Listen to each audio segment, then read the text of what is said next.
Chapter 1653. Chen Shuazhen, Zhang Wenzhong, and Lin Hao were just the tip of the iceberg among this year's Yanhuang College candidates.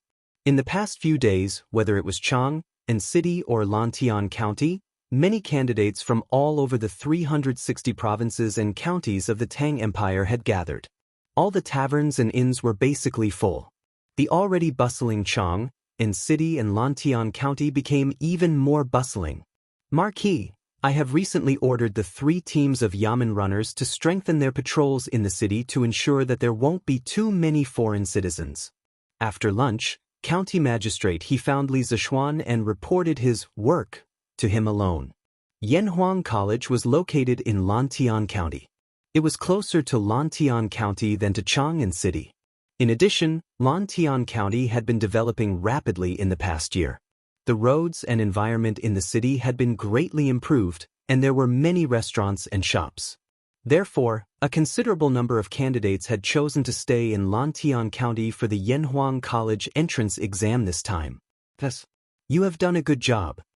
Li Zishuan nodded and praised. The college entrance exam is not only a grand event of Yunshan, but also a grand event of the entire Lantian County. The Yamen must pay attention to it and ensure that there are no riots or vicious cases in Lantian County during the exam period. We must also ensure the safety of the candidates who stay in the city. Today, Yanhuang College had become the signboard of the entire Lantian County. When outsiders mention Lantian County, the first thing they would think of was Lantian County. How could County Magistrate He not understand this? Therefore, since half a month ago, County Magistrate He had already strengthened the security of the entire county. Almost all the local ruffians and gangsters in the city had been caught by the Yamen runners in one fell swoop. Marquis is right. I will definitely. Chen Shuazhen, Zhang Wenzhong, and Lin Hao were just the tip of the iceberg among this year's Yanhuang College candidates. In the past few days, whether it was Chang'an City or Lantian County, many candidates from all over the 360 provinces and counties of the Tang Empire had gathered. All the taverns and inns were basically full. The already bustling Chang'an City and Lantian County became even livelier.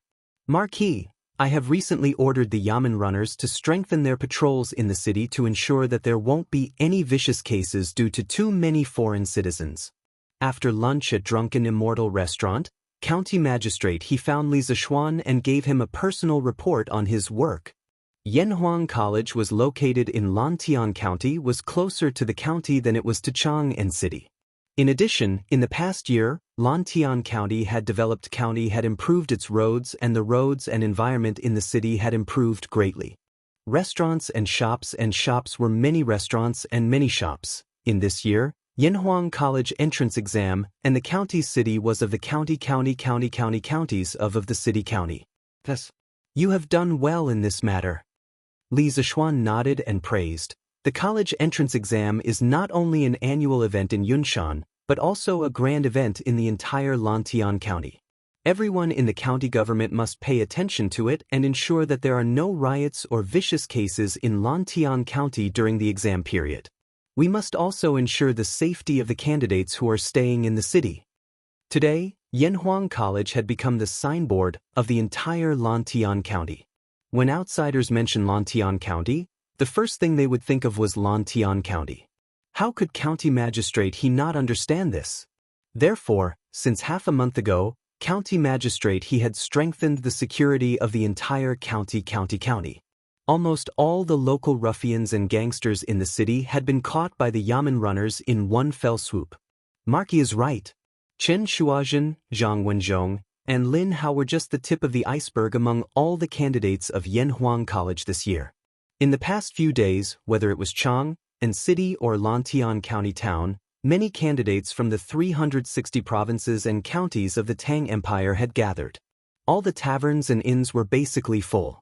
Chang'an City and Lantian County town, which were already very lively, became even livelier.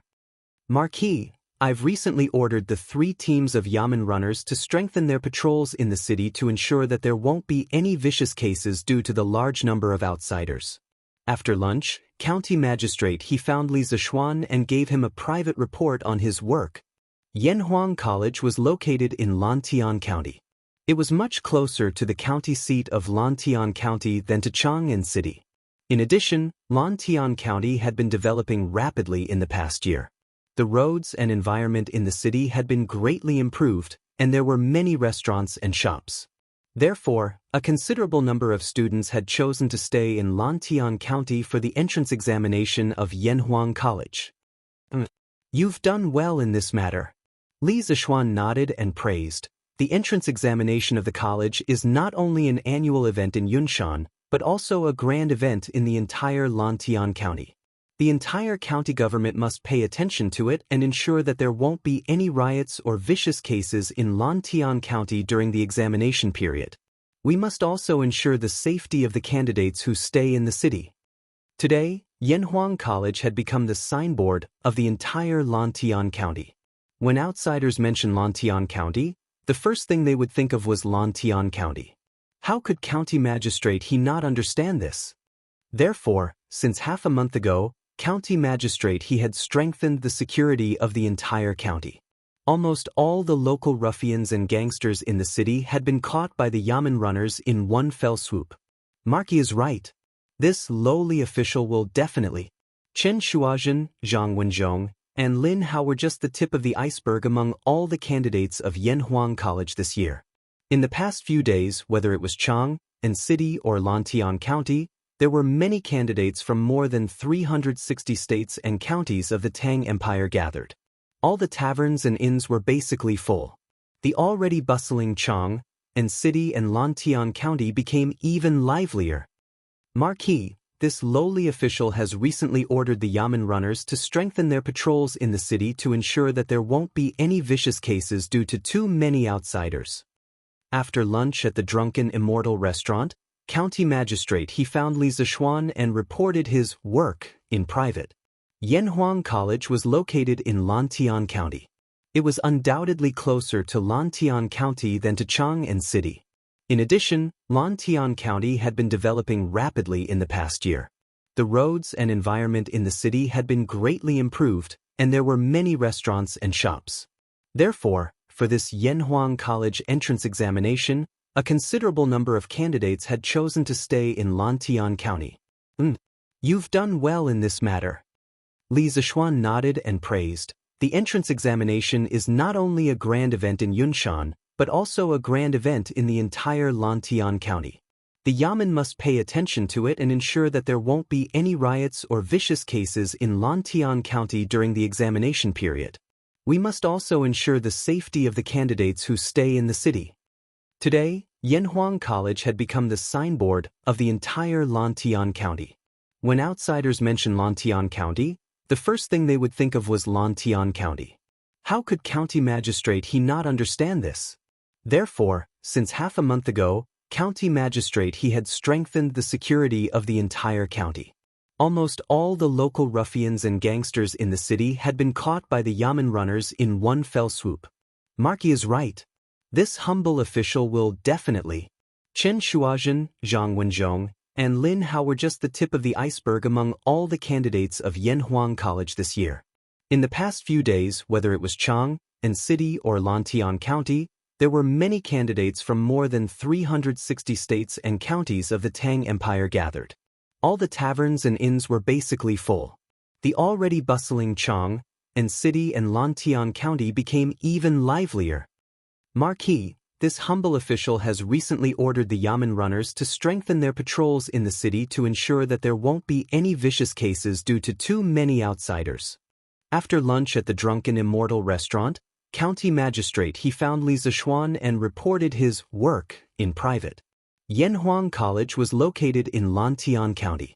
It was undoubtedly closer to Lantian County than it was to Chang'an City. In addition, Lantian County had been developing rapidly in the past year. The roads and environment in the city had been greatly improved, and there were many restaurants and shops. Therefore, for this Yanhuang College entrance examination, a considerable number of candidates had chosen to stay in Lantian County. You have done well in this matter. Li Zishuan nodded and praised. The college entrance examination is not only a grand event every year in Yunshan, but also a grand event for the entire Lantian County. The Yamen must pay attention to it and ensure that there are no riots or vicious cases in Lantian County during the examination period. We must also ensure the safety of the candidates who stay in the city. Today, Yanhuang College had become the signboard of the entire Lantian County. When outsiders mention Lantian County, the first thing they would think of was Lantian County. How could County Magistrate he not understand this? Therefore, since half a month ago, County Magistrate he had strengthened the security of the entire county.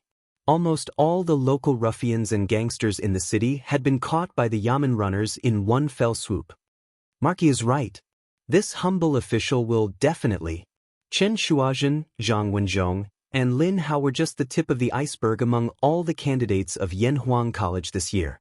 In the past few days, whether it was Chang, and City or Lantian County, there were many candidates from the 360 provinces and counties of the Tang Empire gathered. All the taverns and inns were basically full. Jianghu and City and Lantian County, which were already very lively, became even livelier. Marquis, this humble official has recently ordered the Yamen runners to strengthen their patrols in the city to ensure that vicious cases will not occur due to too many outsiders. After lunch, County Magistrate he found Li Zishuan and reported his work to him alone. Yanhuang College was located in Lantian County. It was undoubtedly closer to Lantian County than to Chang and City. In addition, Lantian County had been developing rapidly in the past year. The roads and environment in the city had been greatly improved, and there were many restaurants and shops. Therefore, for this Yanhuang College entrance examination, a considerable number of candidates had chosen to stay in Lantian County. You have done well in this matter. Li Zishuan nodded and praised. The college entrance examination is not only a grand event of Yunshan, but also a grand event of the entire Lantian County. The Yamen must pay attention to it and ensure that there are no riots or vicious cases in Lantian County during the examination period. We must also ensure the safety of the candidates who stay in the city. Today, Yanhuang College had become the signature of the entire Lantian County. When outsiders mention Lantian County, the first thing they would think of was Lantian County. How could County Magistrate he not understand this?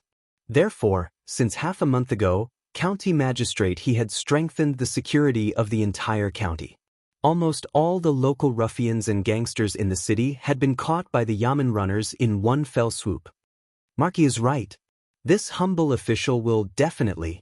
Chen Shuazhen, Zhang Wenzhong, and Lin Hao were just the tip of the iceberg among all the candidates of Yanhuang College this year. In the past few days, whether it was Chang, and City or Lantian County, there were many candidates from the 360 provinces and counties of the Tang Empire gathered.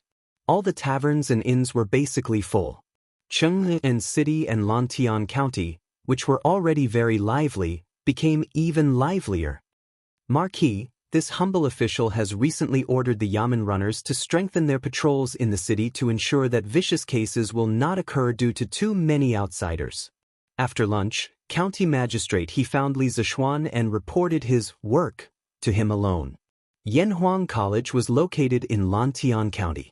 It was undoubtedly closer to Lantian County than to Chang and City. In addition, Lantian County had been developing rapidly in the past year. The roads and environment in the city had been greatly improved, and there were many restaurants and shops. Therefore, for this Yanhuang College entrance examination, a considerable number of candidates had chosen to stay in Lantian County. You have done well in this matter. Li Zishuan nodded and praised. The college entrance examination is not only a grand event of Yunshan, but also a grand event of the entire Lantian County. The Yamen must pay attention to it and ensure that there are no riots or vicious cases in Lantian County during the examination period. We must also ensure the safety of the candidates who stay in the city. Today, Yanhuang College had become the signature of the entire Lantian County. When outsiders mention Lantian County, the first thing they would think of was Lantian County. How could County Magistrate he not understand this? Therefore, since half a month ago, County Magistrate he had strengthened the security of the entire county. Almost all the local ruffians and gangsters in the city had been caught by the Yamen runners in one fell swoop. Marky is right. This humble official will definitely. Chen Shuazhen, Zhang Wenzhong, and Lin Hao were just the tip of the iceberg among all the candidates of Yanhuang College this year. In the past few days, whether it was Chang, and City or Lantian County, there were many candidates from the 360 provinces and counties of the Tang Empire gathered. All the taverns and inns were basically full. Chang, and City and Lantian County, which were already very lively, became even livelier. Marquis, this humble official has recently ordered the Yamen runners to strengthen their patrols in the city to ensure that vicious cases will not occur due to too many outsiders. After lunch, County Magistrate he found Li Zishuan and reported his work to him alone. Yanhuang College was located in Lantian County. It was undoubtedly closer to Lantian County than to Chang and City. In addition, Lantian County had been developing rapidly in the past year. The roads and environment in the city had been greatly improved, and there were many restaurants and shops. Therefore, for this Yanhuang College entrance examination, a considerable number of candidates had chosen to stay in Lantian County. You have done well on this matter. Chapter 1654. Bandit. Robber. I'm a bandit. Super double. Super double. *CK. Lin Hao. The cards in your hand are so bad, what's the point of super doubling? Green Sparrow, didn't you realize that when you shouted super double, it brought you several times more happiness? Did I hit the nail on the head? Green Sparrow, come on, let's continue. Lose a few more copper coins, but you can get several times more happiness. Why not? In the first month of this year, Li Tai suddenly had the idea of meeting Iron Egg's new disciple. Therefore, a charity gambling king, super free card game was staged in the backyard of the Lin family's house. Li Tai and Lin Hao, who had never met each other, inexplicably became good friends because of this. It was just that. Lin Hao was not so thin at that time. It was mainly because of this that Li Tai did not recognize him at the first moment. Of course, it was also because the two had not seen each other for several months. Green Sparrow? It's you? How did you gain weight again? Lin Hao said in surprise when he saw Li Tai beside Li Zishuan. They were indeed good friends. As soon as they met, they stabbed each other and hurt each other. Li Zishuan almost laughed out loud. If you know how to talk, talk more. On the other hand, Li Tai looked as if he had eaten feces. He spat out in exasperation, *CK. We haven't seen each other for several months. Lin Hao, why can't you speak human language? What's wrong? You're not convinced that you lost last time? You want to fight again? This exasperation was mostly because for some reason, Lin Hao had suddenly lost a lot of weight. As a result, Li Tai felt a trace of loneliness and desolation. Although the great Tang considered fat to be beautiful, there was still a limit to how fat one could be. Moreover, after following Li Zishuan for so long, Li Tai also understood that if a person was too fat, they would suffer from many problems. Last year's military training had indeed made Li Tai lose a lot of weight. However, after a year of studying and living a comfortable life, especially since he didn't like to exercise much and preferred to stay in the classroom or the laboratory to study, his weight quickly regained back. Now, he was almost at his peak level. In fact, Lin Hao had never known Li Tai's true identity, but even if he knew, with his naive and straightforward nature, he would not be submissive to Li Tai and flatter him. At this time, he held his head high and his chest puffed out, not showing any signs of weakness as he retorted, "Who lost? I didn't lose last time. I remember that only Sir won last time. Both of us lost. Sir is also here? Greetings, Mr. Han." While speaking, Lin Hao finally saw Iron Egg standing behind Li Zishuan. Although he could call Iron Egg by his name because of their good relationship, outside, he still had to respectfully call Iron Egg Sir. After all, respecting one's teacher was a rule that everyone in this era had to abide by. Call me Bandit. Rob Bandit. I'm a bandit. Super double. Super double. *CK. Lin Hao. You brat, your cards are so bad. Super double my ass.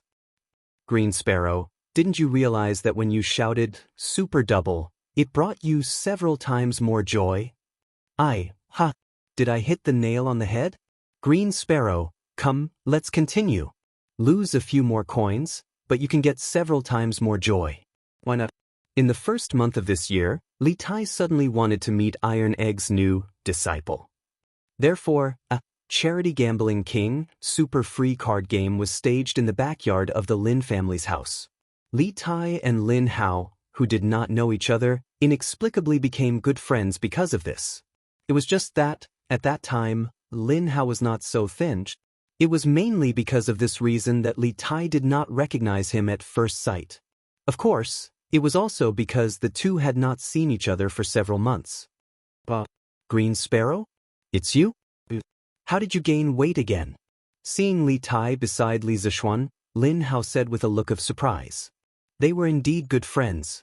As soon as they met, they stabbed each other and hurt each other. Li Zishuan almost laughed out loud. If you know how to talk, then talk more. On the other hand, Li Tai looked as if he had eaten feces.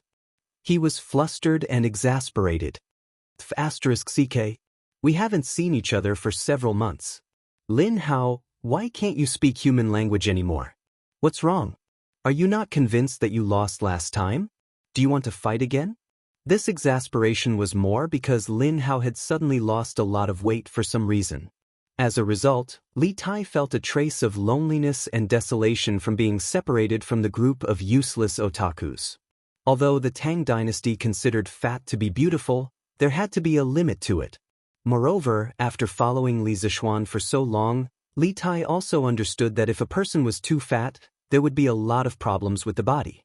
Last year's military training did make Li Tai lose a lot of weight. However, with this year's comfortable study life, especially since he did not like to exercise and liked to stay in the classroom or the laboratory to study, his weight quickly regained back. Now, he was almost back to his peak level. In fact, Lin Hao did not know Li Tai's true identity.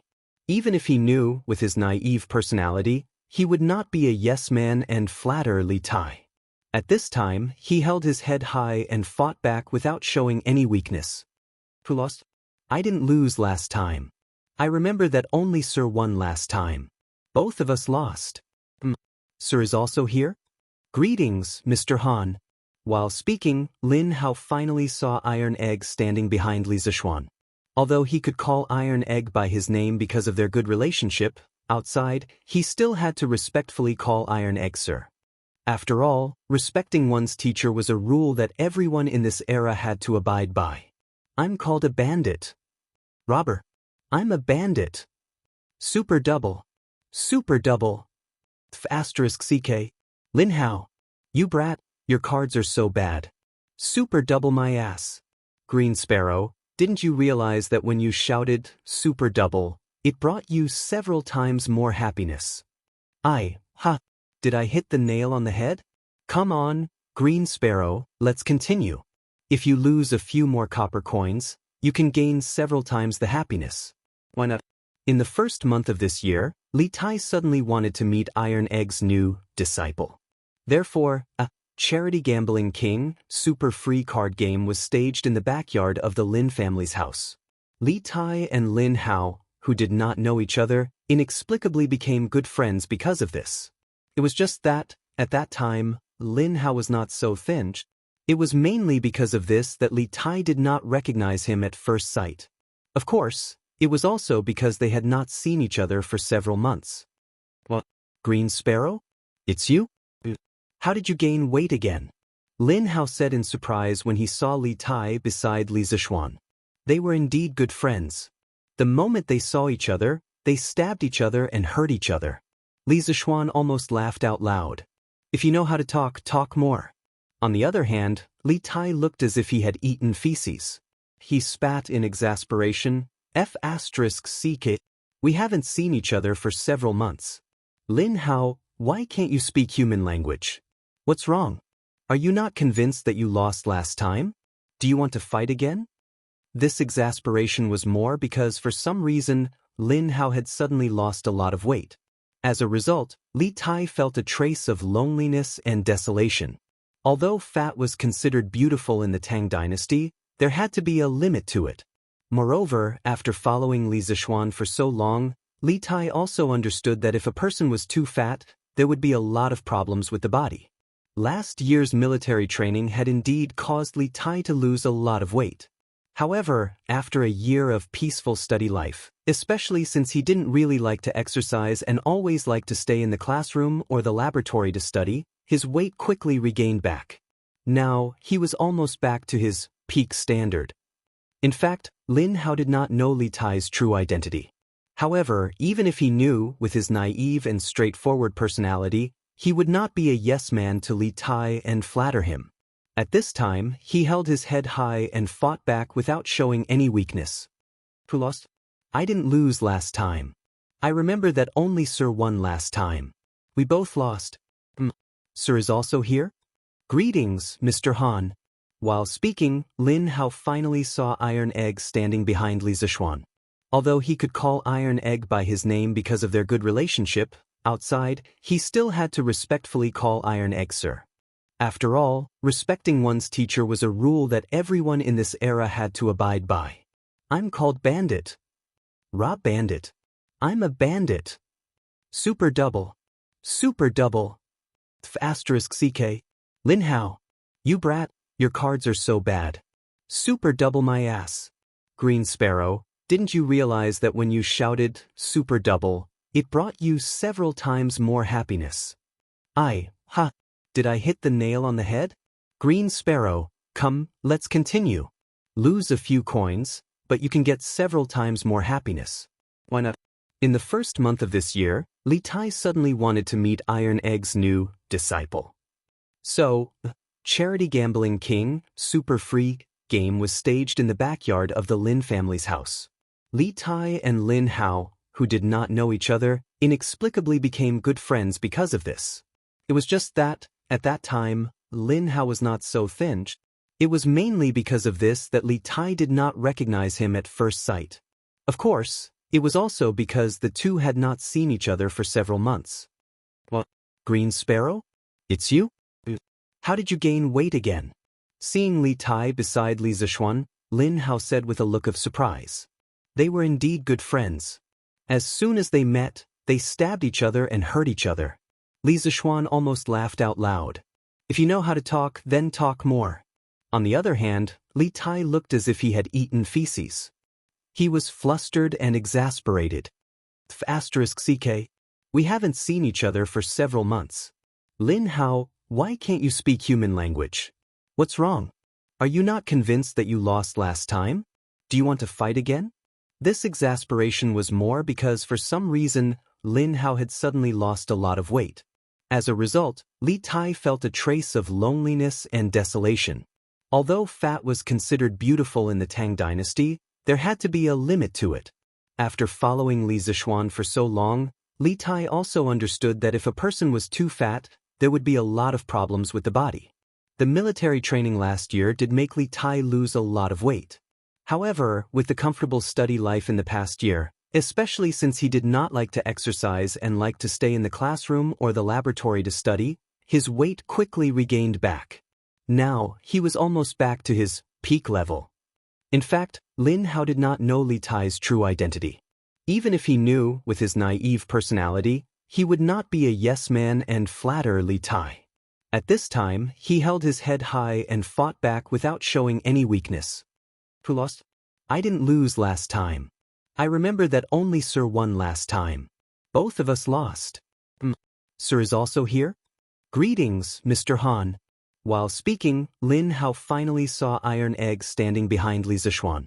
Although he could call Iron Egg by his name because of their good relationship, he still had to respectfully call Iron Egg Sir outside. After all, respecting one's teacher was a rule that everyone in this era had to abide by. I'm called a bandit. Robber. I'm a bandit. Super double. Super double. *CK. Lin Hao. You brat, your cards are so bad. Super double my ass. Green Sparrow, didn't you realize that when you shouted, super double, it brought you several times more happiness? Did I hit the nail on the head? Come on, Green Sparrow, let's continue. If you lose a few more copper coins, you can gain several times the happiness. Why not? In the first month of this year, Li Tai suddenly wanted to meet Iron Egg's new disciple. Therefore, a Charity Gambling King super free card game was staged in the backyard of the Lin family's house. Li Tai and Lin Hao, who did not know each other, inexplicably became good friends because of this. Lin Hao was not so skinny at that time. It was mainly because of this that Li Tai did not recognize him at first sight. Of course, it was also because they had not seen each other for several months. What? Green Sparrow? It's you? How did you gain weight again? Lin Hao said in surprise when he saw Li Tai beside Li Zixuan. They were indeed good friends. They stabbed each other and hurt each other as soon as they saw each other. Li Zixuan almost laughed out loud. If you know how to talk, talk more. On the other hand, Li Tai looked as if he had eaten feces. He spat in exasperation. F***ck. We haven't seen each other for several months. Lin Hao, why can't you speak human language anymore? What's wrong? Are you not convinced that you lost last time? Do you want to fight again? This exasperation was mostly due to the fact that Lin Hao had suddenly lost a lot of weight for some unknown reason. As a result, Li Tai felt a trace of loneliness and desolation from this. Although fat was considered beautiful in the Tang dynasty, there had to be a limit to it. Moreover, after following Li Zixuan for so long, Li Tai also understood that if a person. Chapter 1655. Qingke, have you tested this thing before? What's the maximum communication range?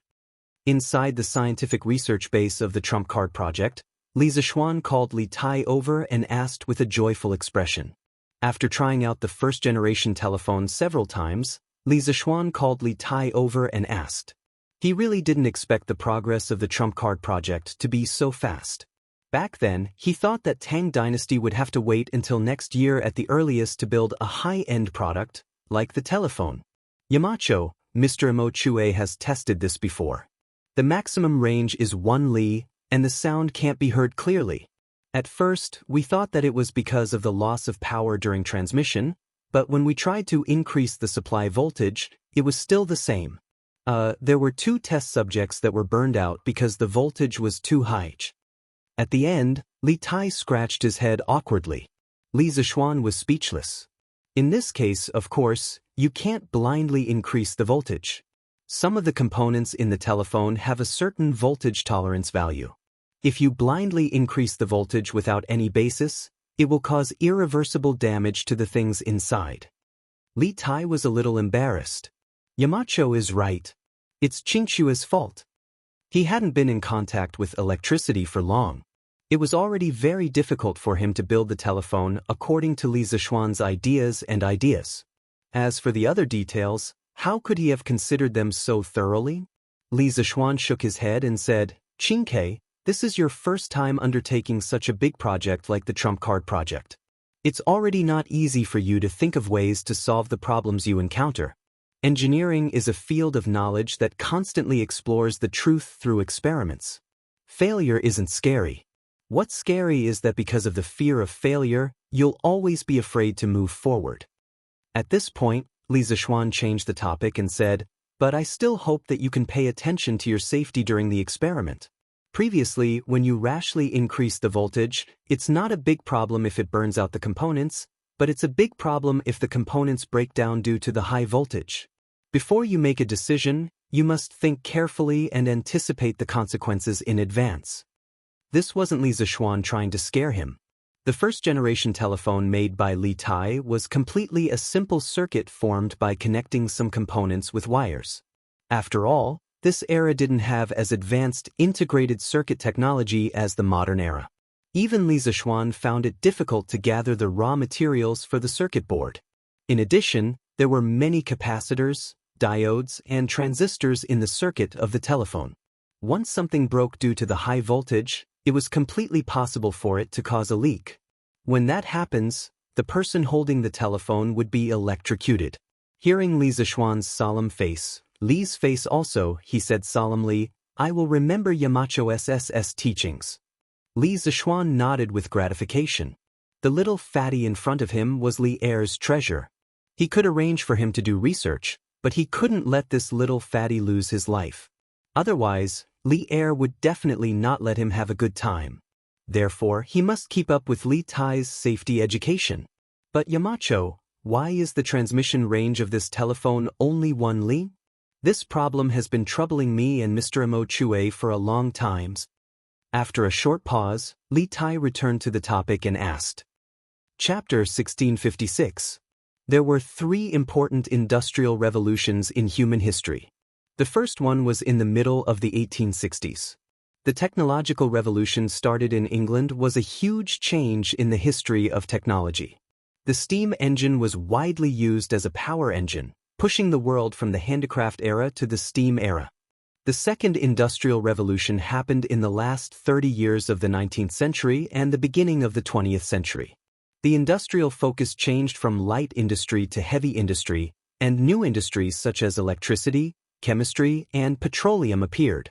The world went from the steam era to the electric era. The third industrial revolution happened in the 40s and 50s of the 20th century. There were major breakthroughs in the fields of nuclear energy, electronic computers, microelectronics, aerospace, molecular biology, and genetic engineering. It marked the arrival of a new scientific and technological revolution. The most significant one was the rapid development and widespread use of electronic computers. It opened up the information era. These 3 industrial revolutions were actually accompanied by a power revolution. From the steam engine to the internal combustion engine, and then to electricity. Each power revolution brought about more advanced productivity, greatly increasing the productivity of society. If one looked closely at the changes that Li Zexuan had made in Tang over the past year, one could see that he had skipped the steam engine and the internal combustion engine. He had directly launched the third power revolution in history, electricity. However, although some things could be bypassed in a short period of time, they could not be bypassed forever. This was especially true for important things like the steam engine and the internal combustion engine. Human society did not eliminate the steam engine and the internal combustion engine just because there was electricity. Even in the 21st century, where electricity was developed, there were still steam engines and the internal combustion engine. For example, the cars on the streets used the internal combustion engine, and the thermal power plants still used the steam engine. These 2 things were the cornerstone of human productivity. They were absolutely indispensable. Thermal power station? Yamacho, the book, Physics, says that magnetism can generate electricity. But can fire generate electricity too? In the laboratory, after hearing Li Zexuan say that he was building a thermal power station, Li Tai was shocked and puzzled. Li Zexuan smiled and said, "Of course, fire can't generate electricity directly. However, it can indirectly generate electricity through energy conversion, just like the Ba River hydropower station. Can you say that it's water-generated electricity? Because it was the water that pushed the impeller of the water wheel and drove the rotor of the generator to cut the magnetic field lines, electricity was produced. It's the same for the thermal power station." Li Zexuan's words touched Li Tai greatly. After a moment of silence, Li Tai said excitedly, "Yamacho, I understand now. You said earlier that all the energy in the world is conserved and can be converted into each other. This thermal power station must have converted heat energy into kinetic energy, and kinetic energy into electrical energy. It's just like a hydropower station." Li Zexuan nodded approvingly. "Qingke, your guess is correct. This thermal power station is essentially similar to a hydroelectric power station. Yamacho, but fire doesn't flow like water. How can it generate kinetic energy?" Li Tai did not become complacent because of Li Zexuan's praise. Instead, he frowned and asked. This was the most difficult technical problem that the thermal power station had to overcome. "Qingke, bring me a pen and paper." Chapter 1657. In the laboratory, Li Tai looked at Li Zexuan quietly as if he was looking at a god. At this time, he even forgot to look at Li Zexuan's drawing because he was really shocked by Li Zexuan's unique skill. Huff! After an unknown period of time, Li Zexuan drew the last line on the xian paper. At the same time, he finally opened his eyes. The steam engine in his previous life had been improved by generations of painstaking effort. The 3 views of the steam engine had been drawn in great detail on the thin xian paper. Although the xian paper was light, the content on it was as heavy as 1,000 caddies, enough to change the entire world. Cough cough. As soon as Li Zixuan opened his eyes, he saw Li Tai looking at him with a face of worship. His entire body was motionless as if he was possessed. Li Zixuan was not used to this, so he coughed heavily and waved his hand in front of Li Tai's eyes. He said half-jokingly, "Hey hey hey. Qingke, stop looking. You won't be able to learn it. Stop looking, you won't be able to learn it." Listen, is this something a human would say? Can there be such an unreliable teacher in this world? Just a moment ago, Li Tai was still looking up to Li Zixuan as a god. At this moment, his lofty and glorious image had instantly fallen to the bottom of the valley. He had become a super poisonous tongue. Li Tai recovered from his worship and looked at Li Zixuan with some resentment. "Yamacho, Tai really won't be able to learn your inhuman drawing skills. But I will definitely be able to learn the things on your drawing." Seeing the thousands of lines on the drawing the shape of the machine, Li Tai felt a little better. After saying that, the little fatty nimbly went forward and took the drawing in his hands. He quickly rolled it up and stuffed it into his sleeve, as if he was afraid that someone would snatch it away. Li Zixuan shook his head helplessly, but he did not say anything to stop him. This drawing was meant for Li Tai in the first place. It did not matter if the little fatty snatched it away or not. "Qingke, this drawing is the 3 views of the steam engine. It's very precious. You have to take good care of it. In addition, this is the top secret of Yanhuang College and the Strange Taste Pavilion Workshop. It is strictly forbidden to reveal it to anyone." After a pause, Li Zixuan patted the little fatty on the shoulder and earnestly instructed him. Li Tai nodded heavily and replied, "Yamacho, don't worry. Tai knows the severity of the situation. If the drawing exists, the man exists. If the drawing dies, the man dies. Tai swears to protect the college's top secret." In fact, even if Li Zixuan did not say it, Li Tai, who was proficient in engineering, understood the importance of the steam engine very well. If it fell into the hands of a thief, it could easily cultivate a powerful opponent for the imperial court. It's not that serious. In this critical moment, saving your life is more important. Your life is much more important than this set of drawings. Seeing Li Tai so serious, Li Zixuan felt that it was too much and hurriedly added. The reason why he said this was not only because Li Tai was a member of the royal family and had a noble status, but also because of Li Tai's talent and intelligence. Li Zixuan's cultivation of engineering knowledge for Li Tai had completely surpassed the cultivation of his personal disciple, Iron Egg. The current Li Tai could basically shoulder the burden of the workshop alone. He was definitely a technical elite. Tai will remember Yamacho's teachings. Li Tai cupped his hands in obeisance. Li Zixuan clapped his hands and said, "All right, I'll leave the matters here to you. The construction of the telegraph relay station and the steam engine must be carried out at the same time. During the summer vacation, the teachers and students of the college can be deployed and assigned by you. In another 2 days, I should be joining the Black Armored Army camp to carry out official duties. You must complete the second project of the college's trump card on time." Chapter 1658. Translator, Endless Fantasy Translation Editor, Endless Fantasy Translation Creeks. 1:45, the moon rose above the treetops. The door of the main room in the west courtyard of Lantian Marquis Mansion was opened from the outside, and a tall figure took the opportunity to walk in. "Husband, why are you only back now?" Inside the house, a woman in a cloak walked over quickly. When she saw the man who just walked in, she was surprised and grumbled. Wife, you're not asleep yet?" The black figure turned around and laughed dryly at the woman. "I can't sleep alone, so I've been waiting for husband to come back." The woman responded and then asked in confusion, "Husband, isn't today the day the Sky Rooster Brigade returns? Where did you go?" "Sigh, don't mention it. I was kidnapped by a lunatic for the entire afternoon." The man waved his hand, his tone full of helplessness. That's right, this man was Li Zixuan, and that woman was Han Yushi, who was still awake.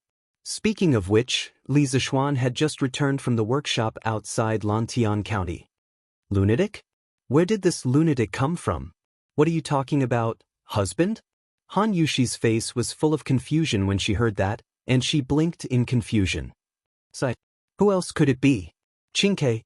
This little fatty is crazy. Translator, Endless Fantasy Translation Editor, Endless Fantasy Translation Creeks. 1:45 the moon rose above the treetops. The door of the main room in the west courtyard of Lantan Marquis Mansion was opened from the outside, and a tall figure took the opportunity to walk in. Husband, why you only back now? In the house, a woman in a cloak walked over quickly. When she saw the man who just walked in, she was surprised and grumbled. Wife, you're still awake. The black figure turned around and laughed dryly at the woman. I can't sleep alone, so I've been waiting for husband to come back. The woman responded and then asked in confusion, Husband, isn't today the day the Sky Rooster Brigade returns? Where did you go? Sigh. Don't mention it. I was kidnapped by a lunatic for the entire afternoon. The man waved his hand, his tone full of helplessness. That's right, this man was Li Zixuan, and that woman was Han Yushi, who had yet to fall asleep. Speaking of which, Li Zixuan had just returned from the workshop outside Lantian County. Lunatic? Where did this lunatic come from? Husband, what are you talking about? Han Yushi's face was full of doubt when she heard this. She blinked her eyes and asked in confusion. Sigh. Who else could it be? The Blue Sparrow. This little fatty is going crazy. Translator, Transin Editor, Transin Creeks. At 11:45, the moon rose above the treetops. The door to the main room in the small courtyard west of the Marquis residence of Lantian County was opened from the outside. A tall figure took advantage of this opportunity to walk in. Husband, why you only back now? Inside the house, a woman wearing a cloak quickly walked over. When she saw the man who had just entered, she was surprised and grumbled. Wife, you haven't slept yet? The black figure squatted out and turned to look at the woman with a dry laugh. I can't sleep alone, so I've been waiting for husband to come back. The woman responded and then asked in confusion, Husband, isn't today the day the Sky Rooster Brigade returns? Where did you go? Sigh. Don't mention it. I was kidnapped by a lunatic for the entire afternoon. The man waved his hand, his tone full of helplessness. That's right, this man was Li Zixuan, and that woman was Han Yushi, who had yet to fall asleep.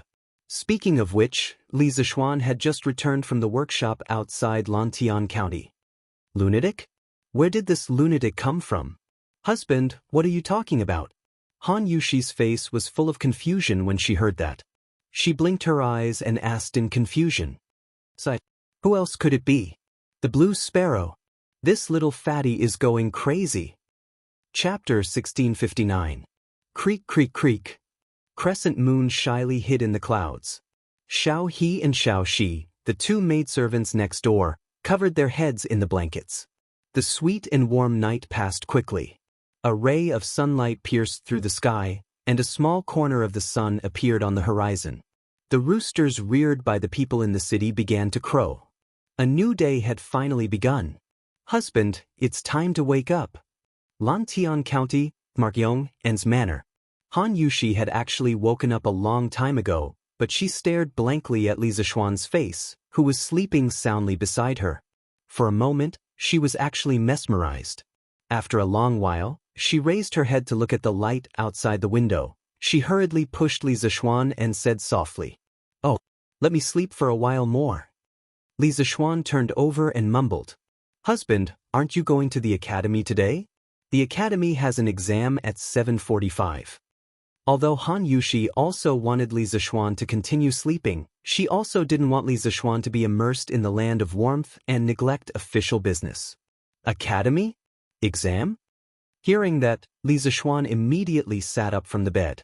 He rubbed his sleepy eyes and asked subconsciously, "Wife, what time is it now?" In this era, there were no watches, no quartz clocks, and no mobile phones. Other than the sundial and the night watchman's report, one had to rely on experience to determine the time. But unfortunately, Li Zixuan had transmigrated for so long, and he still hadn't grasped this ability. Husband, it should be about 7 o'clock. Han Yushi looked out the window again and said, 7 o'clock? Indeed, it's time to go to the academy. Wife, you worked so hard last night. Sleep for a while more. Li Zishuan kissed Han Yushi's forehead and said softly. Speaking of which, the couple hadn't been intimate for a long time last night. This intimate moment gradually evolved into, the sky fell and the earth cracked, the earth shook and the mountains shook. However, women generally recovered faster, so Han Yushi woke up before Li Zishuan in the morning. Han Yushi blushed and said, Husband, what nonsense are you talking about? What hard work? Hee hee. That's right. As the saying goes, there are only spoiled cows, but there is no spoiled land. It should be me who has worked hard. Li Zishuan smirked, then stood up and got off the bed to put on his clothes. Suddenly, he felt a burst of pain in his waist. He couldn't help but rub his waist and said, Hey, looks like your martial arts have improved. I've been busy with work recently and have slacked off on my martial arts. Looks like I have to pay more attention to my martial arts practice in the future. How could Han Yushi not understand the hidden meaning behind Li Zishuan's words? She quickly hid her face in the quilt and said shyly and anxiously, So embarrassing. Husband, don't say any more. Hurry up and go to the academy. Good. I won't tease you anymore. I'm leaving.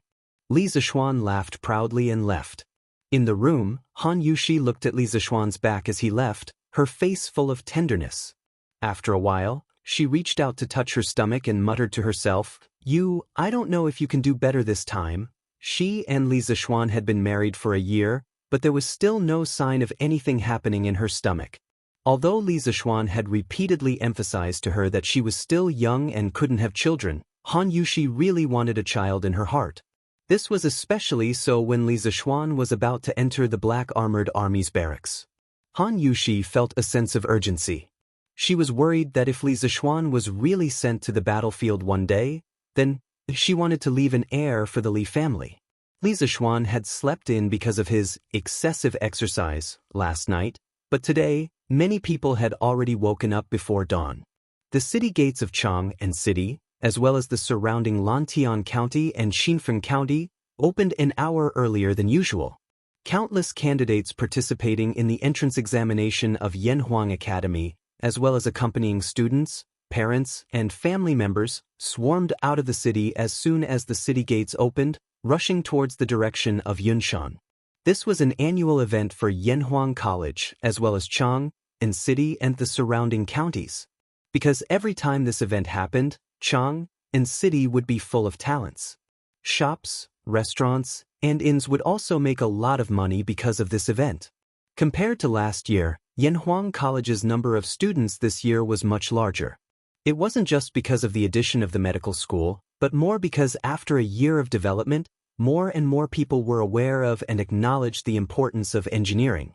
One of the most obvious changes was that some of the high-ranking officials and dignitaries in Chang and City no longer objected to their children applying for Yanhuang College. Chapter 1660. Young Master, we can't go up the mountain with you later. What should we do? In the middle of the group, Lin Hao was surrounded by 4 maids. Although the sun hadn't risen to the top of their heads, the maids still held up an umbrella for Lin Hao. This lineup looked very flashy. After listening to his maid's words, Lin Hao curled his lips and said, If I can't go up, then I can't go up? It's not like I haven't been up Yunshan before. Don't worry, this young master won't get lost up there. What? Brother, you've been up Yunshan before? Before the servant girls could say anything, one of the examinees behind Lin Hao asked. Lin Hao frowned. He usually didn't like to talk to strangers, but since someone took the initiative to talk to him, he couldn't not answer. He could only nod lightly and say, Yes. Last year on New Year's Eve, I was lucky enough to see fireworks on Yunshan. New Year's Eve? Fireworks? What are fireworks? That scholar was obviously not from here. Hearing this, he immediately asked all sorts of questions like a curious baby. Lin Hao immediately said smugly, Hey, fireworks? Fireworks are things that can shoot up into the sky and bloom into colorful sparks. The entire sky can be dyed in rainbow light. It's very beautiful. What? Yanhuang College has such a divine object? Yanhuang College is indeed a magical place. I must get into Yanhuang College. Lin Hao's words were a disguised advertisement for Yanhuang College. The eyes of the examinees standing beside him lit up when they heard this. One after another, they shouted that they must get into Yanhuang College. They must see this divine object with their own eyes. Young masters, this servant isn't worried that you will get lost on Yunshan. This servant is worried that you won't have lunch. Young master, we can't go up the mountain with you later. What should we do? In the middle of the group, Lin Hao was surrounded by 4 maidservants. Although the scorching sun had not yet risen to the top of his head, the maidservants still held up an umbrella for Lin Hao. This lineup looked very flashy. Lin Hao's mouth twitched when he heard his maid's words. So what if I can't go up? It's not like I haven't been on this young master Yunshan before. Don't worry, this young master won't get lost up there. What? Brother, have you been to Cloud Mountain? Before the servant girls could say anything, one of the examinees behind Lin Hao asked. Lin Hao frowned. He generally didn't like to talk to strangers, but since someone took the initiative to talk to him, he couldn't not answer. He could only nod lightly and say, N. Last year on New Year's Eve, I was fortunate enough to go up to Yunshan to see the fireworks. New Year's Eve? Fireworks? What are fireworks? That scholar was obviously from another city. Hearing this, he immediately asked all sorts of questions like a curious baby. Lin Hao immediately said smugly, Heh, fireworks? Fireworks are things that can shoot up into the sky and bloom into colorful sparks. The entire sky can be dyed in rainbow light. It's so beautiful. What? Yanhuang College has such a divine object? Yanhuang College is indeed a magical place. I must get into Yanhuang College. Lin Hao's words were a disguised advertisement for Yanhuang College. The eyes of the examinees standing beside him lit up when they heard this. One after another, they shouted that they must get into Yanhuang College. They must see this divine object with their own eyes. Young masters, this servant isn't worried that you will get lost on Yunshan. This servant is worried that you won't have lunch. Chapter 1661. Up the mountain, up the mountain. We can finally go up the mountain.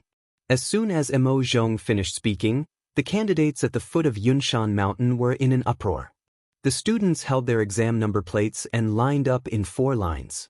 They passed through the inspection of the academy's guards one by one. Then, they all excitedly climbed up the mountain as if they were on a pilgrimage. On both sides of the mountain road, there were 2 academy guards every 10 feet. In addition, Li Er had personally come to Yunnan Mountain today. So, although there were many candidates, there were no queue cutting or shoving. The students walked in an orderly manner on the mountain road paved with stone steps. There were many people, but it wasn't noisy. This was because everyone was fantasizing about the magnificent scenery on Yunshan Mountain. They weren't in the mood to make a ruckus. The students were climbing the mountain. At the end of the mountain road, Li Er, Li Zishuan, Li Gang, and the others were silently watching the students on the mountain road. This time, there were more than 10,000 candidates who applied for Yanhuang College's School of Engineering and Medical School. The scale was far greater than last year, and it was even more grand than the imperial examination. Looking at the bustling candidates on the mountain road, Li Er, Li Gang, and the others couldn't help but sigh. Yanhuang College's development in the past year was really too fast. In just 1 year, it went from being doubted by everyone to being famous today. It was simply a miracle. 10 steps, 9 steps, 8 steps, 3 steps, 2 steps. After about half a cup of tea's time, the candidates at the front finally reached the top of the mountain. As far as the eye could see, there were many tall buildings in the open space in the north. These tall buildings were completely different from all the buildings in this era. Although they didn't look as beautiful as the carved beams and painted rafters, they had a simple style. Especially the glass-supported windows and curtain walls. From afar, it made people feel as if they were in a fairyland. Above the academy's gate, there were 4 words written, Yanhuang College. The words were written in bold and powerful strokes. It was very easy for people to fall into it just by looking at it. In comparison, the cement road in front of the academy was nothing special. This was because the candidates had already seen the magic of the cement road on their way to Yunshan Mountain. Immortal Palace. No wonder people say that Yanhuang College is like an immortal palace at the peak of Yunshan Mountain. Seeing it today, it really lives up to its reputation. Yes, I never thought that there would be such a flourishing place in this world. Being able to see it today is truly a blessing of 3 lifetimes. This is Yanhuang College? Is this the magical wonderland created by engineering? I must get into Yanhuang College. The first 10 or so examinees to ascend the Cloud Mountain were all stunned by the magnificent and novel architecture of the academy, so much so that the students behind them were blocked. Li Zishuan had no choice but to say, "All examinees, hurry up and enter the examination hall, no mistakes." Here. Only then did everyone come back to their senses and walked towards the entrance of the academy. Yanhuang College is so magnificent. For Qin Shuazhen, this was her first impression of Yanhuang College. As for her second impression, she said, "Yes. This Yanhuang College must be very rich. If you do well in there, it won't be a problem to support yourself and Xiaoyu." With this thought, the little girl confidently walked towards the entrance of the academy with firm steps. She saw Li Zishuan, and Li Zishuan also saw her. However, in order to avoid suspicion, the two of them didn't speak to each other. They didn't even make eye contact. They were completely like strangers. After more than 15 minutes, all the students had gone up the mountain and entered Yanhuang College. Li Gang, Yen Silu, Boss Ma, and the other teachers of the academy quickly bowed to Li Er and left. They had to be busy with invigilating or patrolling the examination hall. Chapter 1662. Mark Yong, and did you just say that the telephone was made by Qin Ke with the teachers and students of the academy? On the path inside Yanhuang College, Empress Zhangsun suddenly asked after Li Er made the final decision and set the direction of the academy's research and development. There was a trace of expectation and excitement in Zhang Suan's tone. Li Zishuan nodded and said, "Your Majesty, that is indeed the case." Empress Zhang Suan's face suddenly bloomed with a smile, but she still couldn't believe it and said, "Qin Ke entered the academy and came into contact with engineering for only a year. Could her achievements in engineering be better than the teachers of the academy? Ma'am, are you deliberately saying this to make me and His Majesty happy?" The current Zhangsun was no longer the dignified and elegant empress of the Tang Empire, but a student's parent facing the teachers and students of the academy. Li Zishuan smiled and said, "Your Majesty, in fact, it only took a year for engineering to be introduced to the world. The teachers and students of Yanhuang College have been in contact with engineering for about the same time. However, Qingshue's hands-on ability and talent in engineering are indeed better than others. Many knowledge that is difficult for ordinary people to understand is often understood by her. Therefore, I will let Qin Ke do some engineering projects. However, the improvements of the telegraph and the invention of the telephone are not the work of Qin Ke alone. It involves the joint efforts of all the teachers and students of the academy." Mark Yong, and did you just say that the telephone was made by Qin Ke with the teachers and students of the academy? On the path inside Yanhuang College, Empress Zhangsun suddenly asked after Li Er made the final decision and set the direction of the academy's research and development. There was a trace of expectation and excitement in Zhang Suan's tone. Li Zishuan nodded and said, "Your Majesty, that is indeed the case." Empress Zhang Suan's face suddenly bloomed with a smile, but she still couldn't believe it and said, "Qin Ke entered the academy and came into contact with engineering for only a year. Could her achievements in engineering be better than the teachers of the academy? Ma'am, are you deliberately saying this to make me and His Majesty happy?" Right now, the eldest grandchild was no longer the dignified and elegant empress of Great Tang, but a parent of a student who was slightly uneasy facing the teachers of the school. Li Zishuan smiled and said, "Nyang, in fact, the study of engineering is only open to the public for a total of 1 year.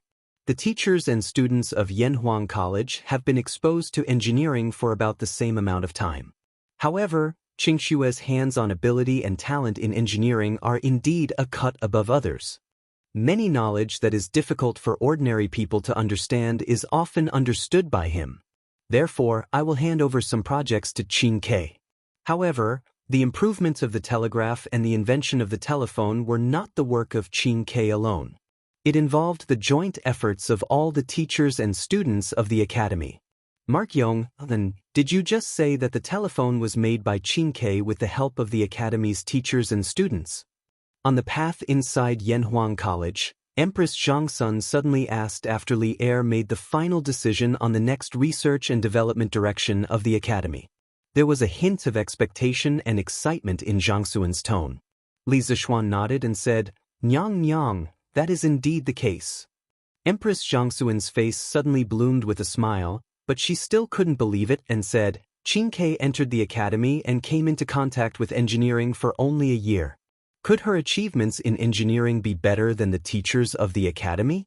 Then, are you deliberately saying this to make me and His Majesty happy?"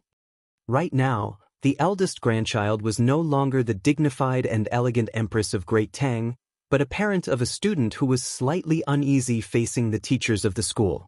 Li Zishuan smiled and said, "Nyang Nyang, in fact, the study of engineering is only open to the public for a total of 1 year." The teachers and students of Yanhuang College took over. Chapter 1663. Furong's fruit? Isn't that a poisonous substance? Li Er and Li Chengqian were shocked when they heard this. Li Er wasn't the only one who knew about Aphrodite. Li Chengqian had also heard about it. After all, there was a drug rehabilitation center in Chang'an City. All the dragon sect disciples who were addicted to Aphrodite had been locked inside. Li Chengqian also heard that those people would go crazy whenever their drug addiction flared up. This was enough to show how terrifying Furong was. Now, Li Zishuan actually said that the anesthetic pills Zhang Wenzhong took were made from Furong. How could this not shock Li Chengqian and Li Er? Seeing the shock on Li Er and Li Chengqian's faces, Li Zishuan hurriedly explained, "Your Majesty, everything in the world has two sides. Some drugs are poisonous under certain circumstances, but in other circumstances, they can be life-saving medicine. Furong can numb people's sense of pain and make them feel good for a moment. Long-term consumption is indeed harmful to the human body, but it can make people forget pain for a short time. It can be used to relieve pain for patients. It's almost equivalent to the effect of Hua Tuo's anesthetic powder." Hearing this, Li Er frowned. After a moment of silence, he muttered, "There's a saying in Taoism that all things reinforce and subdue each other. It seems that it's true." Li Zishuan smiled and said, "That's right. Your Majesty, through this incident, the Tang Empire's Joint Medical Center intends to develop this method of treating patients. Although Hua Tuo's medical skills have been lost, Furong's fruit? Isn't that a poisonous substance?" Li Er and Li Chengqian were shocked. Li Er wasn't the only one who knew about Furong. Li Chengqian had also heard about it. After all, there was now a drug rehabilitation center in Chang'an City, and all the dragon sect members who were addicted to Furong were locked up there. Li Chengqian had also heard that whenever those people's drug addiction acted up, they would simply go crazy. This was enough to show how terrifying Furong was. Now, Li Zishuan actually said that the anesthetic pills that Zhang Wenzhong had taken back then were made by Furong. How could this not shock him and Li Er? Seeing that Li Er and Li Chengqian were both shocked, Li Zishuan quickly explained, "Your Majesty, everything in the world has two sides. Some drugs are poisonous under certain circumstances, but in other circumstances, they can be life-saving medicine. Furong can numb people's sense of pain and make them feel good for a moment.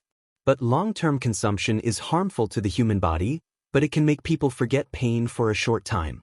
It can be used to relieve pain for a moment, almost equivalent to the effect of Hua Tuo's anesthetic powder." Hearing this, Li Er frowned. After a moment of silence, he muttered, "There is a saying in Taoism that all things reinforce and subdue each other. It seems that it is true." Li Zishuan smiled and said, "That's right.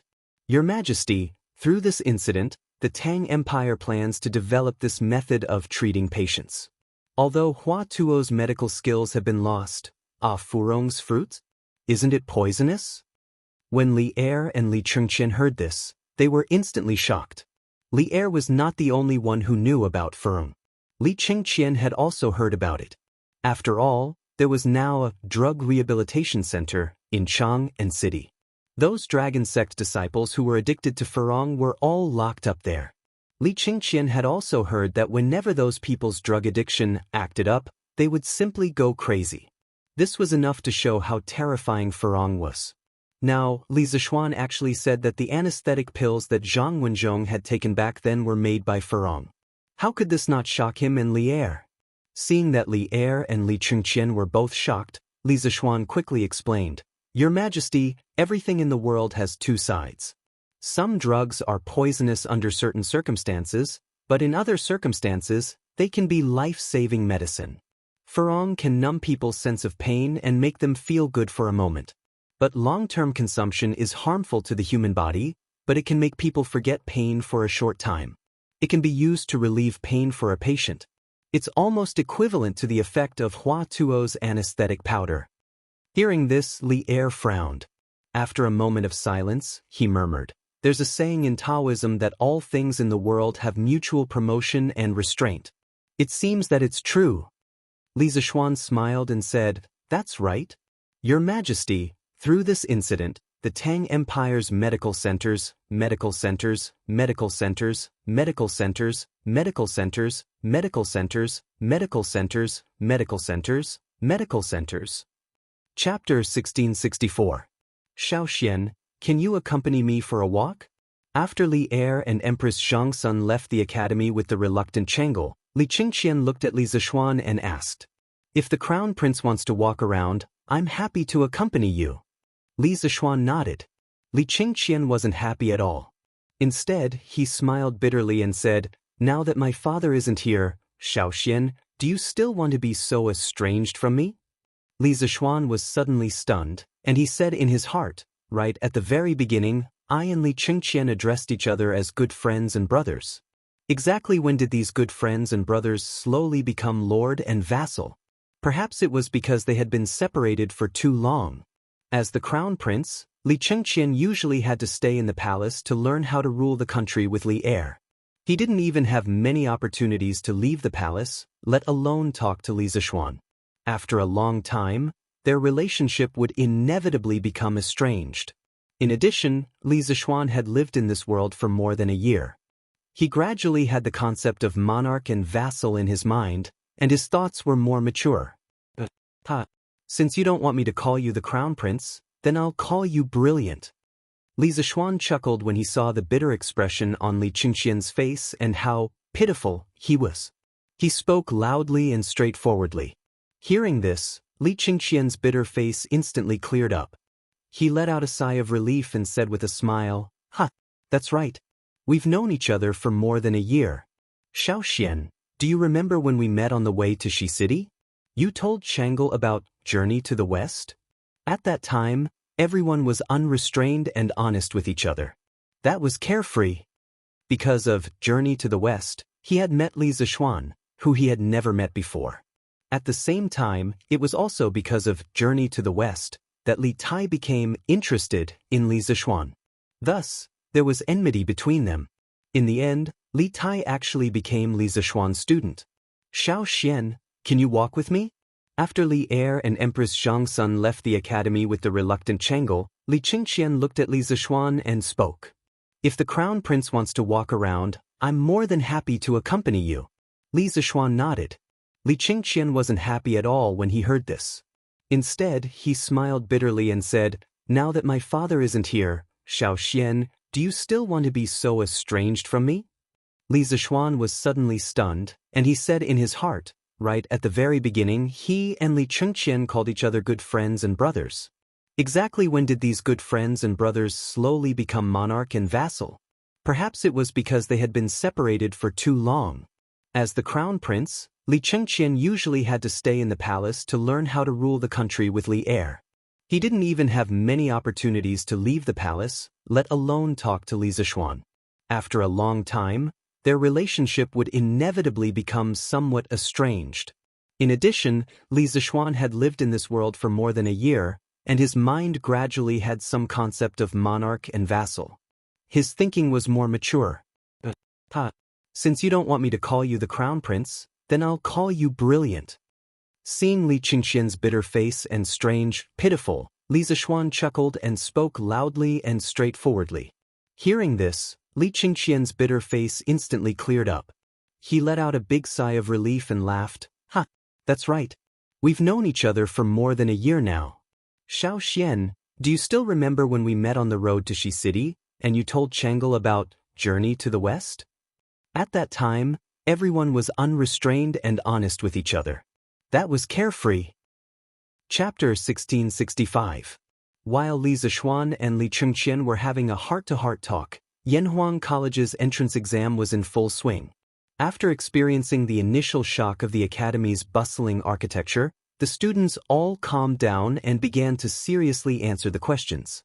Although this exam wasn't like the imperial examinations, which could directly determine whether a person would become an official or a commoner for the rest of their life, it could determine the circle they would be in contact with in the next few years.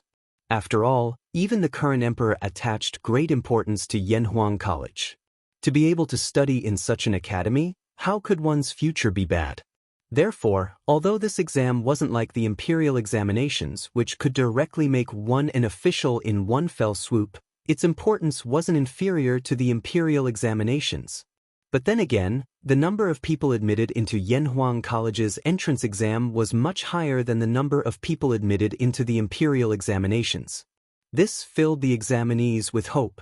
In the treatise on febrile diseases, it said that the disease originated from the Taiyang disease, but the treatment reversed it. Therefore, when the stomach is full and painful, it belongs to the Taiyin disease. Cassia twig and peony soup are the main ingredients. When the stomach is full and painful, cassia twig and yellow soup are the main ingredients. This question is exactly the same. The Marquis of Yong, and didn't lie to me. The scale of Yanhuang College's entrance exam this time was enormous. It was divided into nearly 100 examination rooms. The academy's invigilators weren't enough, so the academy's guards had to join the ranks of the invigilators. In a classroom west of Guanghua Building, this was the medical school's examination room. When Qin Shuazhen saw the first question on the exam paper, she couldn't help but smile. The Marquis of Yong, and is really too good. He's handsome, and he's also capable. If he were 7 or 8 years younger, this lady would definitely marry him. Although Li Zishuan had lived 2 lives and his age added together was already over 30 years old, he never thought that there would be someone who would complain that his current body was too old. There really were all kinds of strange things in this world. The smile on Qin Shuazhen's face grew wider and wider as she smoothly answered the familiar questions on the test paper. Some of the questions were purely theoretical, which she had seen in medical books before.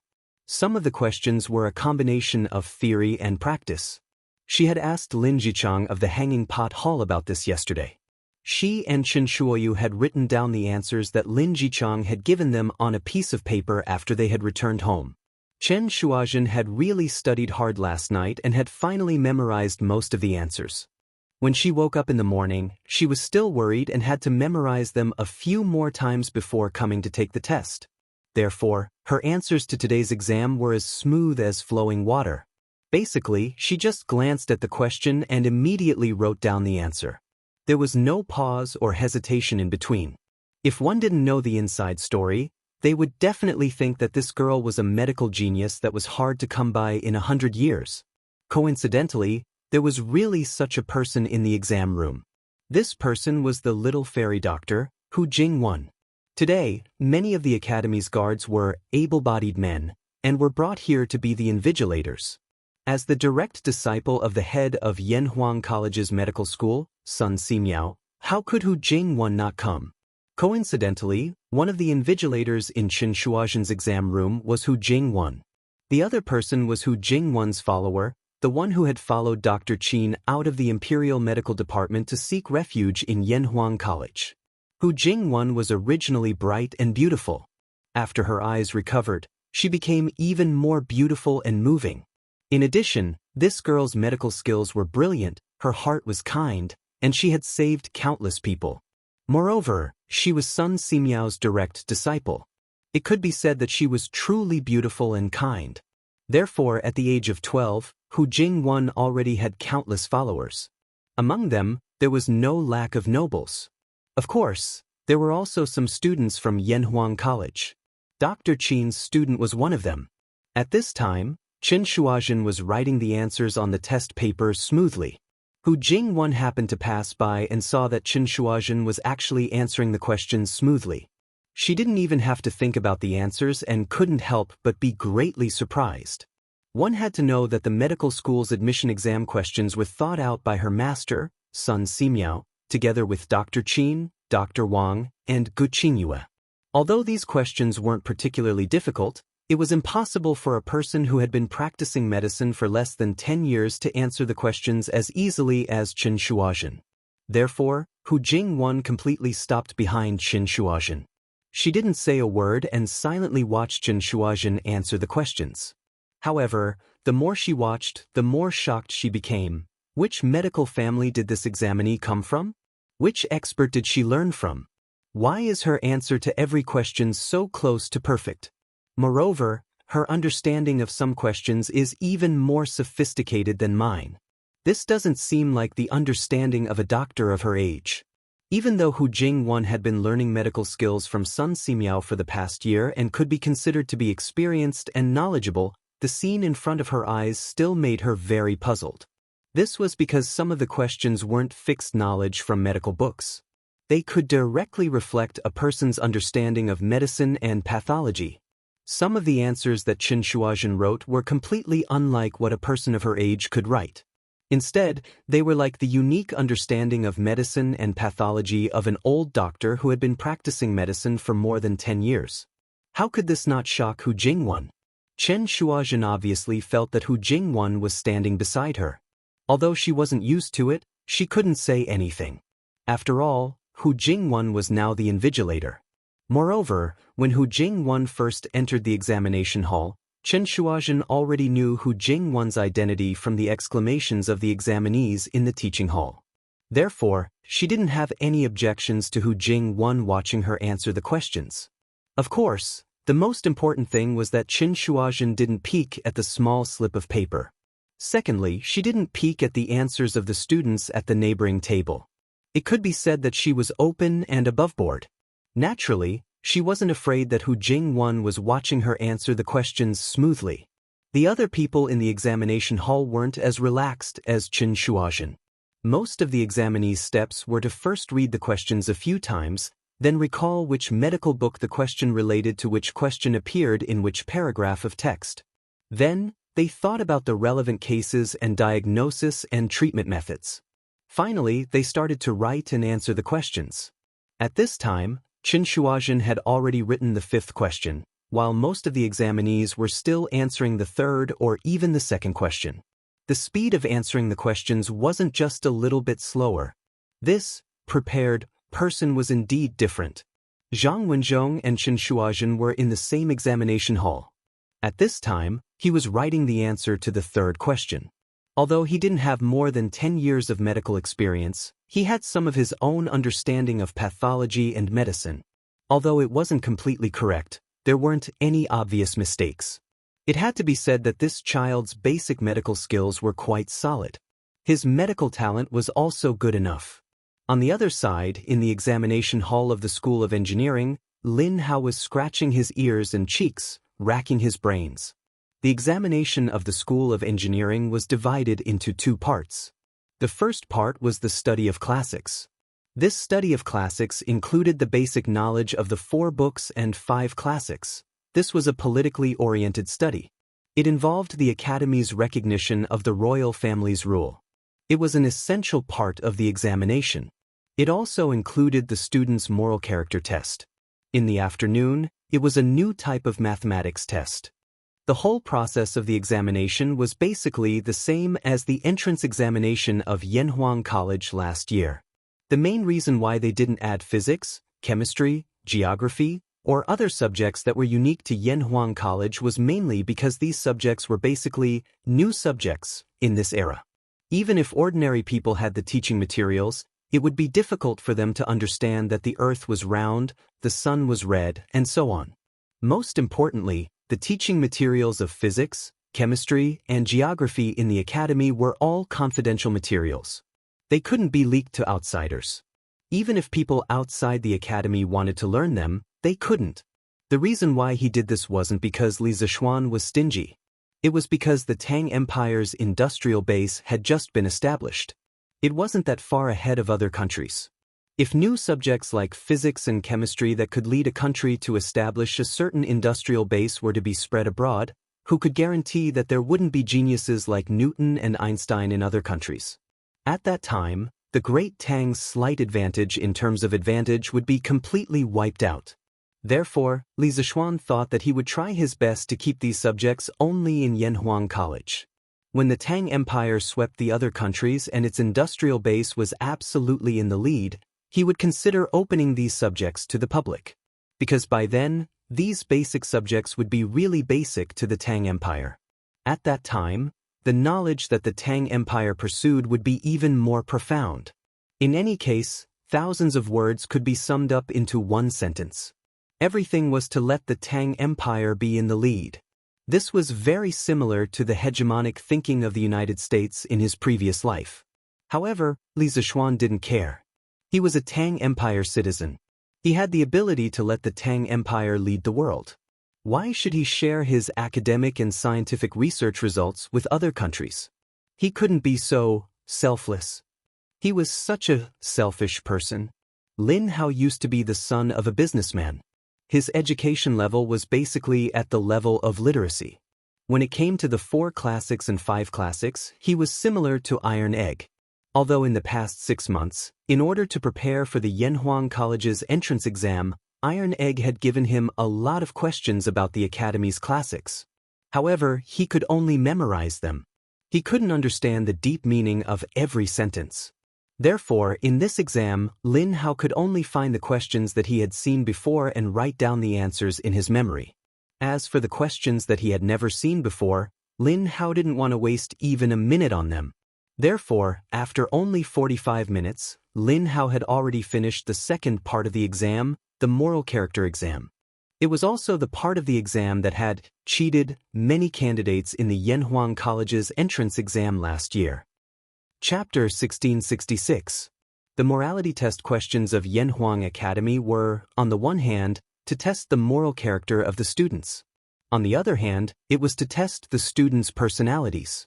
Although what was shown on the paper might not be true, and some people wouldn't stupidly write their evil thoughts on the answer sheet, Yanhuang College's questions weren't so stupid. They wouldn't directly ask whether you were a good person or a bad person. Instead, they would use questions that seemed harmless and give you some seemingly correct choices to judge your character and morality. In last year's entrance exam, many students fell into this trap because most of them felt that no matter which choice they chose, there wouldn't be any problems. Moreover, at the beginning of the morality test, it was clearly written that, in the following questions, there is no difference between good and bad, right or wrong. You just need to choose the choice that is most consistent with your true situation. Your answers are only for testing and research purposes. Please feel free to answer. It was because of this that some inexperienced, young people easily believed it. This was a psychological tactic. Through the question, there is no difference between good and bad, right or wrong. You just need to choose the choice that is most consistent with your true situation. The examinees would let down their guard. Then, through some very obscure questions, the examinees would indirectly show their true character. This method might not be very useful in modern times, but in the Tang Dynasty, when psychology hadn't been popular, it was very useful for young students who hadn't experienced many tricks. In last year's entrance exam of Yanhuang College, many students who didn't pass the morality test and character test were screened out through the morality test. In the past year, there hadn't been any students who made any major mistakes in the morality test. This was the greatest affirmation of the morality test in the entrance exam. Although it couldn't screen out 100% of the students with bad intentions, it could still screen out 70% to 80% of them. In Li Zixuan's opinion, the harm that a student with bad intentions could bring to the academy was definitely greater than the benefits that 10 students with good grades could bring to the academy. Therefore, he attached great importance to the morality of the students. Not only did the students from the School of Engineering have to do the morality test questions, but the medical students also had to do the on-site pharmacology test in the afternoon. The teachers of the medical school would also ask the examinees some questions to test their morality and medical ethics. Examinees who didn't pass the morality test and medical ethics test, no matter how good they were in other aspects, would not be admitted by the academy. This was because the knowledge imparted by Yanhuang College was too valuable in this era.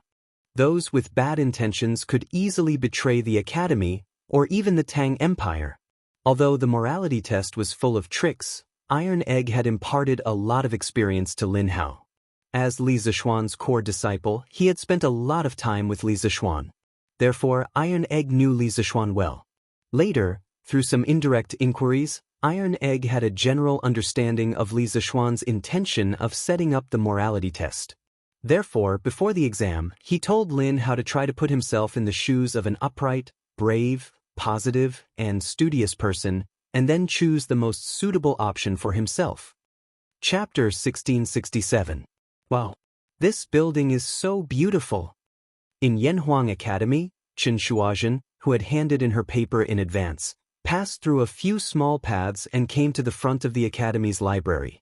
When she saw the majestic red tower, she was stunned. After being stunned for a while, she couldn't help but murmur in admiration. The flying eaves and carved flowers are elegant and stylish.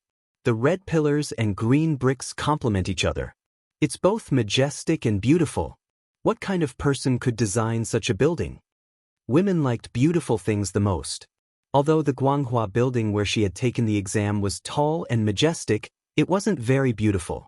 The most important thing was that it didn't meet a woman's aesthetic standards.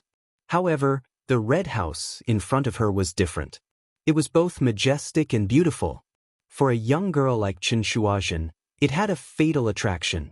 Therefore, Chen Shuazhen, who came back to her senses, lifted her foot and wanted to enter the red house to take a look.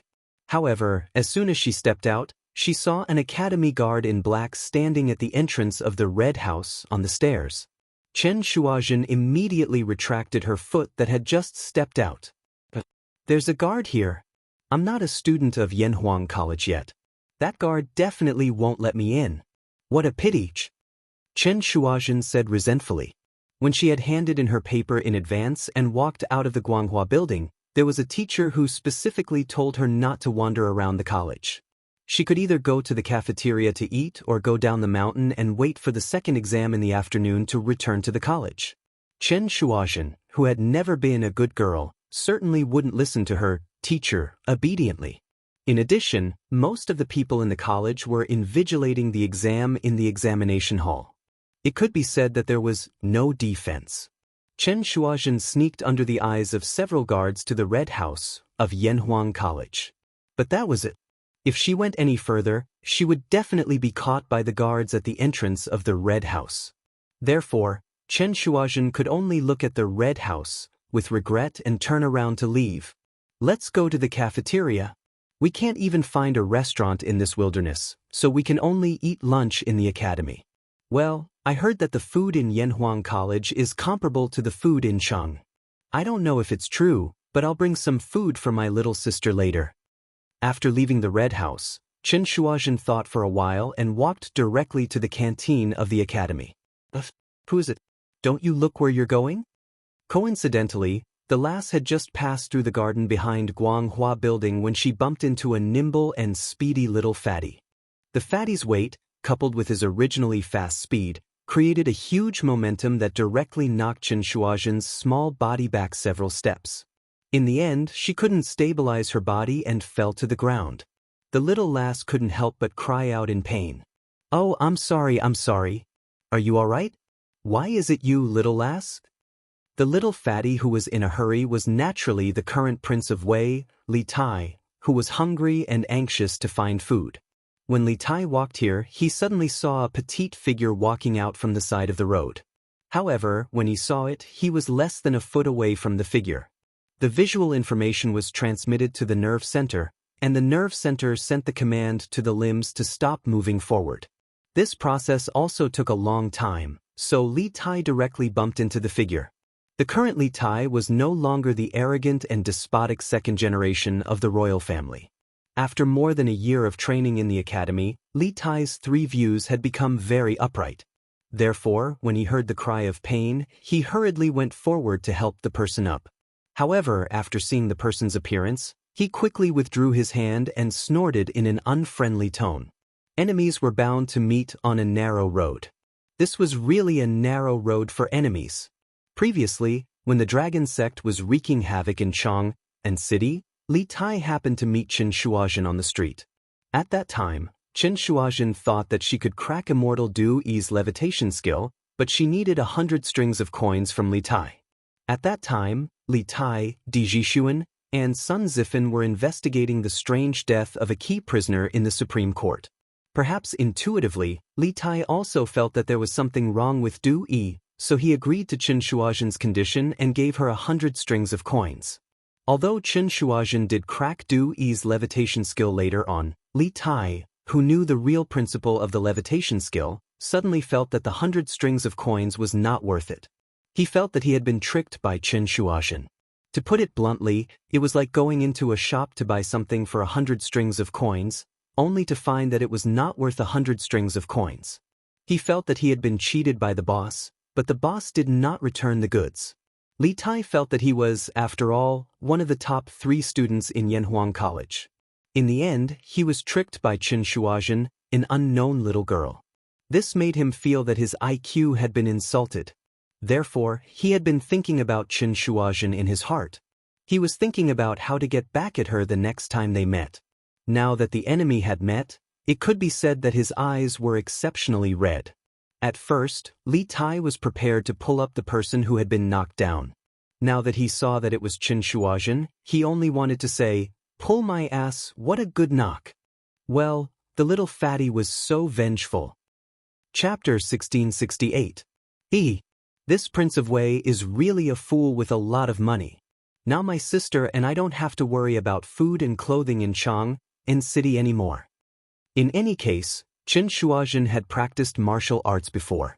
Although she was only a dabbler in martial arts, no matter what, she was still better than Li Tai, this little fatty who lacked training. Thus, after a short while, she had completely shaken off Li Tai. Using her hand to touch the brand new 100 Tang Yuan in her purse, Qin Shuazhen was in a great mood and could not help but sigh.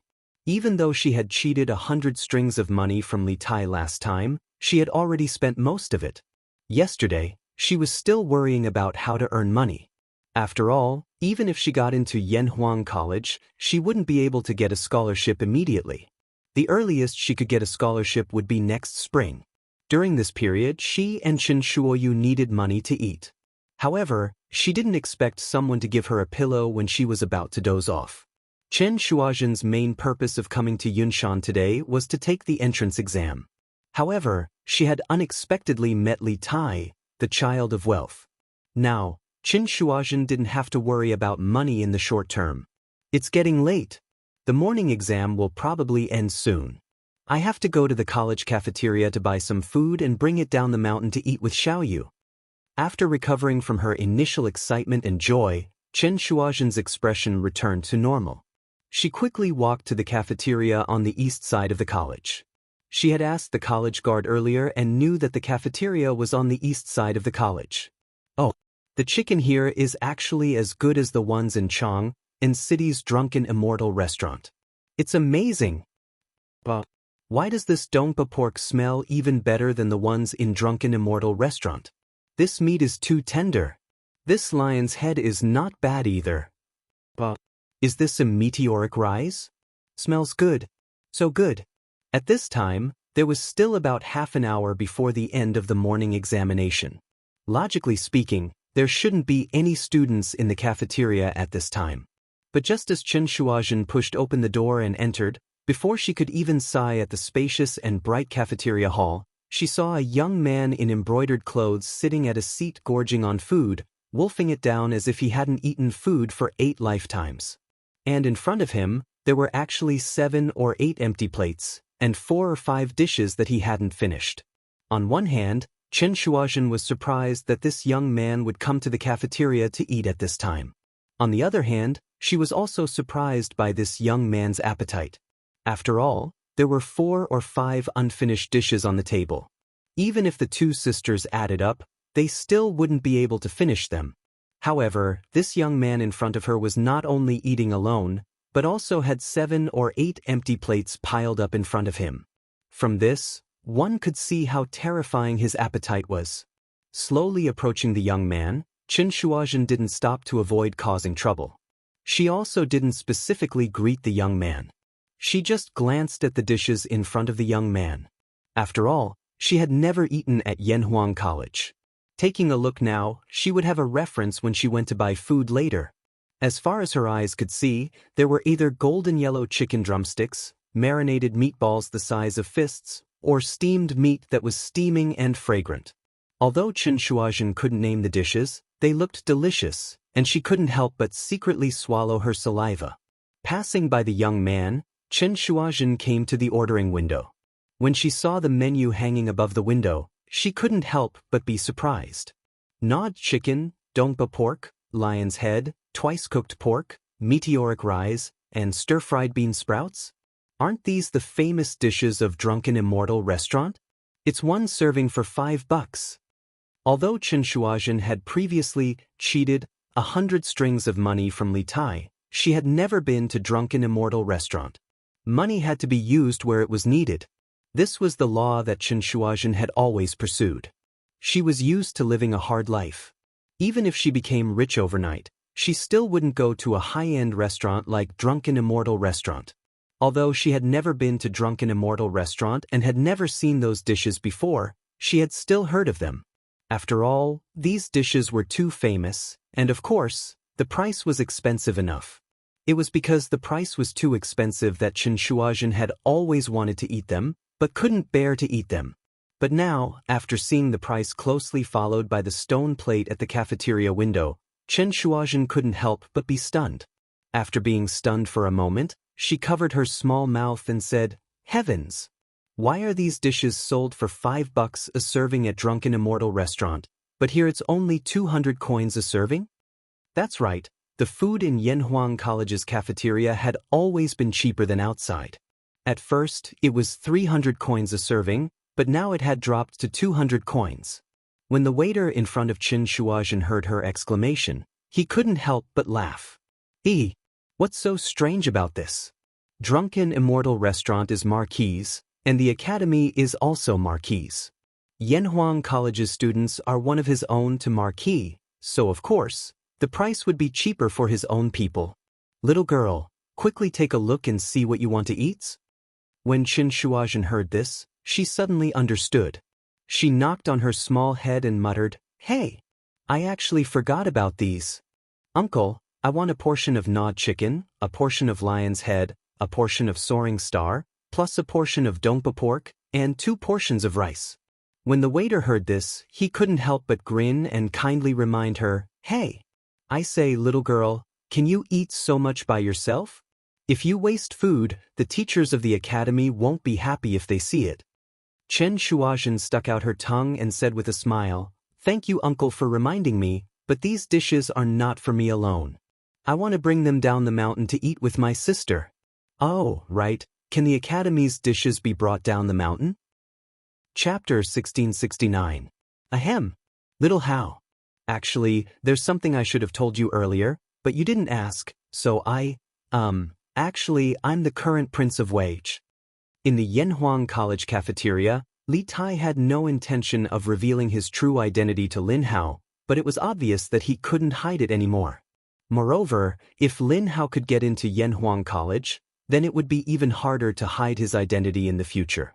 This was because almost all the students in the college knew his true identity. Therefore, Li Tai didn't hide it and directly admitted it openly. What? Qing, you're the Prince of Wei? In Lin Hao's heart, Li Tai was the same as him, a rich young master from a well-off family, a happy and interesting fat otaku. Both of them didn't like to socialize with others, but once they met someone they liked, they would quickly become close friends. However, Lin Hao never thought that Li Tai would be a member of the royal family. Moreover, he was one of the most favored princes of the current emperor, the Prince of Wei. Whether it's the Prince of Wei or Qin Ke, it's all me. We're all friends. Moreover, when you get into the college, there won't be any Prince of Wei anymore, because the college doesn't care about status, only classmates. Seeing that Lin Hao was stunned on the spot, Li Tai couldn't bear to lose this friendship.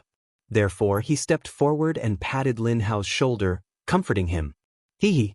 Then I'll call you Qin Ke from now on. I'm more used to it. Oh, right, also, I'll definitely get into Yanhuang College this time, and we'll be classmates in the future. The stunned Lin Hao finally regained his senses after hearing Li Tai's words. He scratched his head and laughed. When this guy first met Li Tai, it was mainly because they were like-minded and didn't care about Li Tai's identity at all. Although Li Tai's announcement of his identity surprised him, it was only a surprise. Firstly, he didn't feel inferior, secondly, he didn't feel that he was cheated, and thirdly, he didn't deliberately flatter Li Tai just because he was the current Prince of Wei. He only wanted to be friends with Li Tai like before. Li Tai instantly understood Lin Hao's thoughts. He couldn't help but let out a sigh of relief and laughed heartily. Ha! Xiao Hao, I'm waiting for the day we'll be classmates. HM? Where's that brat? While they were talking, Li Tai suddenly felt that something was wrong, because Qin Shuazhen, who was standing beside them just now, was suddenly gone. Oh, Qin Ke, are you talking about that girl just now? Lin Hao asked. Yes. Wasn't she standing here just now? Li Tai's heart was full of doubts. When we were talking just now, she took the food box and left. What's wrong? Qin Ke, are you looking for her? Lin Hao recalled for a moment and said, This brat is really cunning. Li Tai muttered, then pretended to not care and shook his head. Nothing, it's just that, this brat owes me 100 strings of coins. Xiao Hao, if you see her next time, remember to help me tie her up. Do you understand? Being cheated of 100 strings of coins by a brat, this kind of embarrassing thing, Li Tai would never say it out loud. Lin Hao scratched his head doubtfully and said, Tie her up? Just for 100 strings of coins? Qin Ke, you don't need that 100 strings of coins, why bother with her? Besides, I think she seems to be an examinee from the medical school. Maybe she will be your classmate in the future. Just treat it as giving her the 100 strings of coins.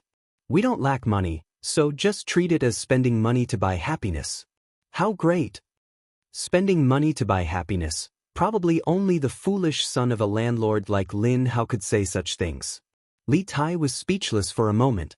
He couldn't say that he was cheated of money by Qin Shuazhen, right? How embarrassing would that be? Clang, clang, clang. At 4 in the afternoon, a dull sound of bells and drums sounded in Yanhuang College, indicating the official end of the morning's admission examination. All examinees, stop writing immediately, sit in your seats, and wait for the papers to be collected. The invigilators in each examination hall stood up one after another and directed the collection of papers. At this time, Qin Shuazhen had already arrived at the foot of the Cloud Mountain with the cafeteria's food box. Soon, she found Qin Shuoyu at the prearranged location. Xiaoyu. Xiaoyu. Qin Shuazhen walked quickly to her younger sister and said with a face full of smiles, How is it? You must be hungry, right? Look at what delicious food your sister brought for you. Come, let's go to the shade over there. It's cooler. At noon, the sun was shining brightly. Although it was already mid-July, the weather was still relatively hot, especially at noon. Yes. The two sisters came to the forest at the foot of the mountain in the west. As they were both wearing new clothes today, they were afraid of getting dust, so they didn't directly sit on the ground. However, Chen Shuoyu was already prepared. She took out a piece of gray coarse cloth from the bag on her back and spread it directly on the grass. Then she said crisply, Sister, sit on it and your clothes won't get dirty. Chen Shuazhen responded, then put the food box on the gray coarse cloth and sat down.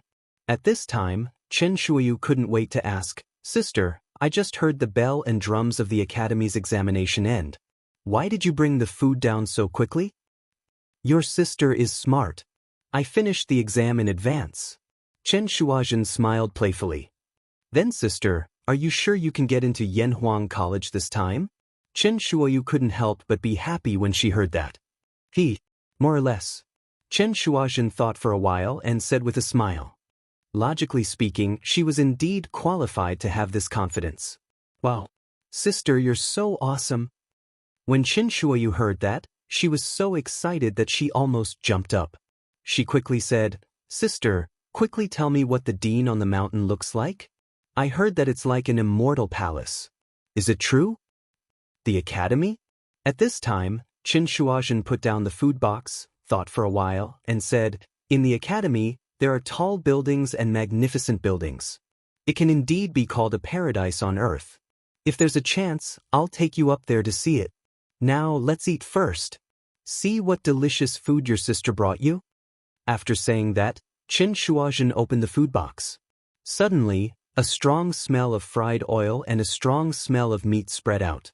Chen Shuoyu immediately threw the question of what the academy looks like to the back of her mind.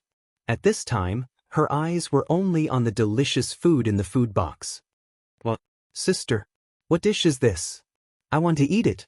It's better than the food that master cooks. Chen Shuoyu's eyes widened as she swallowed her saliva. Chen Shuozhen glared at her younger sister and said with a serious face, Xiaoyu, you're not allowed to talk about master. Master's food will always be the best, understand? Although the food in front of them was delicious, it was only to satisfy their appetite. Although their master's cooking was not that good, it allowed them to survive. Chen Shuozhen naturally knew which was more important, the desire for good food and the debt of saving their lives. I know, sister. I'm wrong. Chen Shuoyu knew that she had said something wrong. She quickly stuck out her tongue and said weakly with a drooping face. Her sister had always been strict about Tianxuanzi, and Chen Shuoyu was already used to it. Hurry up and eat. The food won't taste good when it's cold. Seeing Chen Shuoyu's pitiful look, Chen Shuozhen's heart softened. Chen Shuoyu immediately became excited. She quickly picked up her bowl and chopsticks and went straight for the golden, nibbled chicken. It was crispy and fragrant in her mouth. Chen Shuoyu excitedly shouted as she ate, Woo woo woos. Sister, this is a drumstick. It's so delicious. Hurry up and eat. Chen Shuozhen smiled and said, Okay. The two sisters quickly began their battle. 4 plates of delicacies might seem like a lot to the 2 little girls, but in less than half an hour, the Chen Shuozhen and Chen Shuoyu sisters had wiped them clean. There really wasn't a single scrap left. If it weren't for the fact that the plates were easily stained with oil, they probably wouldn't even need to be washed. It was simply too clean. Burp. Sister, when will you finish your exam in the afternoon? Chen Shuoyu had never eaten so much in her life. She rubbed her belly that was obviously much bigger than before and let out a satisfied burp before asking. In the afternoon? It should be very soon, right? It's just identifying the herbs on the spot. We have been helping Master pick herbs for 2 years. This is not a problem for me. Chen Shuozhen was also very full. She thought for a while and could not help but feel proud. She was not bragging. If you asked her to describe the effects of each herb, it might be difficult for her. However, if you asked her to identify herbs, it was basically not a problem for her. This was because when she was on the mountain, she did not say that she knew all kinds of herbs, but she could still identify dozens of herbs. Therefore, she was basically as steady as a dog in the medical school exam. Then I'll congratulate you in advance for getting into Yanhuang College. If father, mother, and master knew about it, they would definitely be overjoyed. Chen Shuoyu could not help but feel happy when she heard that. Chapter 1670. Dad? Master? At the foot of Yunshan Mountain, Chen Shuozhen, who was imagining her beautiful life after being admitted to Yanhuang College, heard Chen Shuoyu's words. Her bright face couldn't help but show some sadness because she thought of her deceased parents and master. 4 to 7 or 8-year-old girls, losing their parents was already a very painful thing. However, they lost their master this year. As the saying goes, a teacher for a day is a father for life. This was equivalent to experiencing the pain of losing a loved one again. This could be said to be cruel to the two sisters.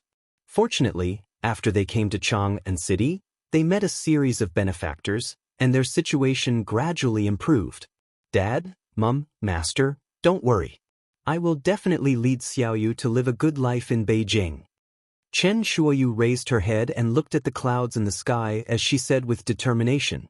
On the 15th of July in the second year of Zhengguan era, the first empress in China's history gave a grand wish to live a good life in Beijing at the foot of Yunshan Mountain. Okay, it's getting late. I should go up the mountain. Xiaoyu, wait under the shade of the tree. I will bring you back after the exam. Don't run around. But, sis, you will definitely pass. Chen Shuoyu raised her head and replied crisply. Then, she watched as Chen Shuozhen left. Clang, clang, clang. At 5:30 p.m., the bell and drum on Yunshan Mountain rang again, indicating that the second entrance exam for Yanhuang College had officially begun. In the engineering exam hall, the subject in the afternoon was mathematics, which accounted for 50% of the total score. Therefore, all the examinees attached great importance to it. In the past year, they had spent most of their time studying Yanhuang College's new mathematics.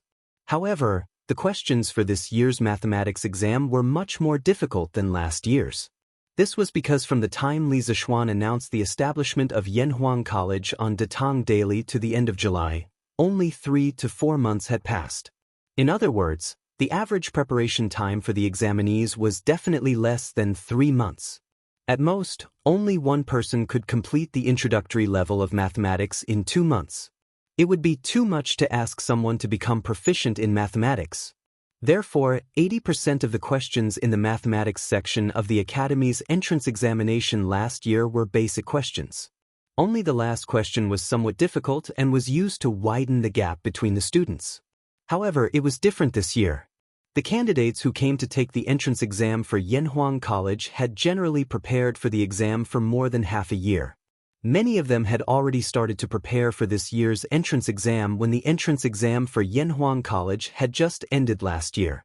In addition, at the beginning of this year, Li Er had personally issued a decree ordering all schools and government offices in the various provinces and counties of the Great Tang to switch to using the new method of accounting. For a period of time, the entire Great Tang was in a frenzy to learn the new method of accounting, and the standard of the Great Tang citizens was raised. Last year, if you were to ask 10 people on the street for the mnemonic formula of addition, subtraction, multiplication, and division, no one would be able to answer it. But now, 7 out of 10 people would be able to answer it. Therefore, due to this situation, the difficulty of the mathematics questions this time was much higher than last year's. There were no free marks in the papers, and every question required some effort to solve correctly. Not only could this widen the gap between the candidates, but it could also test the overall standard of the Great Tang citizens. Once the overall difficulty of the papers was raised, Lin Hao was overjoyed. This was because he was hoping to use his mathematics results to widen the gap between him and the other students. One had to know that Lin Hao was the most confident in his mathematics. Moreover, he had learned all his mathematics from Iron Egg. Iron Egg's mathematics results were among the best in the entire academy. How could his students be bad? With the flood of questions provided by Iron Egg, Lin Hao's current level of mathematics was considered to be above average even among the second-year students in the academy. Now, among the other candidates, Lin Hao was basically invincible in mathematics. As for the medical school, the afternoon examination was mainly about identifying medicinal herbs on the spot. Every half an hour, 5 types of medicinal herbs would be presented on the podium in each examination hall. Each medicinal herb would have a label on it. The candidates in the examination hall would line up to identify the 5 medicinal herbs on the podium in order. Every student had a very limited time on the podium. Once the time was up, they would be ordered to return to their seats and write down the identification results on the answer sheet according to the label of the medicinal herb. Then, after half an hour, another 5 types of medicinal herbs would be placed on the podium. The students would then line up to identify the medicinal herbs on the podium. In this way, there would be a total of 8 groups of medicinal herbs for the students to identify. During the identification and answering process, there would be an invigilator supervising from the side to prevent the candidates from interacting with each other and cheating. This examination method was to test the students' ability to recognize medicinal herbs. On the other hand, it was also to test the students' memory. After all, the students had to look at 5 types of medicinal herbs each time. They had to remember the corresponding label of each medicinal herb. Otherwise, even if they recognized all the medicinal herbs, it would be useless if they wrote down the wrong label in the end. Number 1 is Pinellia tuber. Number 2 is Camellia sinensis. Number 3 is Lobelia. Number 4 is white flower snake tonguegrass. Number 5 is red peony. After the first round of identification, Chen Shuozhen returned to her seat. She closed her eyes and pondered for a moment before starting to write. Fortunately, they are all common medicinal herbs. Master has brought us into the mountains to pick them before. As long as there are no rare medicinal herbs that I have never seen before, I will definitely have no problem in this afternoon's examination. After writing down the answer sheet, it was not time for the next round of identification yet. Chen Shuozhen let out a sigh of relief and rejoiced in her heart. And things were developing in the direction she had anticipated. Number 6 is grass blackleaf. Number 7 is rush grass. Number 8 is tangerine peel. Number 9 is toad crisp. Number 10 is gall alum. That's great. This is another group of common medicinal herbs. After the second round of identification of medicinal herbs, Chen Shuozhen was completely relieved. Most of the questions for the medical college examination were written by Sun Simiao. Old Sun's medical skills had reached the pinnacle of perfection. In his eyes, everything could be used as medicine. Because of this, Sun Simiao disliked prescribing expensive medicinal herbs when he was treating patients. Under the circumstances that it did not affect the efficacy of the prescription, he would always replace the expensive medicinal herbs with common ones. This was because, in his opinion, this was the best test of a doctor's ability. Therefore, in the second round of the medical college examination, there were no rare medicinal herbs that were rarely seen by ordinary people. On one hand, it was to test the examinee's foundation. On the other hand, Sun Simiao wanted to convey his medical philosophy to the students. Clang, clang, clang. 4 hours of examination time was neither long nor short. When the sun was setting in the west, a melodious sound of drums and bells could be heard from above the clouds, indicating that the second year of Yanhuang College's entrance examination had officially come to an end. The examination is over. It's finally over. This year's mathematics questions are too difficult. That's right. It's much harder than last year. Sigh. I didn't even have time to answer the last big question. Brother Chu, you only have one question that you didn't answer? I have 2 questions that I didn't answer.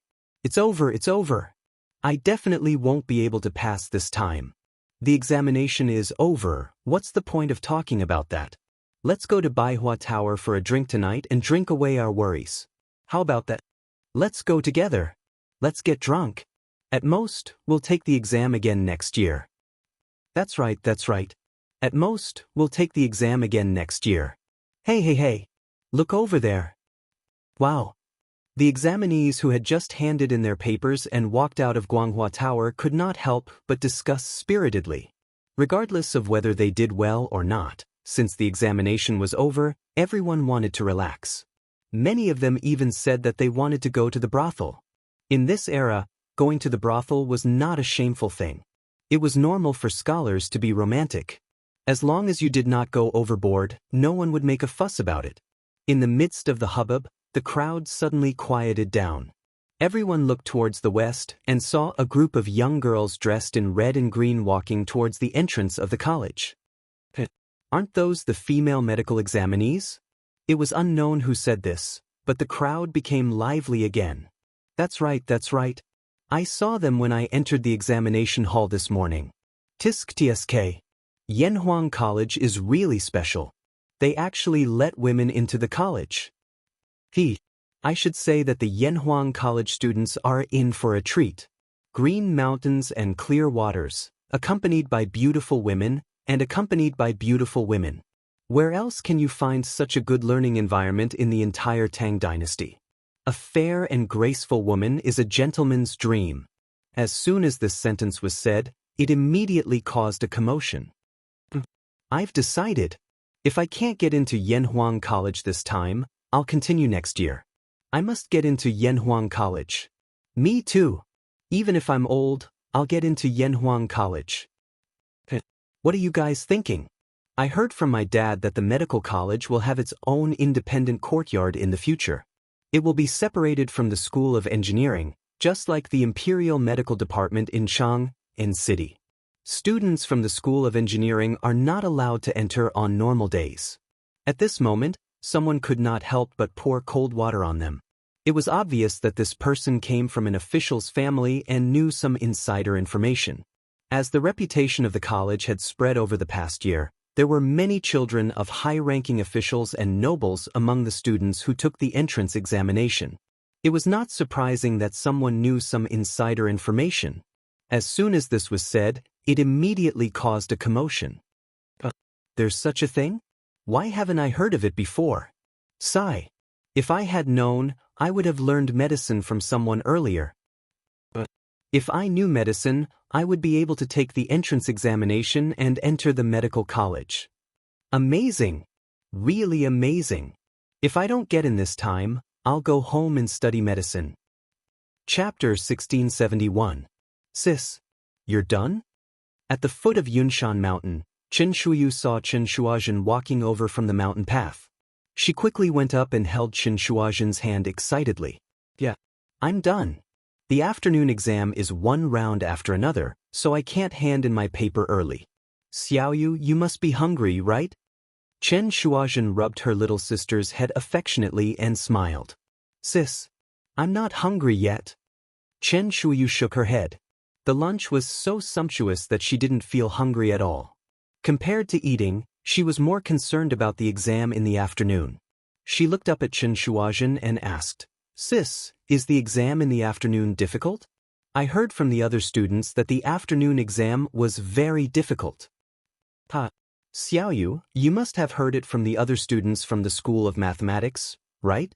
Chen Shuazhen couldn't help but laugh.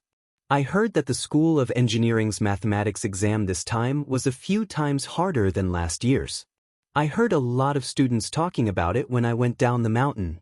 But the medical school's afternoon exam isn't that difficult. Xiaoyu, you can do all of them. I can do all of them. Really? Sis? Chen Shuiyu's eyes widened. She couldn't believe it and was pleasantly surprised. Of course, why would I lie to you? Chen Shuazhen couldn't help but pinch her little sister's rosy cheeks and said, the afternoon exam is mainly about identifying herbs.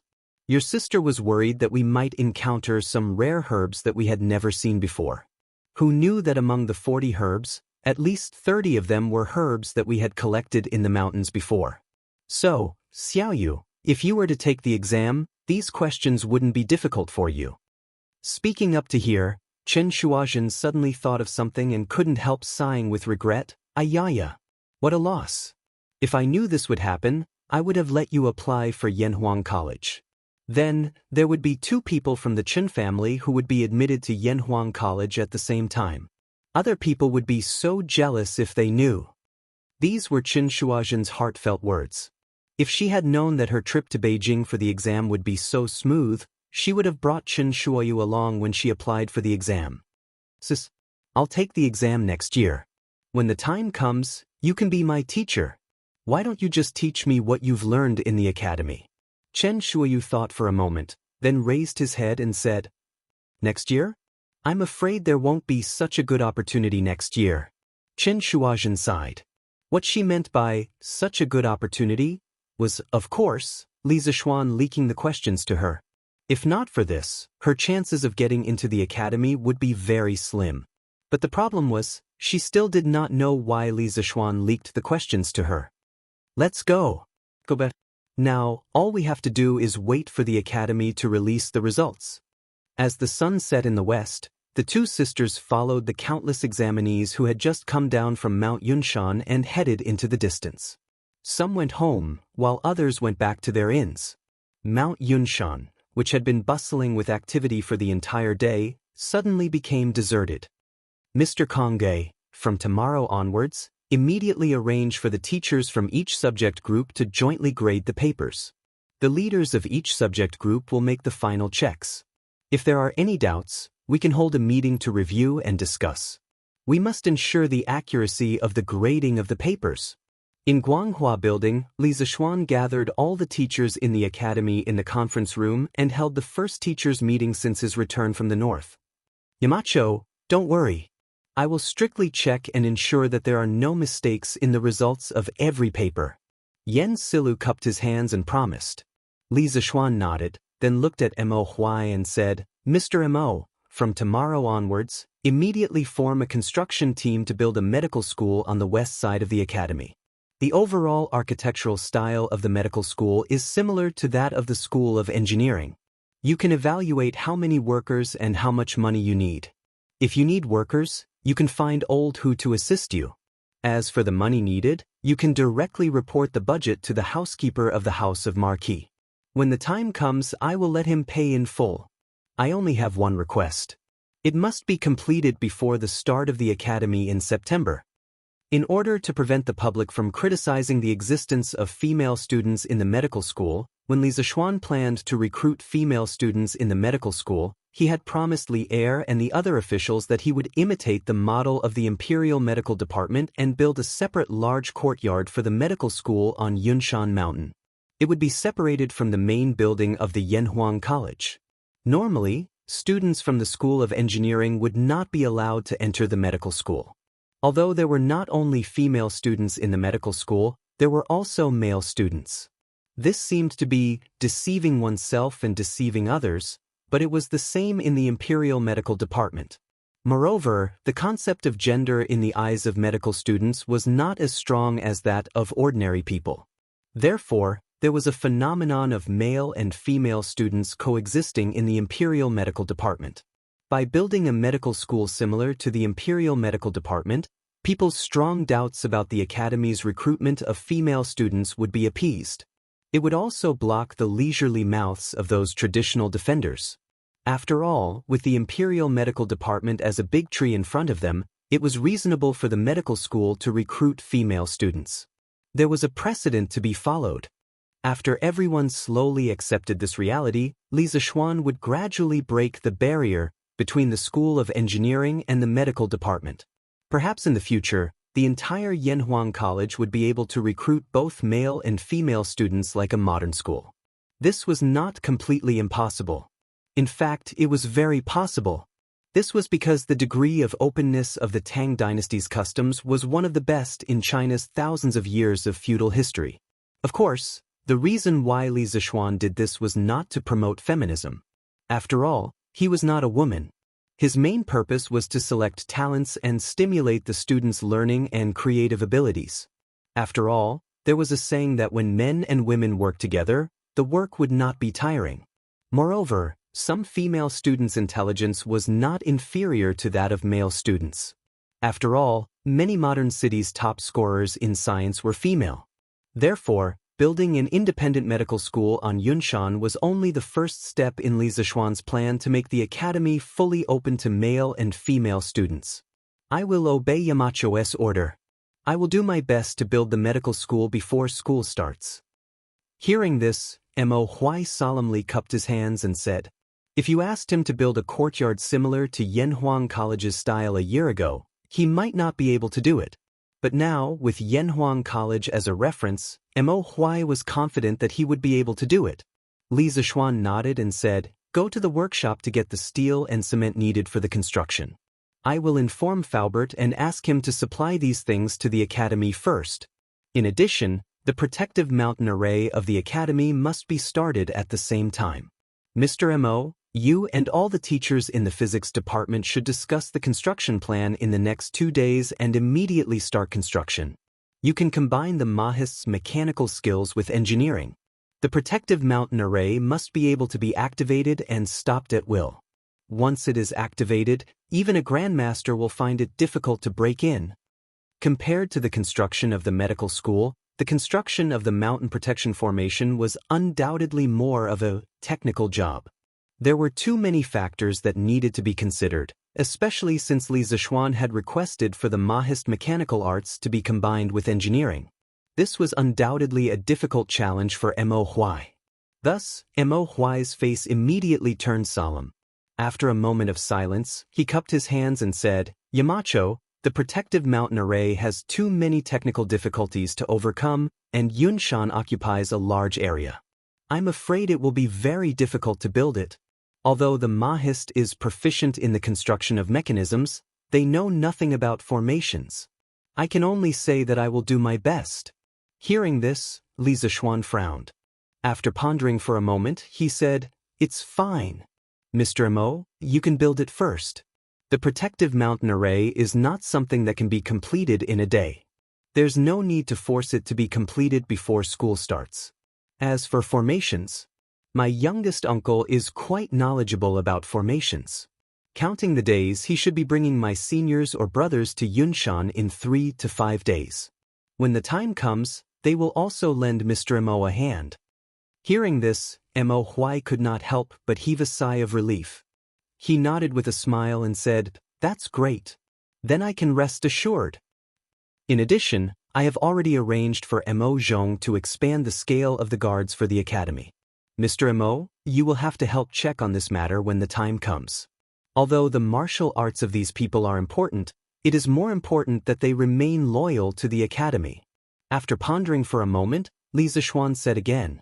Mo Huai nodded and replied, "Yes. Yamacho." At this moment, Li Zixuan looked at the other teachers in the conference room.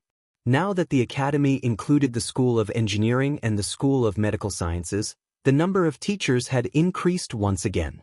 This originally spacious conference room actually seemed a little crowded now. After a pause, Li Zixuan said in a low voice, "In a few more days, I will be going to the Black Armored Army's barracks to serve as an adjutant." "What? Yamacho, you are leaving Yunshan again?" As soon as these words were spoken, everyone was shocked. The academy had just suffered a calamity a few days ago, and this allowed them to understand that Li Zixuan was the backbone of the academy. Now that Li Zixuan was actually about to leave, how could the teachers of the academy not be terrified? "Everyone, please calm down." Li Zixuan waved his hand, indicating for everyone to be quiet. Then he continued. "The Black Armored Army's camp is in Chang, and not far from the academy. If anything happens to the academy, I will return immediately. There will definitely not be a crisis like the last time. After I leave, all matters of the academy will be handed over to Teacher Wenji and Teacher Kong Gui to handle. Although the School of Medical Sciences has just been established, all management systems must follow those of the School of Engineering. If there is a shortage of teachers, Sun Daozhang can go ahead and recruit them. Money is not a problem. Teachers of the School of Engineering, first of all, you must do a good job in marking the entrance examinations. Second, as new students enter the School of Engineering, the School of Engineering will also need to recruit a new batch of teachers. The teachers who were originally in Year 1 will enter Year 2 with the original students after school reopens. Before school reopens, you must fully understand the teaching materials for Year 2. Otherwise, how can you teach the students? The newly recruited teachers must also make good use of the time to learn the teaching materials for Year 1. This will be arranged by Teacher Kongge.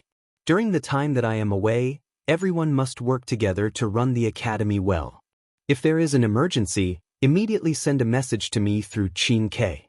I will be bringing a telegraph with me when I join the army this time. Chapter 1672.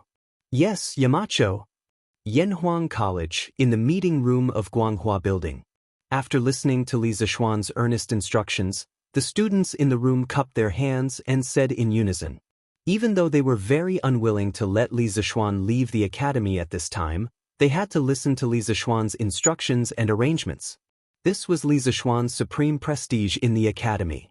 Yamacho, how many students do the School of Engineering and the medical school need to enroll this time? After a moment of silence in the meeting room, Li Gang asked at this time. Although the old man had just recovered from a serious illness, he was too old after all.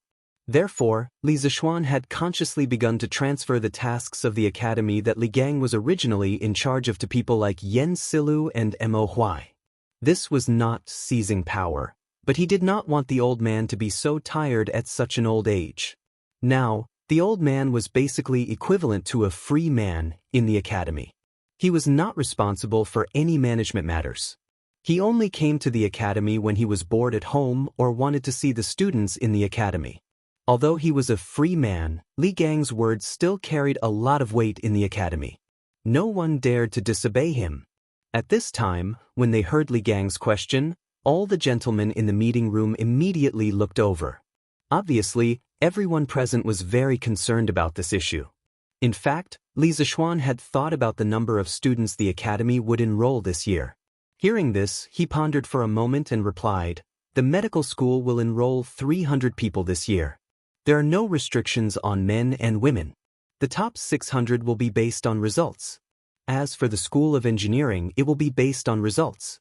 The final weighted average score will be above 70 points. There is no limit to the number of people. However, if the weighted average score of the moral character test is below 16 points, no matter how excellent the results of the other two exams are, they will not be admitted."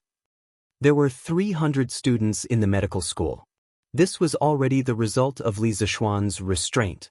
Even so, this number had already caught up with the current number of students in the Imperial Medical Department.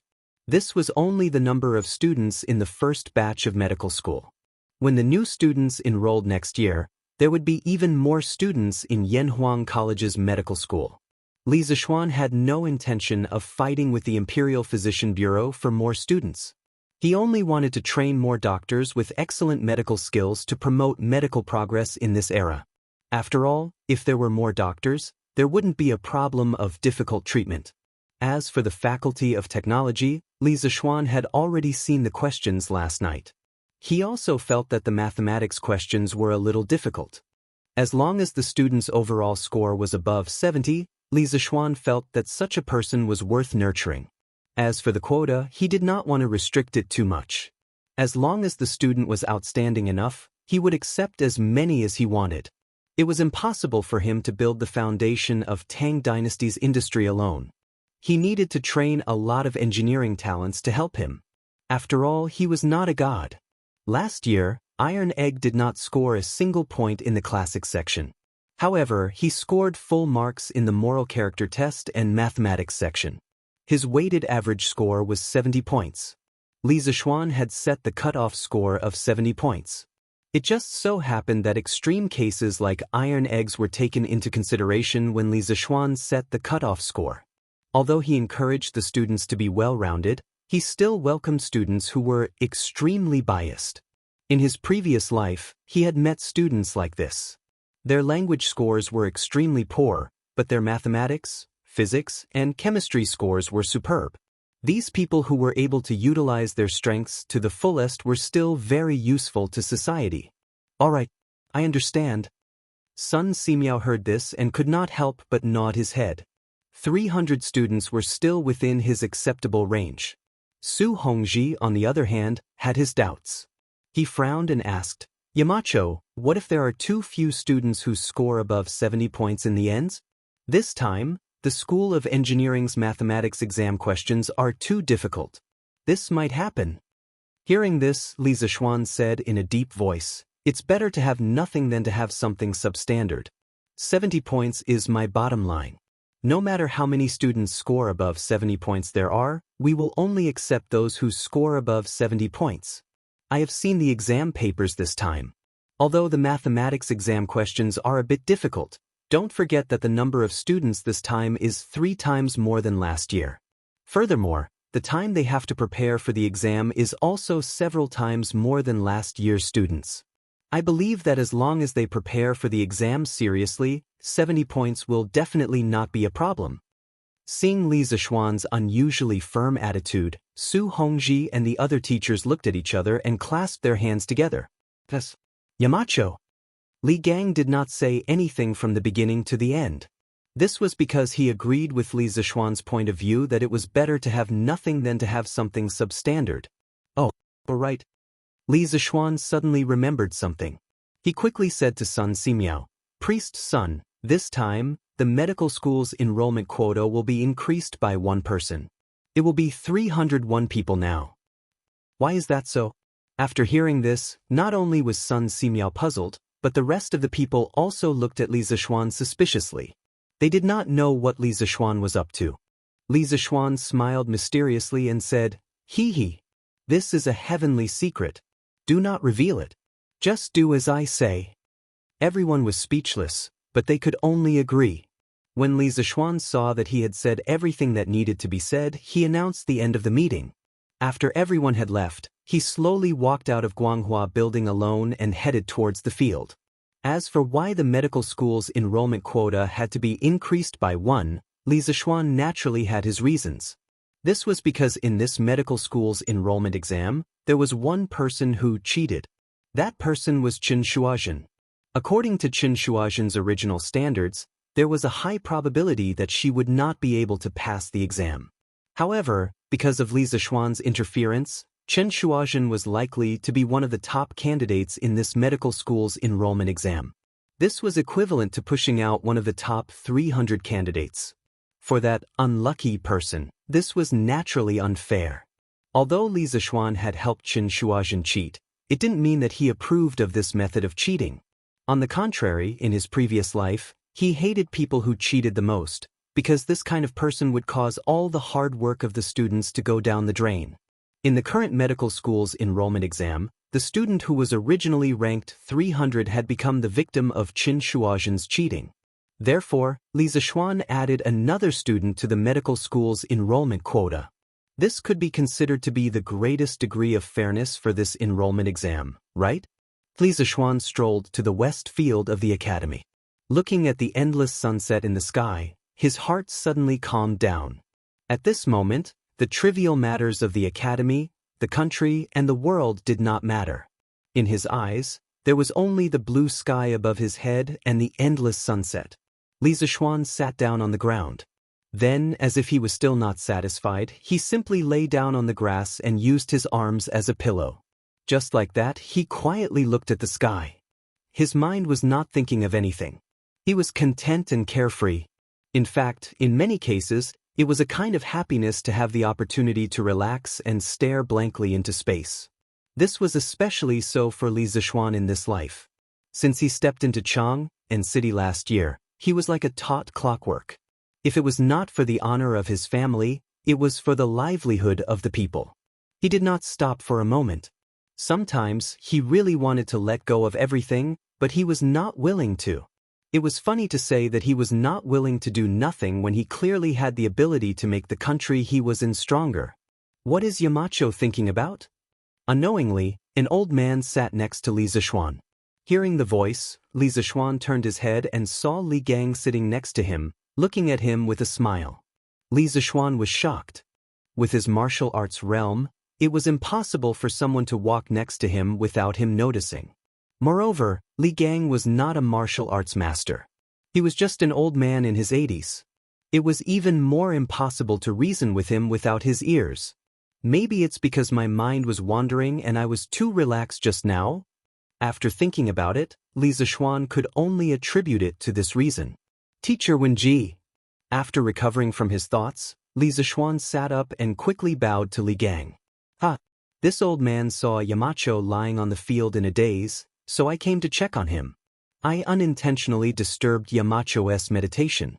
Please don't blame me. Li Gang said with a benevolent smile. Li Zixuan hurriedly said, "What meditation? Teacher Wenji must be joking. This kid was just imagining things." No. Li Gang shook his head seriously and said, "This old man can see that Yamacho is tired and wants to be alone in a quiet place to relax and find a moment of peace. But this old man disturbed his meditation. This is indeed this old man's fault." Li Zixuan's eyes narrowed. He did not expect that the tiredness hidden in the depths of his heart could not be hidden from the wise old man in front of him. Also, Li Gang had experienced ups and downs in his life. What kind of storms and waves had he not seen? It would be difficult to hide this matter from Li Gang's discerning eyes. Teacher Wenji must be joking. Li Zixuan forced a smile and bowed to Li Gang. Li Gang's turbid eyes could not help but reveal a touch of affection. He murmured, "Us?" Yamacho not only has the heavy responsibility of revitalizing engineering, but also the livelihood of the thousands of people in his fief. He also has to make the Tang Empire prosper day by day. If this old man was Yamacho's age and shouldered so many responsibilities, this old man would also feel tired. Li Gang's words had imperceptibly closed the distance between the two. Li Zishuan suddenly felt that the old man in front of him was incomparably amiable. He even had the impulse to put down his strong facade and cry out loud. Because the old man's words had simply touched the bottom of his heart. He was really tired, but he had never said it. Chapter 1673. Teacher Wenji I. On the western field of Yanhuang College, Li Zishuan looked at the white-haired old man beside him. He wanted to say something, but he couldn't find the words. For a moment, he was speechless. At this moment, Li Gang could see far too many emotions in Li Zishuan's eyes. There was fatigue, desire, and a sliver of confusion. After a long silence, Li Gang slowly spoke. Little Xian, if you're really tired, stay at the academy. If you manage Cloud Mountain well and nurture tens of thousands of engineering talents, our great Tang will still be able to sweep through the universe and dominate the world. Little Xian, although your intentions are good, there are times when you're in too much of a hurry. This is too heavy for you. Slow down a little, child. At this moment, Li Gang was not a teacher of the academy, but Li Zishuan's elder. Whether it was in his expression or in his words, there was no lack of concern for Li Zishuan. Li Zishuan's heart warmed at these words. The old teacher truly understood him, and he also understood the old teacher's meaning, but, no. I can't slow down. The times have changed. I can't stop. Li Zishuan understood Li Gang's good intentions, but he could only accept them. After a few moments of silence, Li Zishuan's eyes gradually became clear. He resolutely shook his head. When you're weak, there are many bad people. When they bully you, they don't even bother to say hello. When you become indestructible, your past sufferings will become dazzling medals, the most painful slap to the evil. If a weakling wants to rise in the darkness, the only way is to shine as brightly as possible. Although the great Tang is not weak, it is far from being strong enough to look down on the heroes of the world. This is especially true in the national war with the Turks in 2 months. The outcome is still unknown.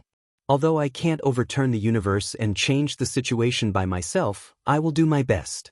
All of this started because of me, so I can't slow down. Li Zishuan's words were profound and ethereal. At first glance, it might seem as if he didn't make sense, especially the last sentence. All of this started because of me, so I can't slow down. Although Li Gang didn't fully understand it, the old teacher didn't raise any questions. He seemed to vaguely understand Li Zishuan's current feelings. Teacher Wenji I. On the western field of Yanhuang College, Li Zishuan looked at the white-haired old man beside him. He wanted to say something, but he couldn't find the words. For a moment, he was at a loss for words. At this moment, Li Gang could see far too many emotions in Li Zishuan's eyes. There was fatigue, desire, and a sliver of confusion. After a long silence, Li Gang slowly opened his mouth. Little Xian, if you're really tired, stay in the academy. Properly manage Cloud Mountain and cultivate tens of thousands of engineering talents, our great Tang can still sweep through the universe and dominate the world. Little Xian, although your intentions are good, there are times when you're in too much of a hurry. This is too heavy for you. Slow down a little, child. At this moment, Li Gang was not a teacher of the academy, but Li Zishuan's elder. Whether it was in his expression or in his words, there was no lack of concern for Li Zishuan. Li Zishuan's heart warmed at these words. The old teacher truly understood him, and he also understood the old teacher's meaning, but, no. I can't slow down. The times have changed. I can't stop. Chapter 1674. Lin Hao had been in seclusion for a few months to prepare for the academy's entrance exam. During this period, not only did he cut off all contact with the outside world, although he did not have many friends outside, he even stopped reading his favorite novel, Talking World. In these few months, he had devoted all his attention to preparing for the exam. Now that the exam was over, how could Lin Hao, who had been holding it in for so long, hold it in. Tonight was destined to be a sleepless night for him. He wanted to finish reading all the novels that he had accumulated during this period, especially his favorite, Celestial Bane. He had heard from the maid that the novel was finished, but in order to focus on preparing for the exam, he had held it in for the past few months and did not read it. The Lin family had a celebratory feast. In the courtyard where Qin Shuozhen and Qin Shuoyu were temporarily staying, there was also a celebratory feast. However, the difference was that the dishes on the table were all prepared by Qin Shuozhen herself. After all, at this time, other than the brothels, all the restaurants on the street were closed. If she did not cook, she could only starve. Looking at the dishes on the table, although they did not look, smell, and taste good, they were at least presentable. Moreover, if one was close enough, it was easy to smell the appetizing aroma of the dishes. It was said that the children of the poor matured early. Now, it seemed that this sentence was true. Wow, it smells so good. Chen Shuoyu put her little face in front of the plate and greedily took a deep breath. She praised happily, "Sister, your cooking is still so good." Of course. Chen Shuozhen proudly raised her chin, then looked at her little sister and said with a doting face, "Okay. Sit down and eat. I came back late today, and the market is closed. Wait for me to buy some chicken, duck, and meat tomorrow, and I'll let you eat to your heart's content." Hearing that, Chen Shuoyu suddenly jumped up and down in excitement. After all, for the people of this era, they could only eat meat once or twice during festivals. Moreover, they might not be able to eat meat every year. It depended on the harvest. If the harvest was not good, they might not even be able to eat rice, let alone meat. Therefore, meat was a fatal attraction to the children of ordinary families in this era. However, Chen Shuoyu had also reached a sensible age. The little girl was only excited for a moment before her small face fell. "Sis, forget it. Didn't you say that we only have 20 strings of money left? It's better to save some money. Xiaoyu doesn't need to eat chicken, duck, or fish."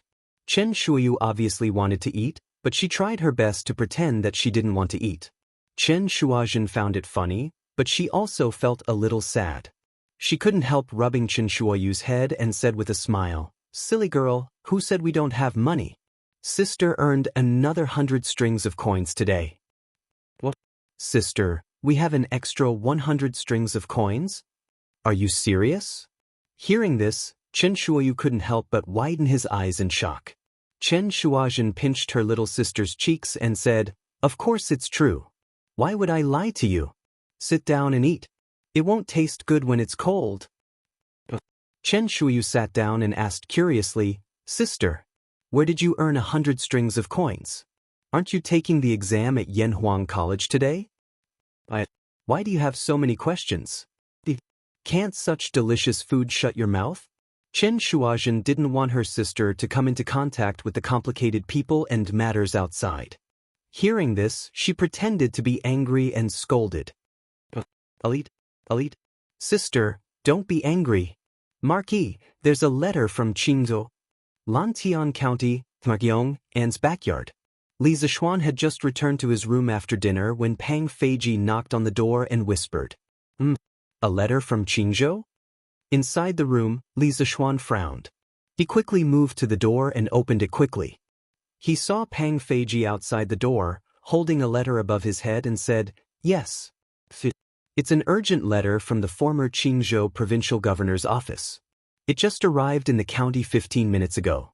I was worried that there might be an emergency, so I hurriedly sent it over. Sorry to disturb Marquis's rest, please."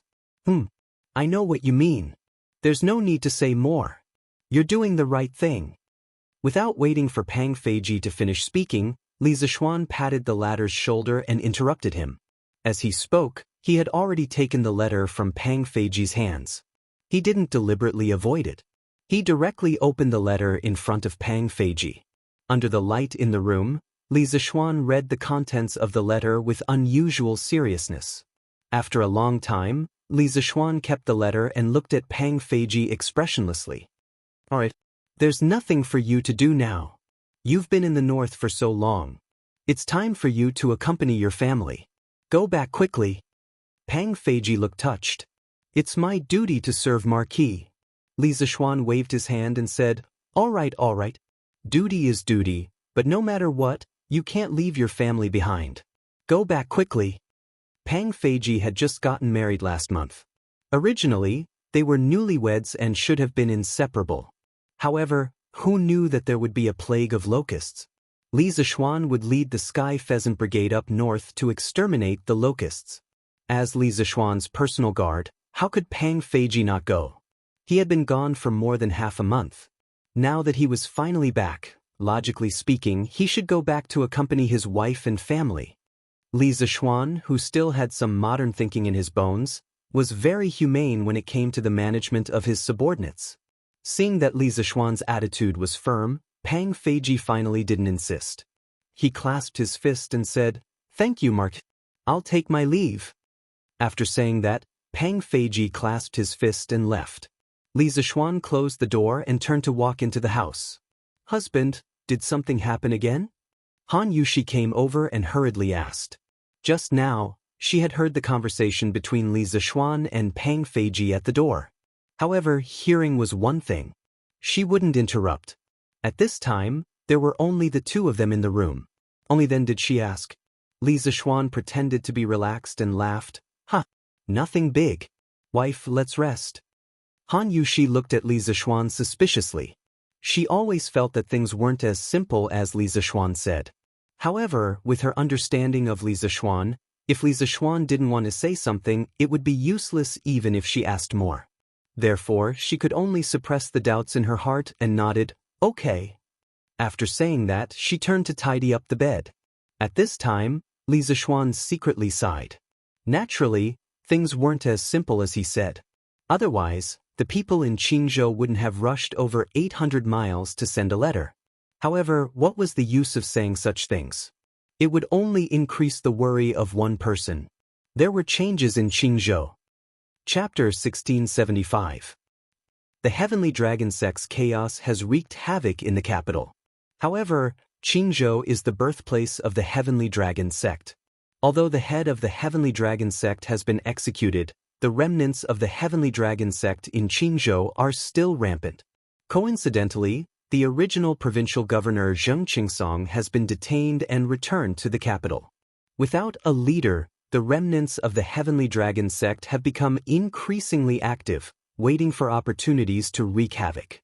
They have repeatedly attacked traveling merchants, causing the businesses of Qingzhou to wither and the people of Qingzhou to panic.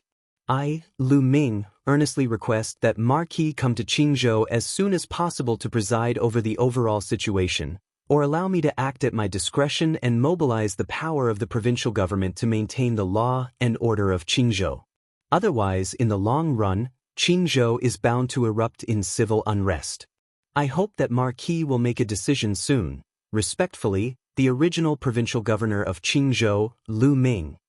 Early the next morning, Li Zishuan arrived at the academy. He had someone invite Ma Zhou, who was marking exam papers, into his office and handed the secret letter he had received last night to Ma Zhou. After reading it carefully, Ma Zhou exclaimed in surprise. "Yamacho, this is a secret letter from the provincial governor of Qingzhou? It seems that there are undercurrents in Qingzhou now." "It's the original provincial governor of Qingzhou. It's not like that anymore." Li Zishuan snorted with an expressionless face. A few days ago, the Heavenly Dragon Sect had rebelled and the Heavenly Dragon Army had besieged Chang and city, causing no small amount of trouble for the imperial court. If not for Li Zishuan single-handedly turning the tide, the Heavenly Dragon Sect really could have directly overturned the country. After the incident, not only did Li Er heavily reward Li Zishuan, granting him a piece of land in Green Province, he also dismissed the provincial governor of Green Province, Zheng Qingsong. Because the Heavenly Dragon Sect had risen in Green Province, no matter what, Zheng Qingsong, as the provincial governor of Green Province, had an undeniable responsibility.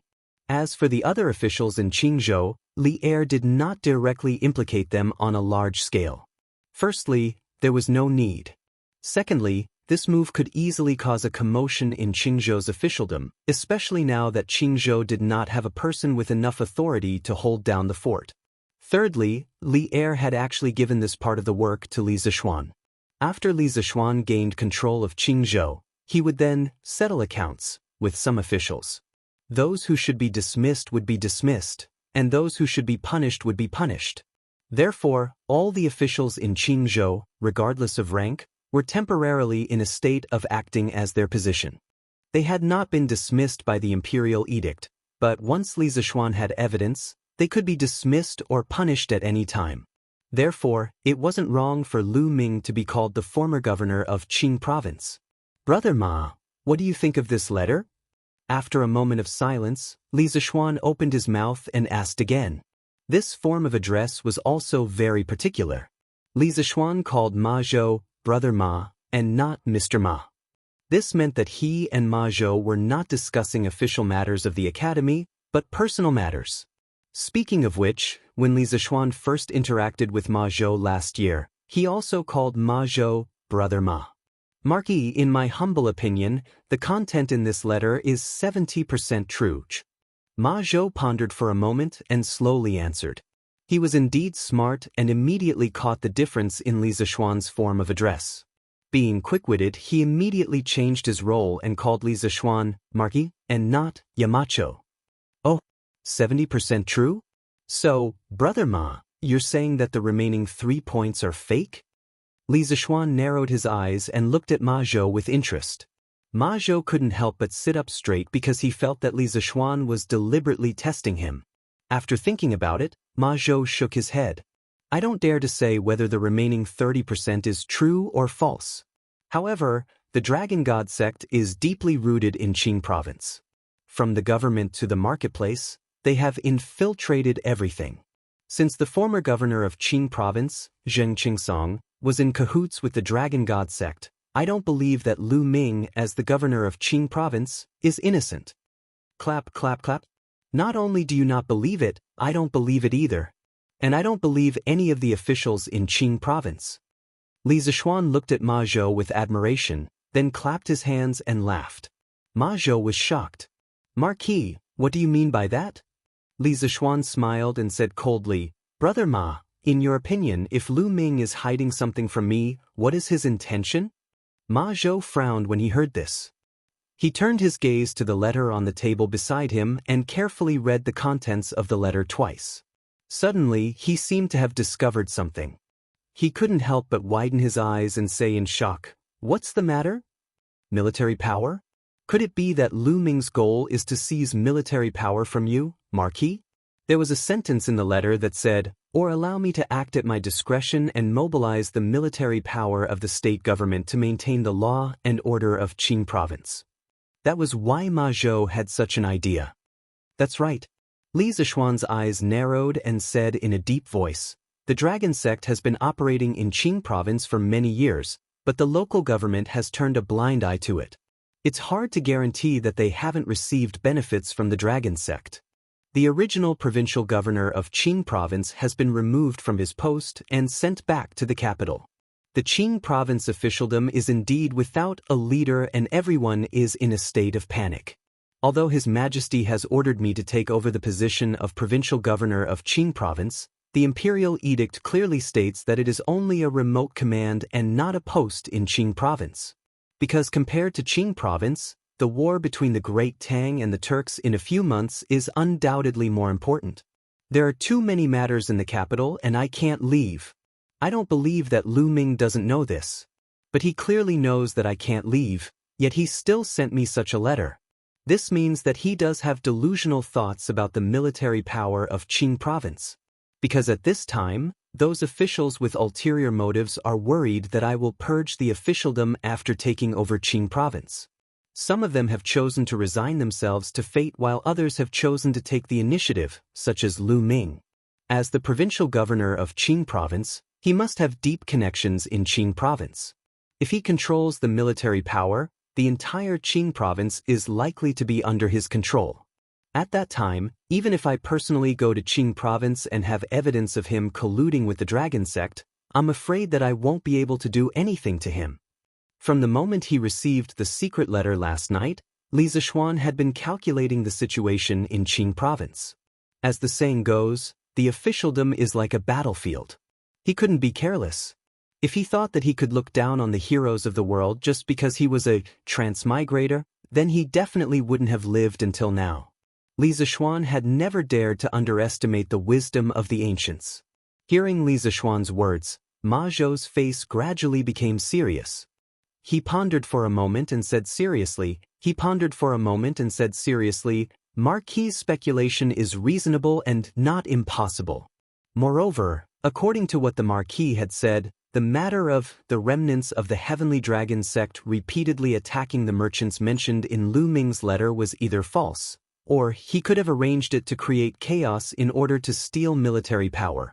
From this, it seems that Qing province is indeed extremely dangerous. However, His Majesty has entrusted Marquis with an important task. At such a critical time, Marquis simply doesn't have time to go to Qing province. What should we do? At this point, Ma Zhou's expression became awkward. This matter made him feel that it was a thorny problem. Li Zishuan looked at Ma Zhou and asked seriously, Brother Ma, do you still remember your dream? Chapter 1676. Ma Zhou used to be a teaching assistant in Buzhou, but he was reprimanded by the provincial governor of Buzhou because of his drunkenness. The prideful Ma Zhou immediately lost his face and quit in a fit of anger. He simply packed his luggage and embarked on his journey to the capital to find a way to make a living. When Ma Zhou first arrived in Chang, and it could be said that he was in the dark. Seeing that he was about to run out of money and unable to find a way to make a living, a cultured person like him would have to beg for food. Who knew that coincidentally, Datang Daily's editorial department was recruiting scholars to write news articles. Ma Zhou, a fine steed, met his first talent scout in his life. The articles he wrote in Datang Daily often caused a sensation in the literary circle. Soon, he became the chief manager of Datang Daily's editorial department and attracted the attention of Li Er. Li Er was very appreciative of Ma Zhou's strategies for governing the country in the Tang Daily. He believed that Ma Zhou had the talent to stabilize the country. Li Er had once wanted to poach Ma Zhou from Li Zishuan, and Ma Zhou was about to fly up the branch and become a phoenix, becoming a courtier in one step. However, Ma Zhou did not accept Li Er's olive branch in the end, because he felt that if he stayed in the editorial department of the Tang Daily, he would be able to realize one of his dreams, a great dream to let all the scholars in the world be able to read books and let all the people in the world be able to read.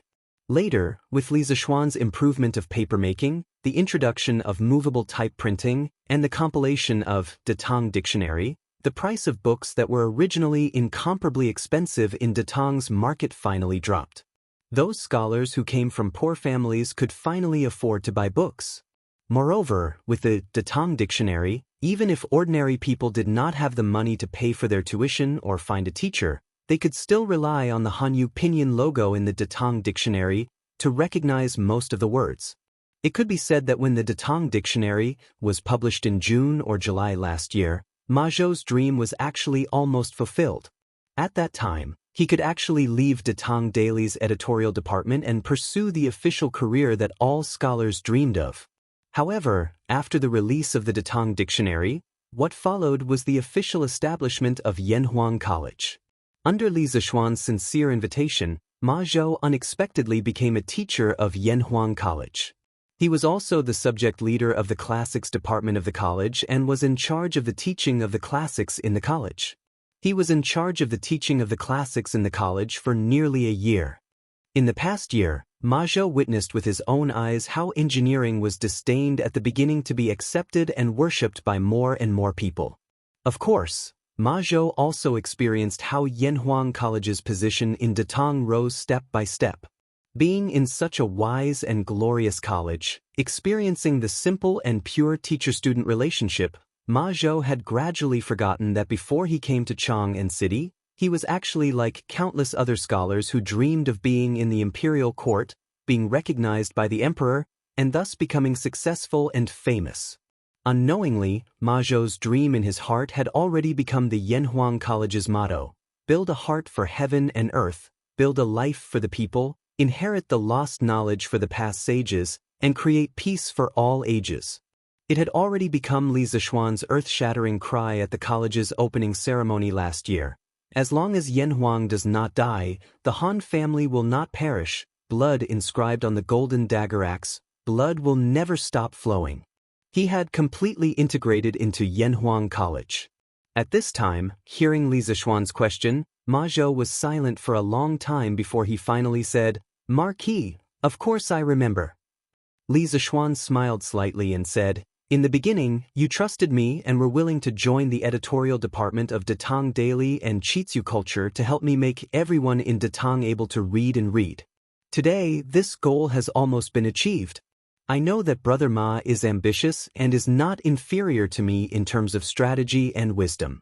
Whether it is the editorial department of Datang Daily or Yanhuang College, these places are a waste of talent for you.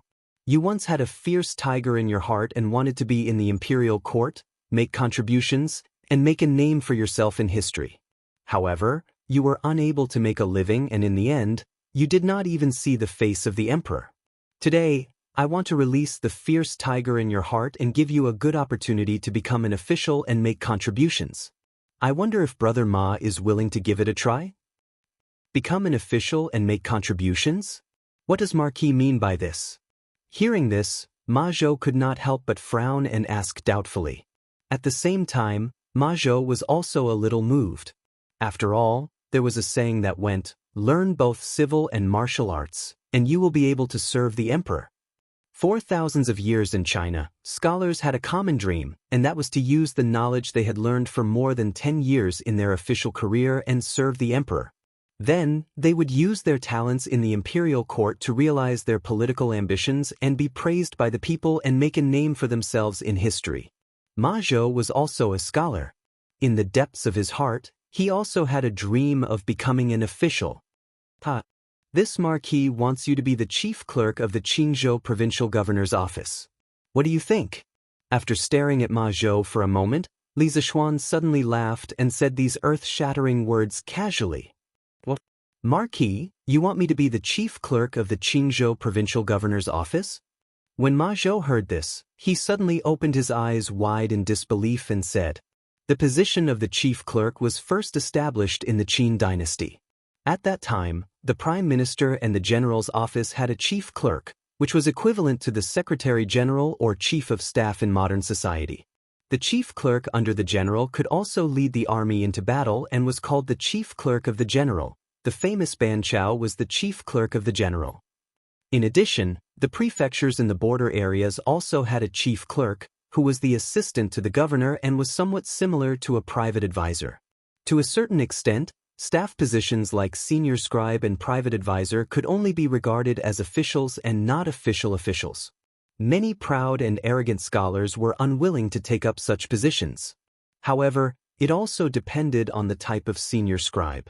For example, the senior scribe of the provincial governor's office was basically equivalent to the second-in-command of a province. Although it didn't have direct decision-making power, it had the opportunity to influence the provincial governor's decision. The stage wasn't small, especially since the land of Qingzhou now belonged to Li Zishuan's fief. Li Zishuan was both the landlord and the provincial governor. As such, the authority of the senior scribe of the provincial governor's office in Qingzhou was even greater. As long as Li Zishuan announced to the public that he wanted to recruit a chief clerk, there would definitely be countless scholars fighting to sign up. This rare opportunity had now landed on Ma Zhou so easily. It was completely Li Zishuan opening a back door for Ma Zhou. "You are the most suitable candidate for the position of chief clerk in this marquis's heart. Brother Ma, are you willing to follow this marquis to create another career?" Li Zishuan nodded and looked at Ma Zhou with a serious face. Chapter 1677. Qingzhou is located in a remote corner, and the local tyrants and officials are definitely colluding with each other. Moreover, the dragon head of the dragon sect was recently killed in Chang'an, so the situation in Qingzhou is definitely complicated and treacherous. This marquis needs a sufficiently capable and trustworthy person to go to Qingzhou and stabilize the situation for the time being. Brother Ma, whether in terms of talent or intelligence, you completely meet the requirements. It all depends on whether Brother Ma is willing to lend this marquis a hand. In the principal's office of Yanhuang College, Li Zixuan stood up and solemnly clasped his hands at Ma Zhou. In history, Ma Zhou had come from a humble background, but in the end he had climbed step by step to the position of prime minister and become Li Er's right-hand man. His talent, strategy, and political skills were beyond doubt. Although the current situation in Qingzhou was complicated, Li Zixuan was confident that it would not be a problem for Ma Zhou. Wouldn't the future prime minister of the Great Tang be able to easily govern a province? Of course, Li Zixuan had never thought of tying Ma Zhou to his side forever. This would be too much of a waste of talent. Ma Zhou had the talent to become prime minister, so he shouldn't just be a minor official. As long as the time was right, even if Ma Zhou didn't want to enter the court as an official, Li Zixuan would recommend Ma Zhou to Li Er. In the end, Qingzhou was just a small hurdle that Li Zixuan had set up for Ma Zhou to grind experience and level up. Once Ma Zhou had accumulated a certain amount of experience as an official, it would be time for him to start the main storyline of the imperial court. In the face of Li Zixuan's solemn expression, Ma Zhou couldn't help but turn solemn. To tell the truth, he was very conflicted. On one hand, he had lived in Yanhuang College and Datong Daily for more than a year, and he was already used to the people and things here. He had long been deeply infatuated with everything here, and he was naturally reluctant to leave. After all, humans were not plants and could not be emotionless. But if he had to stay in Yunshan for the rest of his life, in the editorial department of Datong Daily, Ma Zhou would feel that his life was lacking something, and it would be somewhat dull and tasteless. After a long silence, Ma Zhou's originally unfocused gaze gradually became resolute. He solemnly bowed to Li Zixuan and said, "Many thanks for Marquis's appreciation. This Ma is willing to serve Marquis faithfully." "Ha, good. Brother Ma, I was right about you." Li Zixuan looked deeply at Ma Zhou, then stepped forward and helped Ma Zhou up with both hands. He then laughed loudly and said, "With Brother Ma's help, the people of Qingzhou will live a good life in the near future. Marquis is too kind. In terms of governing the people, this Ma's insignificant ability can't compare to Marquis'." Ma Zhou shook his head and cupped his hands. This was not a deliberate compliment to Li Zixuan, but a fact. Back then, the Han family manor and Plum Village were the same as the other villages. The people didn't know what to eat, and it was estimated that they wouldn't be able to eat meat for a whole year. But in just over a year, the Han family manor and Plum Village had become one of the wealthiest villages around Cheng. Not only did the villagers live better, but their food and clothing were also several times better than before. Almost every family had saved up a lot of money. Anyone with a discerning eye would know who the credit was. So Li Zixuan's ability to revitalize the people's lives was something that even Ma Zhou couldn't help but admire. Let's stop flattering each other and get back to the main topic. The situation in Qingzhou is urgent. This Marquis will personally write a letter of appointment after returning home in the afternoon, officially appointing Brother Ma as the chief steward of the Qingzhou provincial governor's office. Chief Steward Ma, after you pack up and prepare, immediately set off for Qingzhou. Li Zixuan first smiled, then looked at Ma Zhou seriously. The chief steward Ma was only a subordinate of the provincial governor, so the appointment of the chief steward Ma didn't need to be reported to the imperial court, nor did it need Li Zixuan's approval. Li Zixuan alone could make the decision. Hearing the words, Chief Steward Ma, from Li Zixuan's mouth, Ma Zhou couldn't help but feel a little emotional. The poor kid who came to Cheng, and alone from Bo province and had nothing, was now the chief steward of the provincial governor's office? This made Ma Zhou feel a little dreamy and unreal. Of course, there's no problem on my side. But after I leave, what about the Academy's economics department and the Datong Daily's editorial department? Ma Zhou recovered from his absent-mindedness and frowned as he asked hesitantly. Li Zixuan thought for a while and said, "This is easy. For the Academy, let Mr. Kong Gui be the head of the economics department.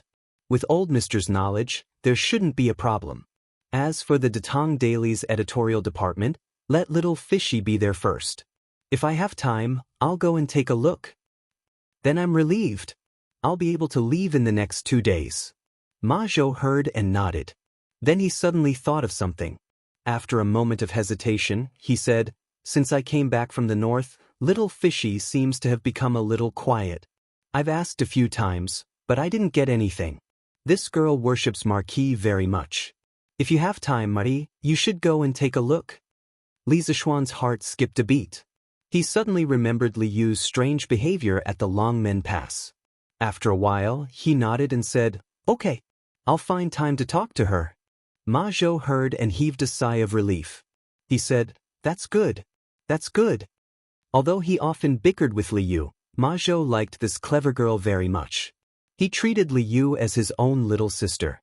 Last time, Li Yu went to the north alone without a word. After that, she came back in low spirits. Naturally, Ma Zhou saw all of this. However, there were some things that Li Yu didn't want to tell him. He couldn't do anything about it. Also, Officer Ma, you should pay more attention to your safety when you go to Qingzhou. Li Zishuan thought for a moment, then added, "When you go to Qing province, I'll send a few guards to go with you. When you get there, you'll be able to mobilize all the provincial troops within Qing province with my warrant and the Tiger Tally. Since Lu Ming wrote to me to ask for military authority, it means that the provincial troops in Qingzhou are not completely under his control. This is our chance. Of course, just in case, Officer Ma, you should bring a telegraph machine to Qingzhou. If there are any changes in the situation, send a telegraph to me at any time." Ma Zhou's trip to Qingzhou was, of course, dangerous. After all, he was going there to replace the position of Lu Ming, the provincial governor of Qingzhou. Li Zishuan and Lu Ming were direct enemies. Lu Ming had been an official in Qingzhou for many years and definitely had a lot of connections. If he was driven to desperation, he might really do something to Ma Zhou. Therefore, Li Zishuan had to consider everything carefully. However, it didn't mean that Ma Zhou would die. At the very least, the provincial troops in Qingzhou were still very likely to be used by Li Zishuan and Ma Zhou. After all, with the consolidation of the Tang dynasty's political power, and Li Er's series of ruthless methods since he ascended the throne, everyone knew that the current imperial court was invincible. Only death awaited those who wanted to rebel. Yozhou's Luo Yi and the Dragon Sect were examples. Lu Ming was just a minor provincial governor. It was impossible for him to completely control all the provincial troops in Qingzhou during the period when the provincial governor Zheng Qingsong was captured. As long as he could control the military power as soon as possible, Ma Zhou's safety in Qingzhou would be guaranteed. The rest was to slowly stabilize the political situation and eliminate the dregs and scum in Qingzhou's officialdom. Ma Zhou was greatly touched by these words. He couldn't help but cup his hands and say, "Thank you for your trust, Marquis. I will do my best and not disappoint Marquis's high expectations." To completely hand over the military power of a province to one person, this trust couldn't be said to be small. Li Zishuan smiled and said, "This Marquis previously said that this Marquis doesn't trust any of the officials in Qingzhou, but Brother Ma, this Marquis has complete and unreserved trust in you. Go ahead and do it. First, help this Marquis stabilize the situation in Qingzhou. When this Marquis is free, he will personally make a trip to Qingzhou." Ma Zhou was moved and said, "Yes." The two looked at each other and smiled. Li Zishuan patted Ma Zhou's shoulder and said heroically, "Ha! Then let's do something big in Qingzhou." After discussing the matters in Qingzhou with Ma Zhou, Li Zishuan went to the offices of the various disciplines. His main purpose was to look at the situation of the examination papers from yesterday. In addition, he also gathered Yen Silu and a few other discipline team leaders for a small meeting. They discussed the situation of Ma Zhou's appointment in Qingzhou, as well as the subsequent handover of some work. With regards to Ma Zhou's promotion, Yen Silu and the other teachers were sincerely happy for him. Some people saw from Ma Zhou that they might be able to rely on their achievements in the academy and Li Zishuan's appreciation to become an official. This made them even more motivated in their hearts, such as Su Hongji and Xiaodian. Some people didn't care about being an official because they were already content with the status quo, such as Wang Ji and Mo Huai. Li Zishuan naturally didn't know what these teachers were thinking. However, even if he knew, he wouldn't say anything. Everyone had their own aspirations, and he respected everyone's aspirations. If these people wanted to enter the imperial court as an official, he would do his best to help. After all, these people represented Gong Shui, and this could be considered as expanding the influence of Gong Shui. After all the arrangements were completed, Li Zixuan quickly returned to the mansion in Lantian County. Then he personally wrote a letter of resignation for Ma Zhou and stamped it with the seal of the Qingzhou provincial governor and his own personal seal. Lu Feng, immediately send this item to Yunshan and personally hand it to Mr. Ma Zhou, understand? Li Zixuan came to the front yard and summoned the guard Lu Feng. The situation in Qingzhou absolutely couldn't be allowed to deteriorate any further. When Li Er handed Qingzhou over to Li Zixuan, it was mainly to let Li Zixuan pacify the influence of the Heavenly Dragon sect on Qingzhou as soon as possible and lead the local people to live a better life. If it wasn't for the upcoming Kingdom War, Li Zixuan would have personally made a trip to Qingzhou. Lu Feng took the package that Li Zixuan handed over. He responded and immediately turned to leave the residence. Chapter 1678.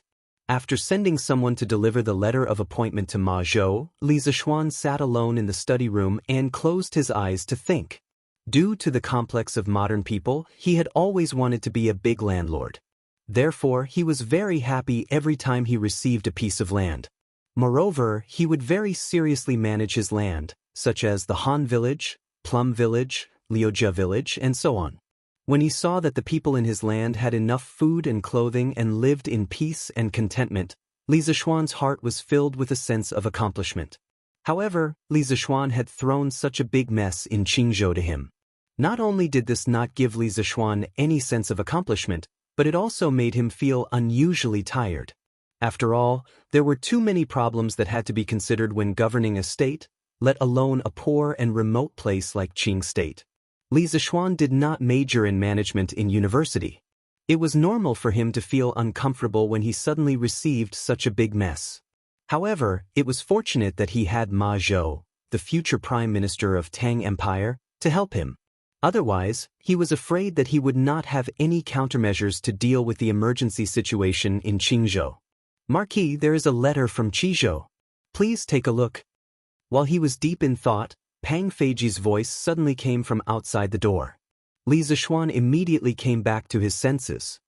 His heart moved and he said in a deep voice, "Come in." With a creak, Pang Feiji pushed open the door from the outside and entered.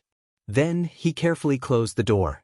After everything was done, Pang Feiji held a lacquered envelope with both hands. He quickly walked to Li Zixuan and said, "Marquis, this is a letter from the Qizhou Provincial Governor's Office." Qizhou Provincial Governor's Office? Wang Renbiao? Let me take a look. Li Zixuan stared blankly for a moment before hastily replying. Although Wang Renbiao was born in an aristocratic family, he did not have the bad habit of being unruly and unruly. He got along very well with Li Zixuan. Moreover, in the battle at Longmen Pass not long ago, if Wang Renbiao had not taken the risk of being impeached and recruited elite soldiers without authorization to come to the rescue, Longmen Pass might have fallen, and Li Zixuan, who was heavily injured at that time, might have died under the hooves of the Turkic wolf cavalry. This was a life-saving grace. Not to mention, before this incident, Li Zixuan and Wang Renbiao's relationship was already very good. Therefore, when he heard that it was a letter from the Qizhou Provincial Governor's Office, Li Zixuan was very happy. After receiving the letter from Pang Feiji, Li Zixuan quickly opened it and read it carefully. There were lines of elegant handwriting on the letter. As the saying goes, a person's handwriting is like their handwriting. However, looking at the elegant handwriting, he knew that this letter was definitely not written by a man. Looking at the contents of the letter, it was indeed not written by a man. I, Jingchu, pay my respects to Marquis.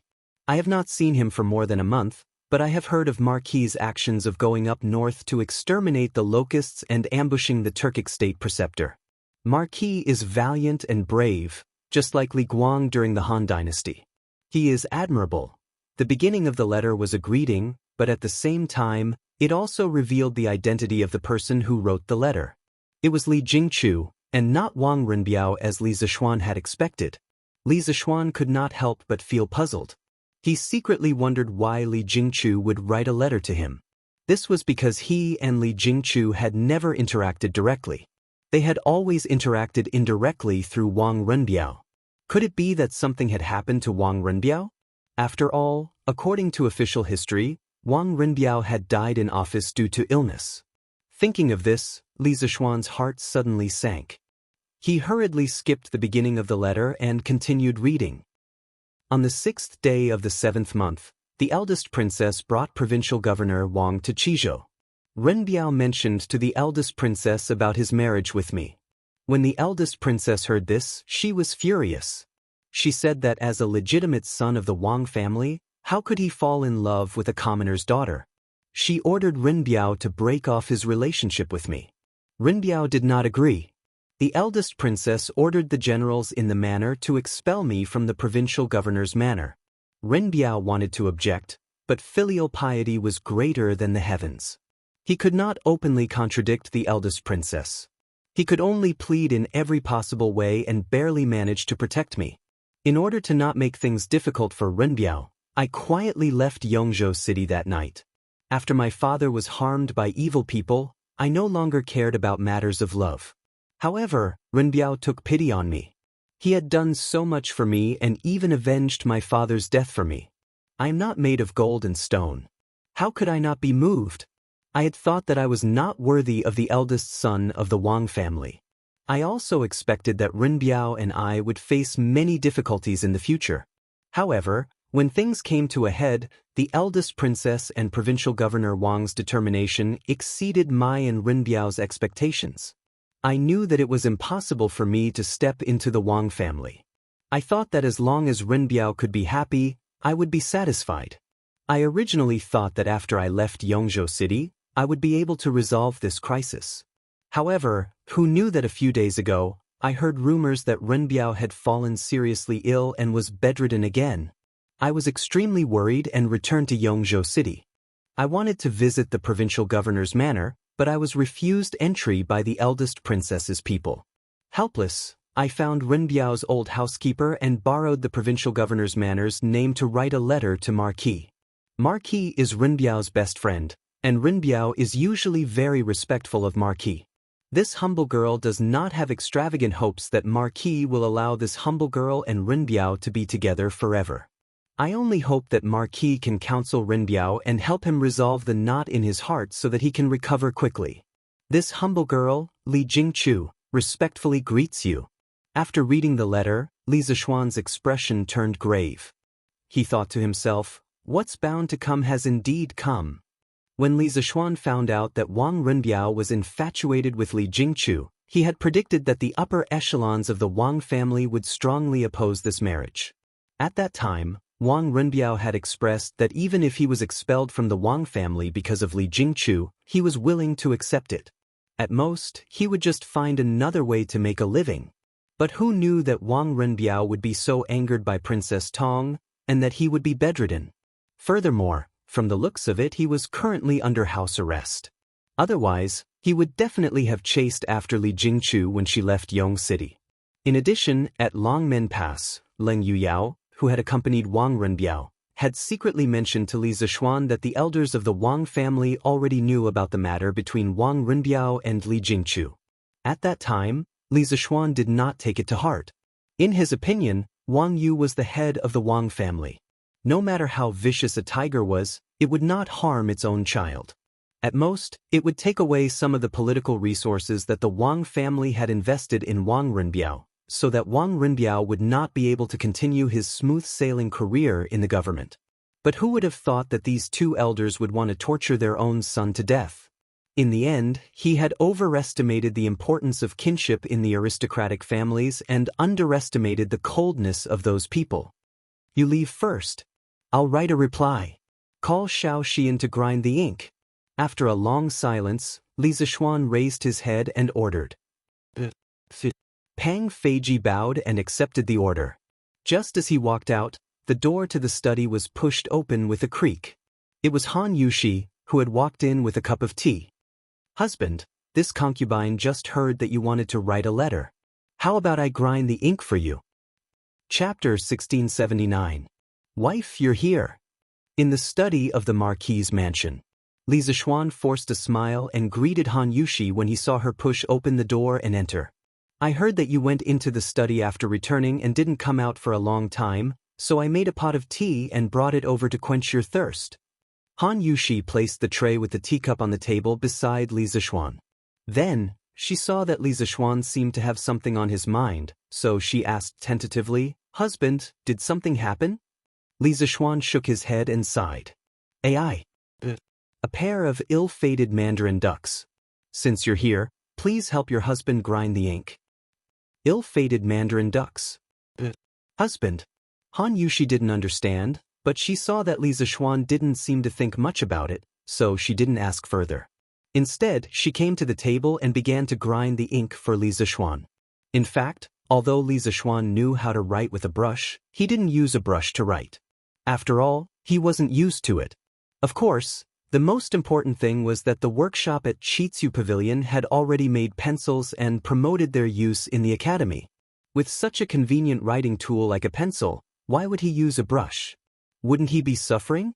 But this time, Li Zishuan had a reason to use a brush. Because he wasn't writing to Wang Renbiao, but to Wang Yu and Princess Tong. Writing with a brush looked more formal than writing with a pencil. This matter concerned his good brother's lifetime happiness, so Li Zishuan didn't dare to be careless. "Wife, you're here." In the study of the Marquis's mansion. Seeing Han Yushi push open the door and enter, Li Zishuan forced a smile and greeted her.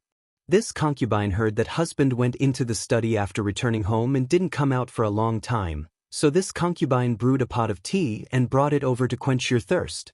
Han Yushi placed the tray with the teacups on the table beside Li Zishuan. Then, she saw that Li Zishuan seemed to have something on his mind, so she asked tentatively, "Husband, did something happen?" Li Zishuan shook his head and sighed. "Sigh. That's right. A pair of ill-fated mandarin ducks. Since my wife is here, help your husband grind the ink." Unfortunate couple. Husband. Han Yushi was naturally puzzled when she heard this, but she saw that Li Zishuan did not seem to think too much about it, so she did not get to the bottom of it. Instead, she came to the side of the desk and began to grind the ink for Li Zishuan. In fact, although Li Zishuan knew how to write with a brush, he had long stopped writing with a brush.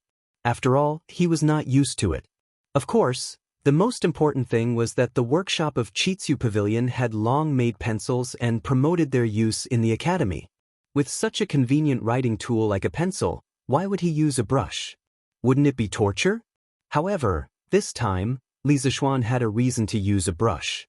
Because he was not writing to Wang Renbiao, but to Wang Yu and Princess Tong. Writing with a brush looked more formal than writing with a pencil.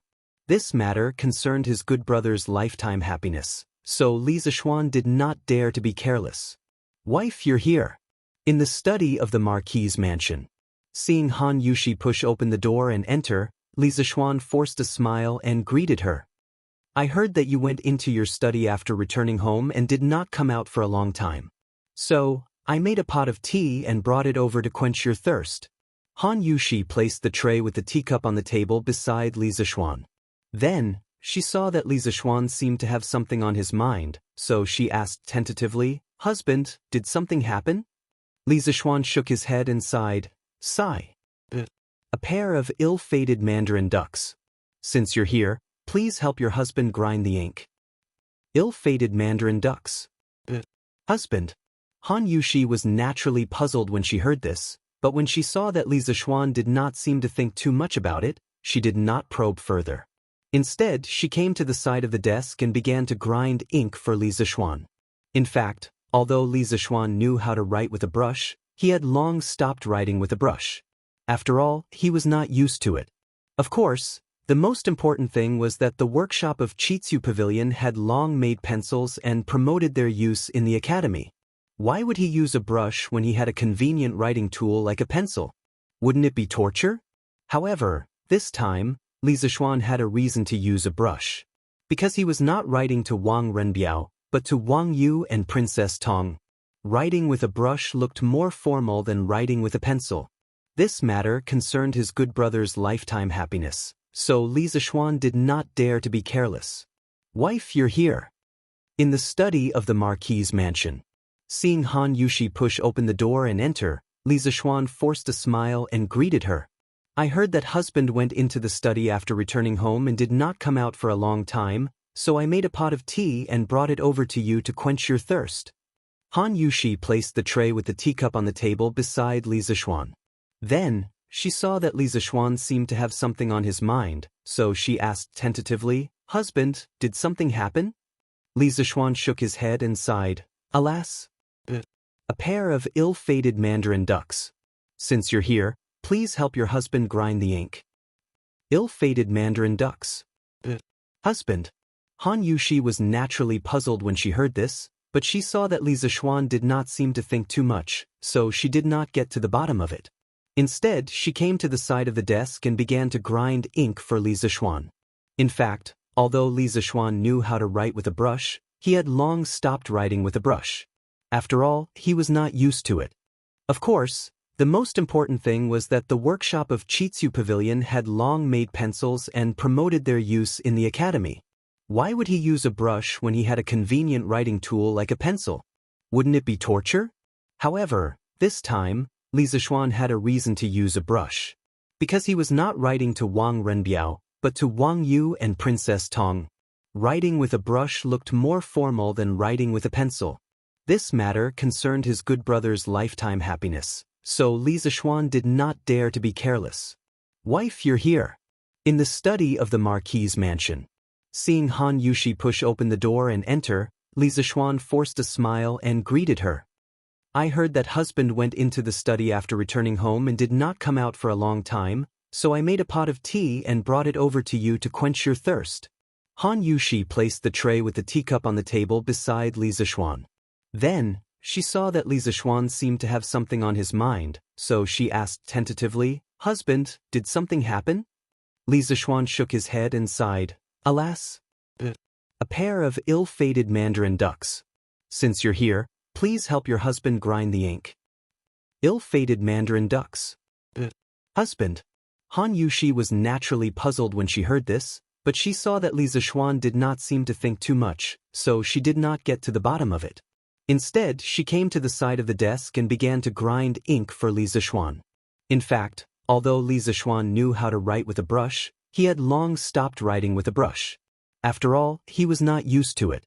Of course, the most important thing was that the workshop of Chitsu Pavilion had long made pencils and promoted their use in the academy. Why would he use a brush when he had a convenient writing tool like a pencil? Wouldn't it be torture? However, this time, Li Zixuan had a reason to use a brush. Because he was not writing to Wang Renbiao, but to Wang Yu and Princess Tong. Writing with a brush looked more formal than writing with a pencil. This matter concerned his good brother's lifetime happiness, so Li Zixuan did not dare to be careless. "Wife, you're here." In the study of the Marquis's mansion. Seeing Han Yushi push open the door and enter, Li Zixuan forced a smile and greeted her. I heard that husband went into the study after returning home and did not come out for a long time, so I made a pot of tea and brought it over to you to quench your thirst. Han Yushi placed the tray with the teacup on the table beside Li Zixuan. Then, she saw that Li Zixuan seemed to have something on his mind, so she asked tentatively, "Husband, did something happen?" Li Zixuan shook his head and sighed. "Alas, a pair of ill-fated mandarin ducks. Since you're here, please help your husband grind the ink." Ill-fated mandarin ducks. Husband. Han Yushi was naturally puzzled when she heard this, but she saw that Li Zixuan did not seem to think too much, so she did not get to the bottom of it. Instead, she came to the side of the desk and began to grind ink for Li Zixuan. In fact, although Li Zixuan knew how to write with a brush, he had long stopped writing with a brush. After all, he was not used to it. Of course, the most important thing was that the workshop of Chitsu Pavilion had long made pencils and promoted their use in the academy. Why would he use a brush when he had a convenient writing tool like a pencil? Wouldn't it be torture? However, this time, Li Zixuan had a reason to use a brush. Because he was not writing to Wang Renbiao, but to Wang Yu and Princess Tong. Writing with a brush looked more formal than writing with a pencil. This matter concerned his good brother's lifetime happiness, so Li Zixuan did not dare to be careless. "Wife, you're here." In the study of the Marquis's mansion. Seeing Han Yushi push open the door and enter, Li Zixuan forced a smile and greeted her. I heard that husband went into the study after returning home and did not come out for a long time, so I made a pot of tea and brought it over to you to quench your thirst. Han Yushi placed the tray with the teacup on the table beside Li Zixuan. Then, she saw that Li Zixuan seemed to have something on his mind, so she asked tentatively, Husband, did something happen? Li Zixuan shook his head and sighed, Alas. A pair of ill-fated mandarin ducks. Since you're here, please help your husband grind the ink. Ill-fated mandarin ducks. Husband. Han Yushi was naturally puzzled when she heard this, but she saw that Li Zixuan did not seem to think too much, so she did not get to the bottom of it. Instead, she came to the side of the desk and began to grind ink for Li Zixuan. In fact, although Li Zixuan knew how to write with a brush, he had long stopped writing with a brush. After all, he was not used to it. Of course, the most important thing was that the workshop of Chitsu Pavilion had long made pencils and promoted their use in the academy. Why would he use a brush when he had a convenient writing tool like a pencil? Wouldn't it be torture? However, this time, Li Zixuan had a reason to use a brush. Because he was not writing to Wang Renbiao, but to Wang Yu and Princess Tong. Writing with a brush looked more formal than writing with a pencil. This matter concerned his good brother's lifetime happiness, so Li Zixuan did not dare to be careless. Wife, you're here. In the study of the Marquis's mansion. Seeing Han Yushi push open the door and enter, Li Zixuan forced a smile and greeted her. I heard that husband went into the study after returning home and did not come out for a long time, so I brewed a pot of tea and brought it to you to quench your thirst. Han Yushi placed the tray with the teacup on the table beside Li Zixuan. Then, she saw that Li Zixuan seemed to have something on his mind, so she asked tentatively, Husband, did something happen? Li Zixuan shook his head and sighed, Alas. A pair of ill-fated mandarin ducks. Since you're here, please help your husband grind the ink. Ill-fated mandarin ducks. Husband. Han Yushi was naturally puzzled when she heard this, but she saw that Li Zixuan did not seem to think too much, so she did not get to the bottom of it. Instead, she came to the side of the desk and began to grind ink for Li Zixuan. In fact, although Li Zixuan knew how to write with a brush, he had long stopped writing with a brush. After all, he was not used to it. Of course, the most important thing was that the workshop of Chitsu Pavilion had long made pencils and promoted their use in the academy. Why would he use a brush when he had a convenient writing tool like a pencil? Wouldn't it be torture? However, this time, Li Zixuan had a reason to use a brush. Because he was not writing to Wang Renbiao, but to Wang Yu and Princess Tong. Writing with a brush looked more formal than writing with a pencil. This matter concerned his good brother's lifetime happiness, so Li Zixuan did not dare to be careless. Wife, you're here. In the study of the Marquis's mansion. Seeing Han Yushi push open the door and enter, Li Zixuan forced a smile and greeted her. I heard that husband went into the study after returning home and did not come out for a long time, so I made a pot of tea and brought it over to you to quench your thirst. Han Yushi placed the tray with the teacup on the table beside Li Zixuan. Then, she saw that Li Zixuan seemed to have something on his mind, so she asked tentatively, Husband, did something happen? Li Zixuan shook his head and sighed, Alas. A pair of ill-fated mandarin ducks. Since you're here, please help your husband grind the ink. Ill-fated mandarin ducks. Husband. Han Yushi was naturally puzzled when she heard this, but when she saw that Li Zixuan did not seem to think too much about it, she did not probe further. Instead, she came to the side of the desk and began to grind ink for Li Zixuan. In fact, although Li Zixuan knew how to write with a brush, he had long stopped writing with a brush. After all, he was not used to it. Of course, the most important thing was that the workshop of Chitsu Pavilion had long made pencils and promoted their use in the academy. Why would he use a brush when he had a convenient writing tool like a pencil? Wouldn't it be torture? However, this time, Li Zixuan had a reason to use a brush. Because he was not writing to Wang Renbiao, but to Wang Yu and Princess Tong. Writing with a brush looked more formal than writing with a pencil. This matter concerned his good brother's lifetime happiness, so Li Zixuan did not dare to be careless. Wife, you're here. In the study of the Marquis's mansion. Seeing Han Yushi push open the door and enter, Li Zixuan forced a smile and greeted her. I heard that husband went into the study after returning home and did not come out for a long time, so I made a pot of tea and brought it over to you to quench your thirst. Chapter 1680. If you want to kill Li Zixuan's brother and sworn sister, then you have to be prepared to pay the corresponding price. The Wang family is no exception. As soon as these words were spoken, the atmosphere in the study suddenly became austere. At this moment, Li Zixuan had the power to move unhindered and was invincible in the world. He didn't even put the Wang clan, which was ranked at the top of the 5 families and 7 great clans, in his eyes. He was extremely arrogant. However, he did have the right to be arrogant. Back then, the prestigious Cui family of Qinghe, Cui family of Bowling, and Zheng family of Xinjiang had all been directly or indirectly destroyed by him. At that time, Li Zixuan did not have the prestige, power, and status that he had today. Now, he was not only a marquis, but also the provincial governor of a province. His foundation was deeper and his strength was stronger. Of course, his destructive power was even more shocking. The Wang family valued the family's interests and could ignore Wang Renbiao's life. However, they had to consider whether they could withstand Li Zixuan's revenge after Wang Renbiao's death. This was the attitude that Li Zixuan wanted to convey to Wang Yu and Princess Tong. This concubine naturally understands husband's feelings, but won't this displease Provincial Governor Wang and Princess Tong? After all, there are many words in this letter that seem a little. After a moment of shock, Han Yushi recovered from her shock. She smoothed the hair in front of her chest and looked at Li Zixuan with a worried expression. Seems a little arrogant, right? Li Zixuan smiled and completed Han Yushi's unfinished words.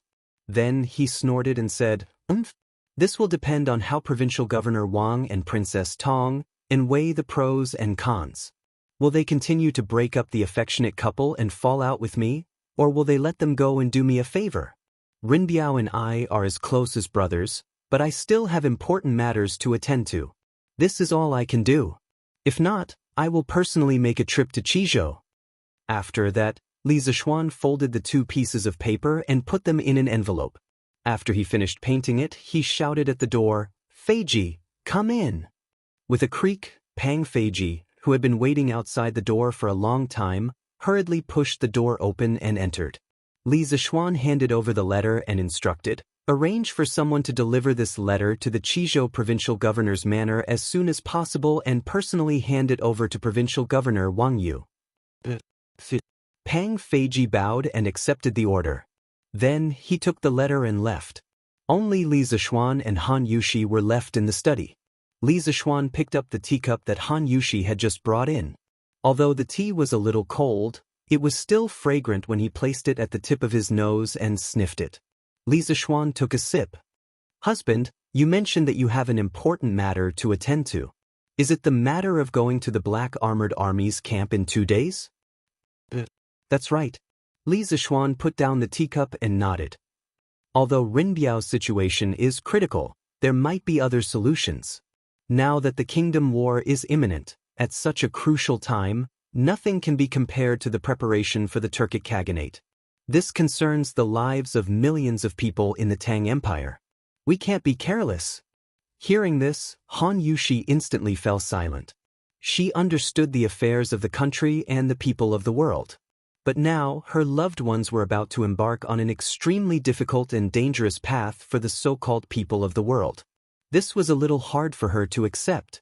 However, when she thought of Wang Renbiao and Li Jingchu, this pair of ill-fated lovers, Han Yushi felt that she was extremely lucky and happy. At least she could be together with the person she loved. Moreover, after marriage, her parents-in-law treated her very well. There had never been any discord between the mother-in-law and daughter-in-law that occurred in ordinary wealthy families. So, what else was she not satisfied with? Husband, don't worry and go. I will take care of the house. After a moment of silence, Han Yushi spoke. Since there were some things that she couldn't stop, she could only wholeheartedly support Li Zixuan and not let Li Zixuan have any worries. With my wife's words, your husband can rest assured. Li Zixuan hugged the beauty beside him and chuckled. Sigh. Why do we have to stay in the academy for the makeup exams when everyone else is on vacation? Moreover, we only have 1 or 2 days to prepare. How can our exam results be goods? Yunshan, Yanhuang College. Cheng Chumo, who had just come out of the cafeteria after lunch, kicked the pebbles on the road listlessly and grumbled softly. All right, Chonyo, don't complain. Take the time to rest when we get back to the dormitory and continue with our revision. Li Ku, who was walking half a body's length in front of Cheng Chumo, paused and looked at Cheng Chumo. I should be able to finish the rest of my revision this afternoon. Then I will help you with your revision. Little Ku, you're the best. Little Ku, you're done with your revisions so quickly? Cheng Chumo couldn't help but chuckle when he heard that. Then he realized that something was wrong. He couldn't help but widen his eyes and exclaim in surprise. He had just started his revision yesterday and Li Ku was about to finish it today. This was really a case of comparing people to people and goods to goods. What's so strange about that? Li Ku chuckled and said casually, actually, before we went to the north, I had already started revising my homework and preparing for the exam. During the days we were in the north, we were on the road during the day and before we rested at night, I would usually read for 1 to 4 hours. *CK. I was wondering why the lights in your room went out so late every night. Little Ku, why didn't you tell me earlier? Cheng Chumo slapped his head and suddenly realized something. Then he said with a hurt face. It was as if he was blaming a good friend for studying secretly without telling him. Those who didn't know the truth would probably praise him for being a good student who loved studying. Hearing that, Li Ku looked at Cheng Chumo and said, Cho Nyo, even if I told you earlier, would you really be able to calm down and study in advance and prepare for your exams? Cheng Chumo was stunned. What Li Ku said did make sense. Even if he was given a chance to choose again, he would not study and prepare for exams while he was on his way to the north to kill locusts. There was no other way. He was born to be active. Little Ku, don't hit people in the face and don't expose people's shortcomings when scolding them. You're not being nice. Cheng Chumo was embarrassed by Li Ku's words. He scratched his head and couldn't help but say, All right, Brother Chonyo, there's no point in arguing about this now. I think we should go back to the school and rest. I'm almost done with my revision. If you need me in the afternoon, I can help you with your homeworks. Tai Dan smiled and said, Don't worry. That's great. Iron Egg, you're a good brother. After the exams, Old Cheng, will treat you to a drink at 100 Flowers Tower. When Cheng Chumo heard this, he immediately burst into laughter. 100 Flowers Tower, wasn't it a brothel? This idiot wanted to bring Iron Egg, who was not even 20 years old, to a brothel. Tai Dan was no longer the poor country boy he used to be. Naturally, he had heard of the 100 Flowers Tower before. Therefore, he immediately blushed at Cheng Chumo's words and hurriedly said, Don't worry. There's no need to drink. We're classmates, it's only right that we help each other. Yes, it's only right. Cheng Chumo was instantly amused and said with a smirk, Hey, Iron Egg, you're shy. What's there to be shy about? Let me tell you, when I was 8 years old, as this idiot spoke, he couldn't help but start to brag about his heroic deeds.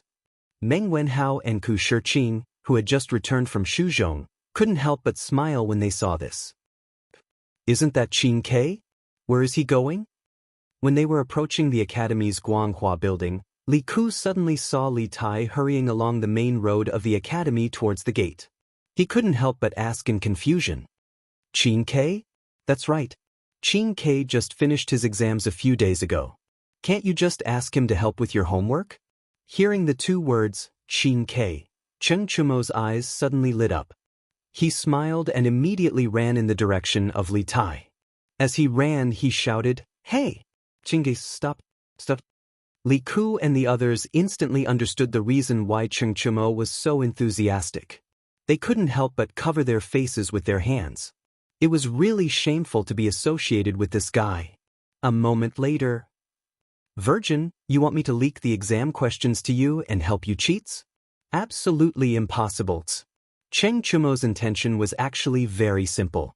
He just wanted Li Tai to recall the questions of the final exam from a few days ago. Then, He would be prepared for the makeup exam the day after tomorrow. But how could Li Tai help him do such a shameful thing? After understanding the situation, Li Tai rejected Cheng Chumo's offer without hesitation and said, "Don't worry, Virgo, I advise you to give up on this idea. First, no one in the academy will help you recall the exam questions. Second, your exam papers this time may not be the same as ours. Instead of thinking about this, it's better to take the time to revise." Cheng Chumo pursed his lips and whispered, "It's fine if you don't want to help. If the makeup exam questions are not the same as yours, will Yamacho come up with another set of exam questions?" Li Tai rolled his eyes and couldn't be bothered with this idiot. At this time, Li Ku asked, "Qing Ke, I saw you in a hurry just now. Where are you going?" "To the workshop." Li Tai turned to look at Li Ku and replied, "Actually, I've been studying something new recently. I encountered some problems before, but after some guidance from Yamacho 2 days ago, I already know how to solve it. I want to take advantage of the time before Yamacho leaves Yunshan to make a sample for him to see." "New thing?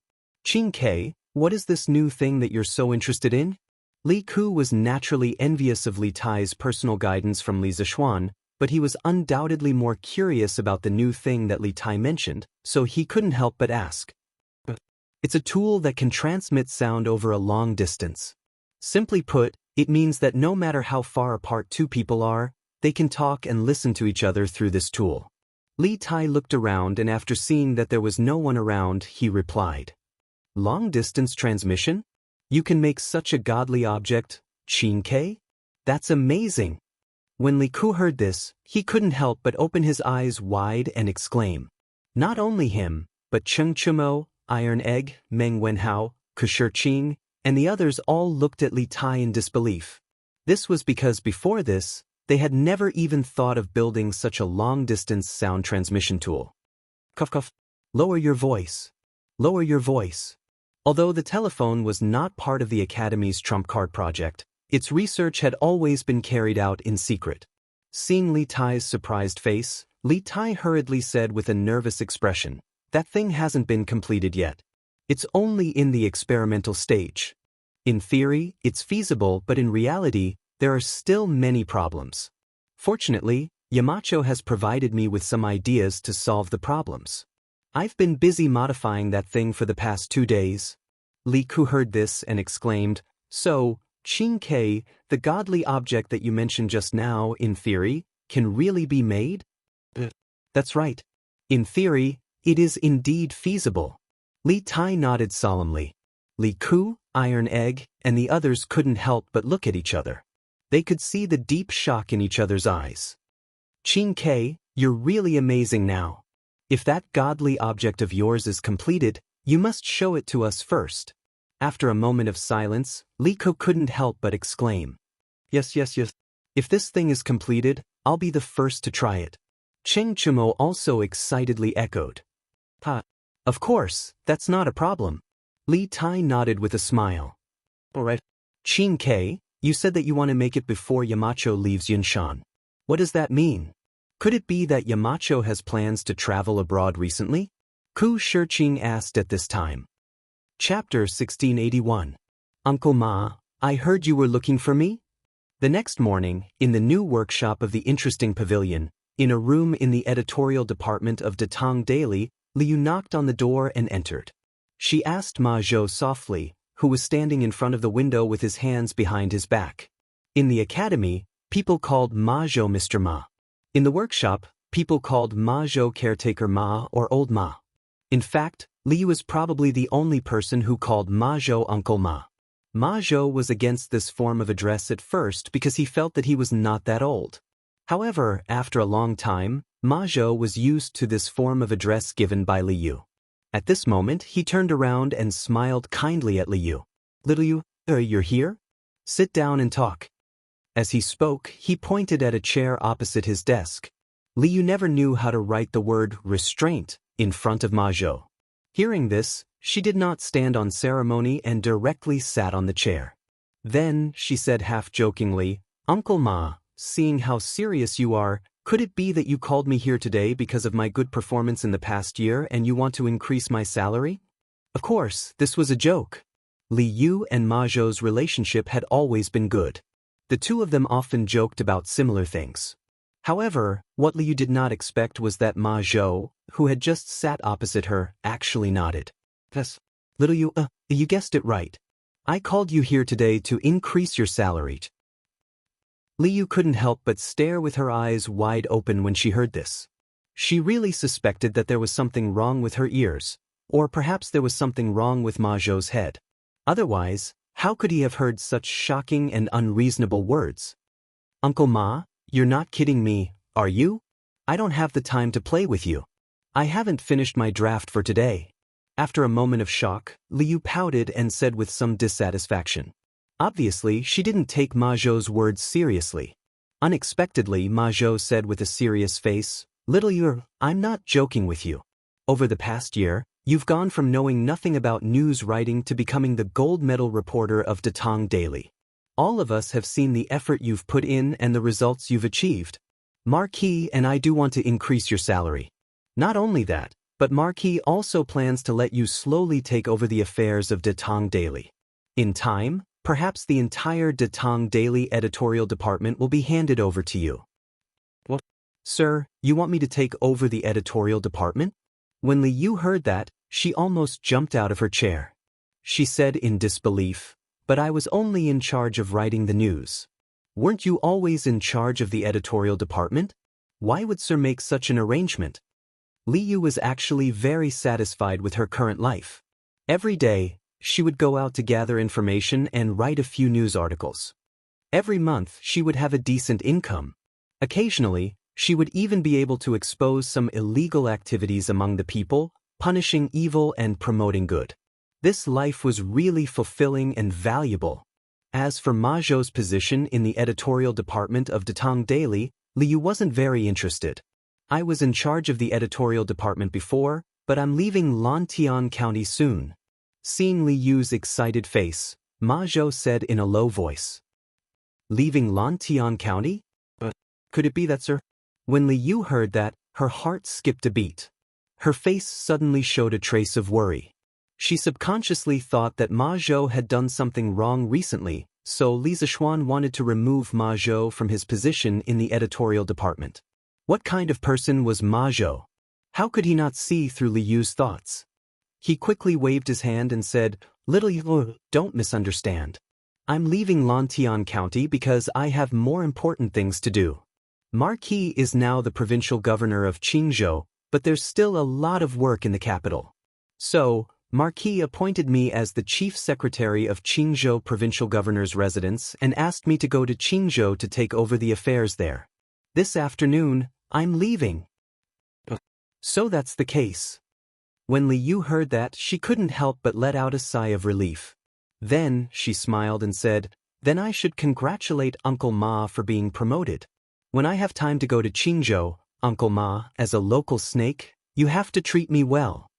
When he heard that sentence, Ma Zhou couldn't help but twitch his mouth.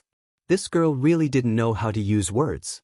He was going to be the chief secretary of Jianghu provincial governor's residence in the future. How could he be called a local snake?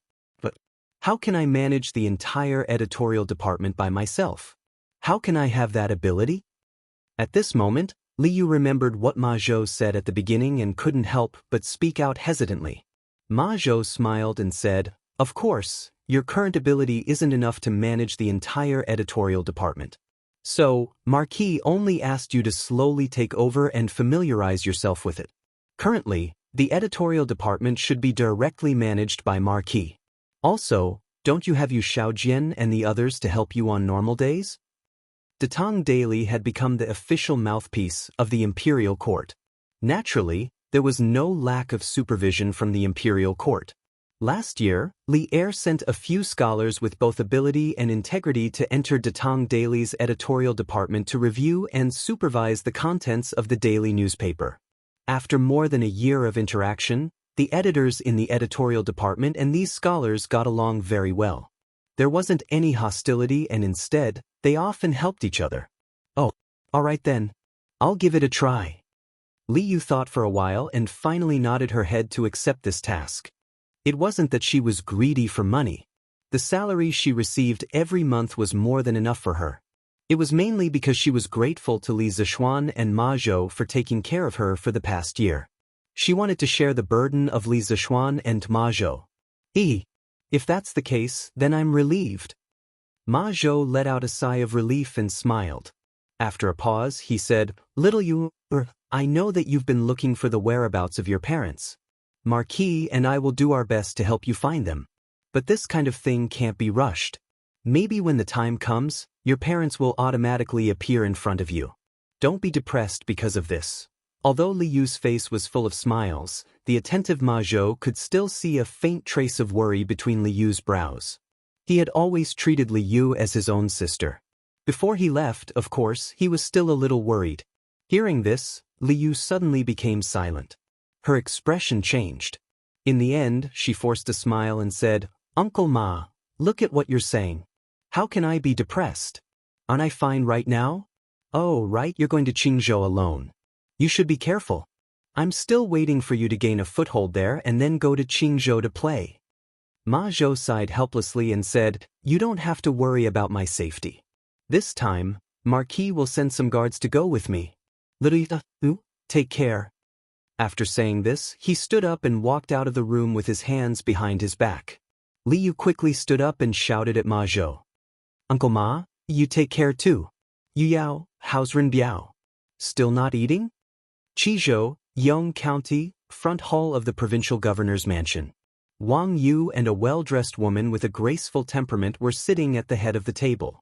Looking at Leng Yuyao who was standing in the hall, Wang Yu asked with a cold face. Leng Yuyao's face was as cold as usual. Hearing Wang Yu's question, she slightly bowed and said, Master, young master said he can't eat? Can't eat? Hearing this, the noblewoman sitting next to Wang Yu was instantly enraged. She slammed the table and said angrily, I think he's been bewitched by that little vixen. For that bitch, he doesn't care about anyone. Master and I have nurtured him for so many years, but he actually treats us like enemies for that bitch. How unfilial. That's right, this woman was Li Er's aunt and the current eldest princess of Tang Dynasty, Princess Tong. She was also Wang Renbiao's birth mother and the current matriarch of the Wang family of Taiyuan. Madam, calm down. Madam, calm down. Seeing Princess Tong An's rage, Wang Yu quickly played the role of the good guy. He had no choice. Although he was the current patriarch of the Wang family of Taiyuan, the current emperor intended to weaken the power of the aristocratic families. The Cui clan of Qinghe, the Cui clan of Bowling, and the Zheng clan of Xingyang had been wiped out by the imperial court. The imperial power was now unprecedentedly strong. If the Wang family of Taiyuan wanted to continue its glory, they had no choice but to submit to the imperial family. Princess Tong and was a relative of the imperial family. At this juncture, even Wang Yu, the patriarch of the Wang family, did not dare to offend Princess Tong. Calm down, calm down. How can I calm down? It's all because of your good son. We've nurtured him for more than a decade, but in the end, in his eyes, we're not even comparable to a lowly woman outside. Princess Tong and did not give Wang Yu any face as she bellowed in front of all the servants. She was an ambitious woman. Although she was the eldest princess of the imperial court, once a woman married off, she was like spilled water.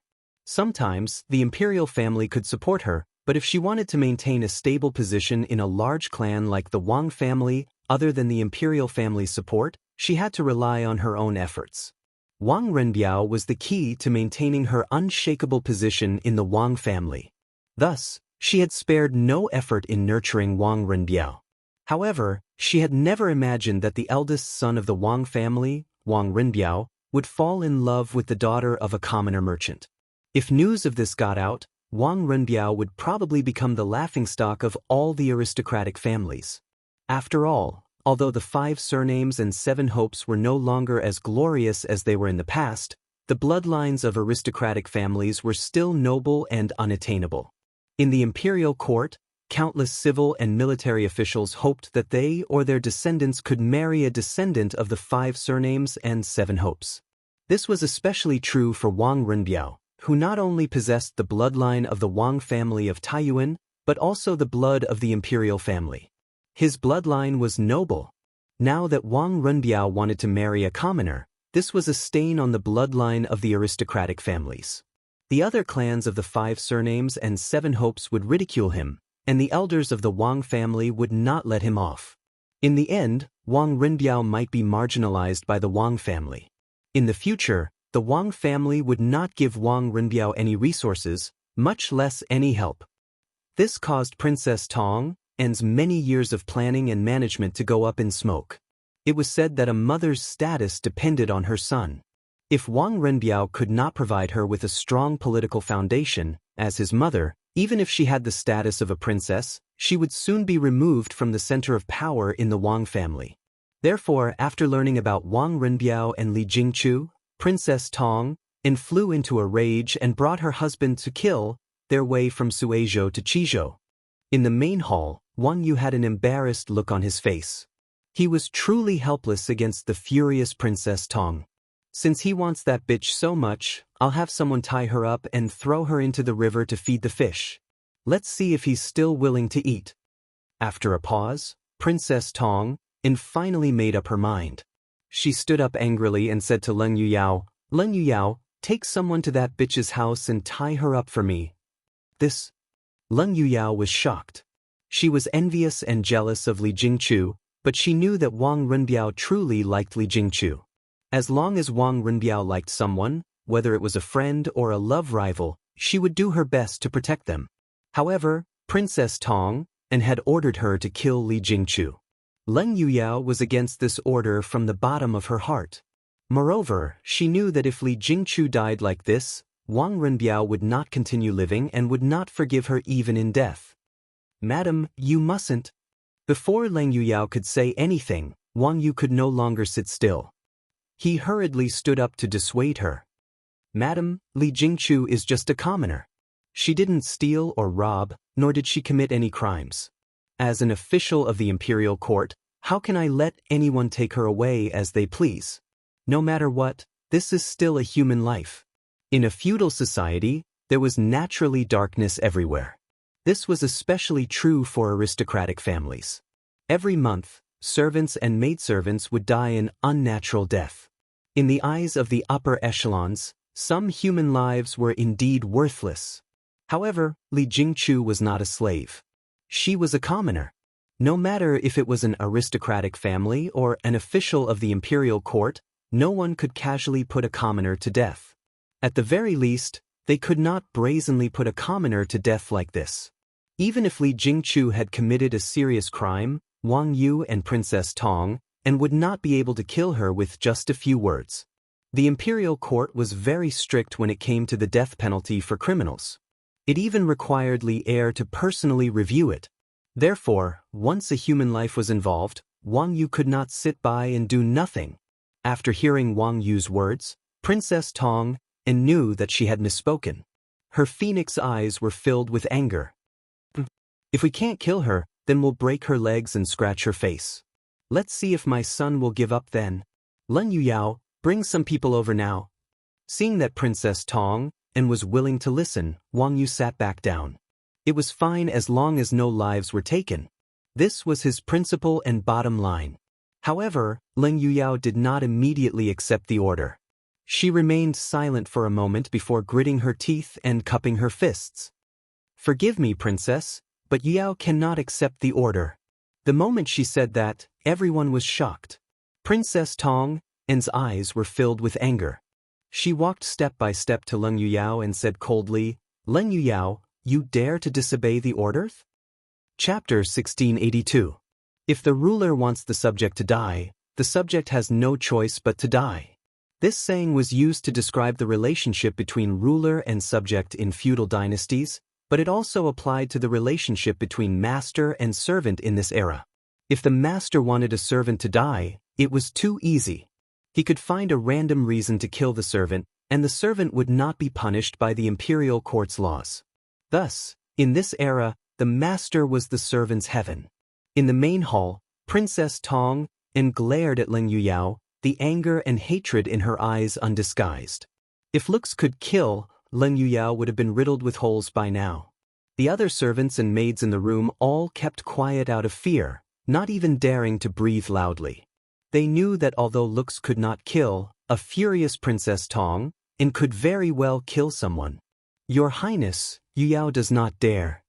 Leng Yuyao's heart trembled under Princess Tong Anne's cold gaze. She got down on one knee and cupped her fists. Yuyao's life belongs to the family, so I naturally do not dare to disobey your Highness's orders. However, Li Jingchu is young master's beloved. Shut up. Princess Tong and was furious. Since you do not dare to disobey, then obediently follow this princess's orders. Pay attention to your status. There are some things that you cannot interfere in.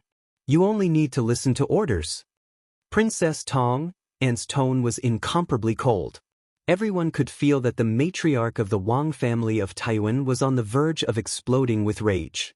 Of course, no one was willing to provoke this terrifying woman at this time. Leng Yuyao didn't dare either, but she really couldn't bring herself to hurt a powerless woman, especially one that Wang Renbiao loved deeply. After a moment of silence, Leng Yuyao braced herself and gritted her teeth. Your Highness, young master is still bedridden, and Li Jingchu is the crux of young master's illness. Please take pity on young master. Enough. Before she could finish, Princess Tong and waved her sleeve and laughed in anger. Good. None of you put me in your eyes. Very good. Men, drag Leng Yuyao away and give her 100 lashes. She will die. Wang Yu, who was sitting at the head of the table, was shocked when he heard this. 100 lashes was absolutely a death sentence for an ordinary person. Although Leng Yuyao was a martial artist, after being lashed 100 times, even if she didn't die, she would still lose a layer of skin. More importantly, Leng Yuyao was a secret guard that had been nurtured by the Wang family for many years. Her strength was close to that of an evolved Jing master, and she could be considered one of the top secret guards of the Wang family. If she was killed just like that, it would truly be a pity. However, Princess Tong and was on the verge of exploding with rage. Wang Yu did not want to provoke her at this moment. He opened his mouth and wanted to plead for mercy, but in the end he did not say anything. At this time, 2 strong servants immediately walked in from outside the door. They bowed and replied, "Yes, Prince." As soon as they finished speaking, the 2 of them wanted to grab Leng Yuyao's shoulders. However, Leng Yuyao stood up on her own and glanced coldly at the 2 of them. Merely this glance caused the 2 of them to feel a bone-piercing chill rise from the soles of their feet. They heard Leng Yuyao say indifferently, "There's no need for you to escort me. I'll walk on my own." After saying that, she walked out of the door. How could someone as cold and arrogant as her allow another man to touch her body? Even if she was to be punished, she wanted to be punished in a dignified manner. Seeing this, Princess Tong and snorted but did not say anything. She believed that after 100 lashes, Leng Yuyao would soon be dead. As a princess, why would she bother with a dead person? Princess Tong and glared at Leng Yuyao's back and called out, "And Fu! This old servant is here." An old man in his 50s immediately walked out from the servants standing by the side. This was the old servant that Princess Tong and had brought over from Sui province. "And Fu, take 2 men with you to the Li family and break that bitch's limbs and disfigure her face." Princess Tong and ordered coldly. "Prince." The old servant did not have the same concerns as Leng Yuyao. He bowed and turned to leave. Cough, cough, cough. Wait. Just as the old servant turned to leave and Leng Yuyao had just walked out of the main hall, a series of coughs came from outside the door, followed by a weak and slightly hurried voice. Then came Leng Yuyao's surprised and worried voice. "Young masters? Why you here?" Cough, cough. "I would have regretted it for the rest of my life if I didn't come. Yao, come in with me." The person who had come was Wang Renbiao, who had been bedridden for many days. A moment later, with Leng Yuyao's help, he staggered into the main hall. Princess Tong and Wang Yu's heart sank. Wang Renbiao's face was incomparably pale, and he looked like he was on the verge of death. Cough, cough. "Mother, father. Everything is this child's fault. It has nothing to do with Yao or Jingchu. This child is willing to listen to mother's arrangements and take good care of my body. I will cut off all contact with Li Jingchu." I beg mother to let Yao and Jingchu off. Wang Renbiao broke free from Leng Yuyao's support and barely managed to stabilize himself before cupping his hands at Princess Tong and Wang Yu. Young master, Leng Yuyao was shaken. She was well aware of Wang Renbiao's love for Li Jingchu, but Wang Renbiao was actually willing to give up on Li Jingchu. Leng Yuyao understood that Wang Renbiao was doing this mainly to save her and Li Jingchu. Cut off all contact? Now you know how to listen to me? In my view, you just want to save these two women. What Leng Yuyao could see, Princess Tong could as well. She sneered and mercilessly exposed Wang Renbiao's intentions, then said, "You're right. You've already lost your mind. The dignified eldest son of the Wang clan is actually going to make an enemy out of your parents over a commoner girl? Now, only by destroying that bitch can you wake up completely. And Fu, continue to do as I say." The old servant hesitated for a moment, but he still bowed and replied, "Yes, Prince." Plop. Wang Renbiao suddenly fell to his knees. He gasped for breath and said weakly, "Mother, this child has never begged you for anything since he was young. Today, this child begs you to let Jingchu and Yao go. As long as you let them go, this child is willing to listen to all your arrangements from now on." The eldest princess's expression did not soften. Instead, she became even angrier. She raised her voice and said, "You've never begged me since you were young, but now you're begging me for two women? Are these two women more important than your mother in your heart? I must destroy them today. Lai Fu, what are you standing there for? Take this slut away. Go and tie up Li Jingchu." "Mother, don't." Wang Renbiao, who was overwhelmed with emotions, finally spat out a mouthful of blood. "Young master." Leng Yuyao was anxious. She hurriedly squatted down and supported Wang Renbiao. She said with a sorrowful expression, "Young master, Yuyao's life is not important. Nothing must happen to you." Wang Yu, who was sitting at the head of the table, could not help but clench his fists nervously. He stood up and looked at Princess Tong. "Madam, Biao's health is more important. Can we talk about other matters later?" Princess Tong pursed her lips. A trace of worry and heartache flashed through her eyes. After all, even a vicious tiger would not eat its cubs. No matter what, Wang Renbiao was the son she had carried for 10 months. Seeing Wang Renbiao like this, it would be a lie to say that she did not feel heartache. However, when she thought of how the usually obedient Wang Renbiao had disobeyed her a few days ago because of a commoner girl, the anger in her heart surged again. Only by destroying that slut will he wake up. Men, help the eldest young master to the backyard to rest. Lai Fu, do as this princess said. Princess Tong gritted her teeth and said fiercely. "This?" Wang Yu opened his mouth. Just as he was about to say something, Princess Tong glared at him fiercely. "Yes, Prince." Fu bowed and received the order. He then whispered to the servants around him, "What are you standing there for? Take Miss Leng away." The servants immediately swarmed toward Leng Yuyao. Leng Yuyao's eyes were cold and filled with killing intent. She whispered, "Young master, Yuyao will protect you as you leave." Although she was an assassin trained by the Wang family for many years, at this moment, she only had Wang Renbiao in her eyes. Even if the surroundings were filled with danger, even if the road ahead was filled with killing intent, she had to protect Wang Renbiao. This was her belief. Cuff. "Yao, don't be rash." Wang Renbiao saw a trace of determination and the will to die in Leng Yuyao's eyes. He coughed twice and quickly pressed his hand on Leng Yuyao's shoulder to dissuade her. Leng Yuyao's eyes were filled with tears. She shook her head and said, "Young master, Yuyao's life is worthless. Even if I die, Yuyao cannot watch young master suffer. As long as young master is safe and happy, Yuyao will have no regrets even if she dies." With that, she placed Wang Renbiao's arm on her shoulder and stood up from the ground. She looked coldly at the servants who were about to charge over. The temperature in the room instantly dropped to freezing point. Don't. Wang Renbiao panicked. Although these servants were far from being Leng Yuyao's match, he knew better than anyone that if Leng Yuyao injured Princess Tong and servants today, It would be the same as cutting herself off from the Wang family.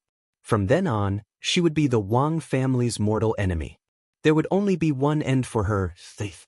This was a path of no return. Patriarch, Patriarch, a letter from Changde, a letter from Changde. Just as the battle between Leng Yuyao and the Wang family servants was about to erupt, just as Leng Yuyao was about to take the step of cutting herself off from the Wang family, a series of hurried footsteps and loud shouts came from outside the room. Leng Yuyao's heart thumped, and the killing intent in her eyes dissipated somewhat. Wang Yu and Princess Tong An, who were sitting at the head of the table, immediately lost their composure. Just the words "a letter from Chang" revealed a lot of information. The two of them simultaneously thought that it might be that person in the imperial palace who wrote the letter. A letter from Chang? Who wrote it? Wang Yu stood up and asked the servant who ran in. Patriarch, the Marquis of Yong, and sent someone to deliver an urgent letter from 800 li away.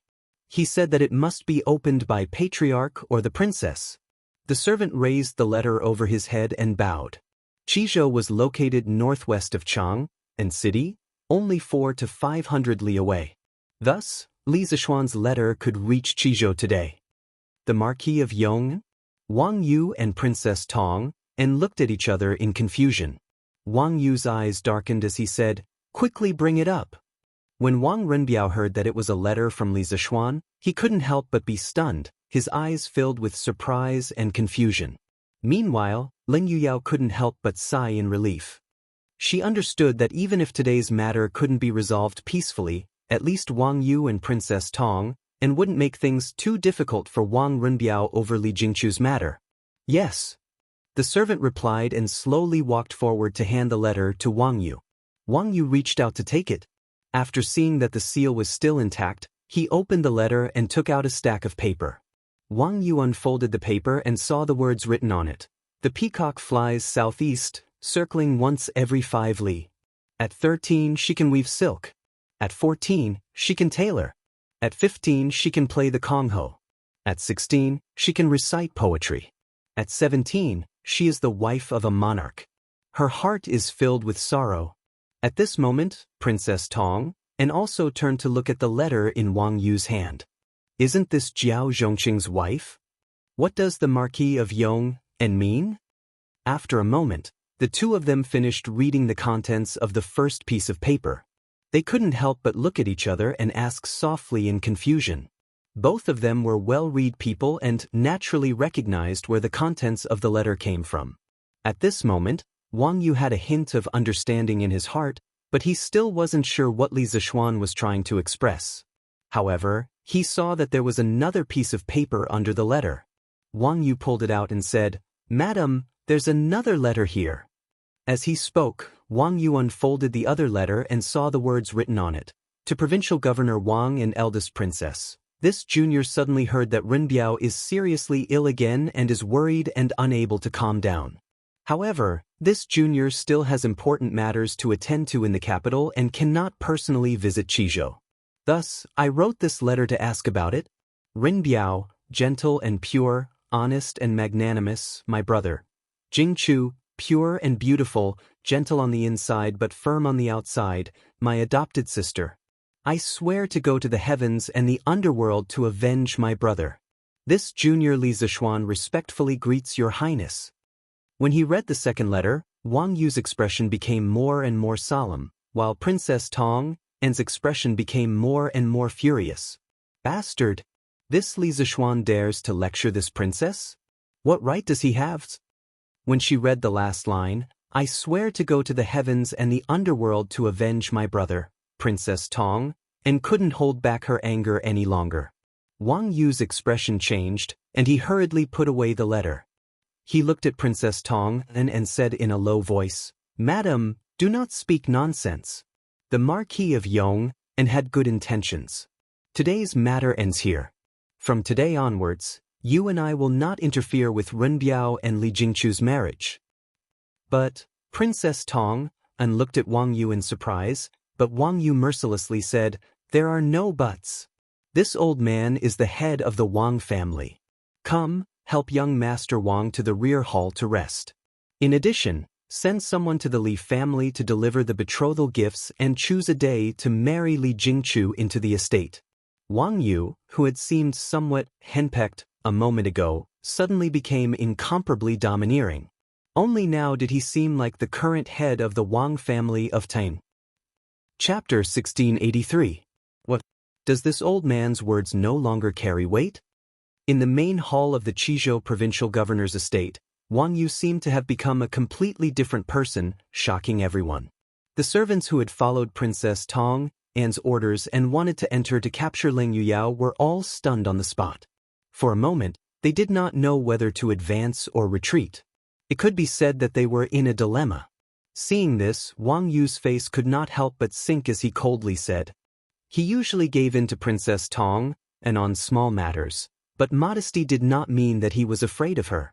Sometimes, modesty was also a form of respect. However, no matter what, he was the current patriarch of the Wang family of Taiyuan. As long as he was still the patriarch, the Wang family had to obey his orders. Patriarch.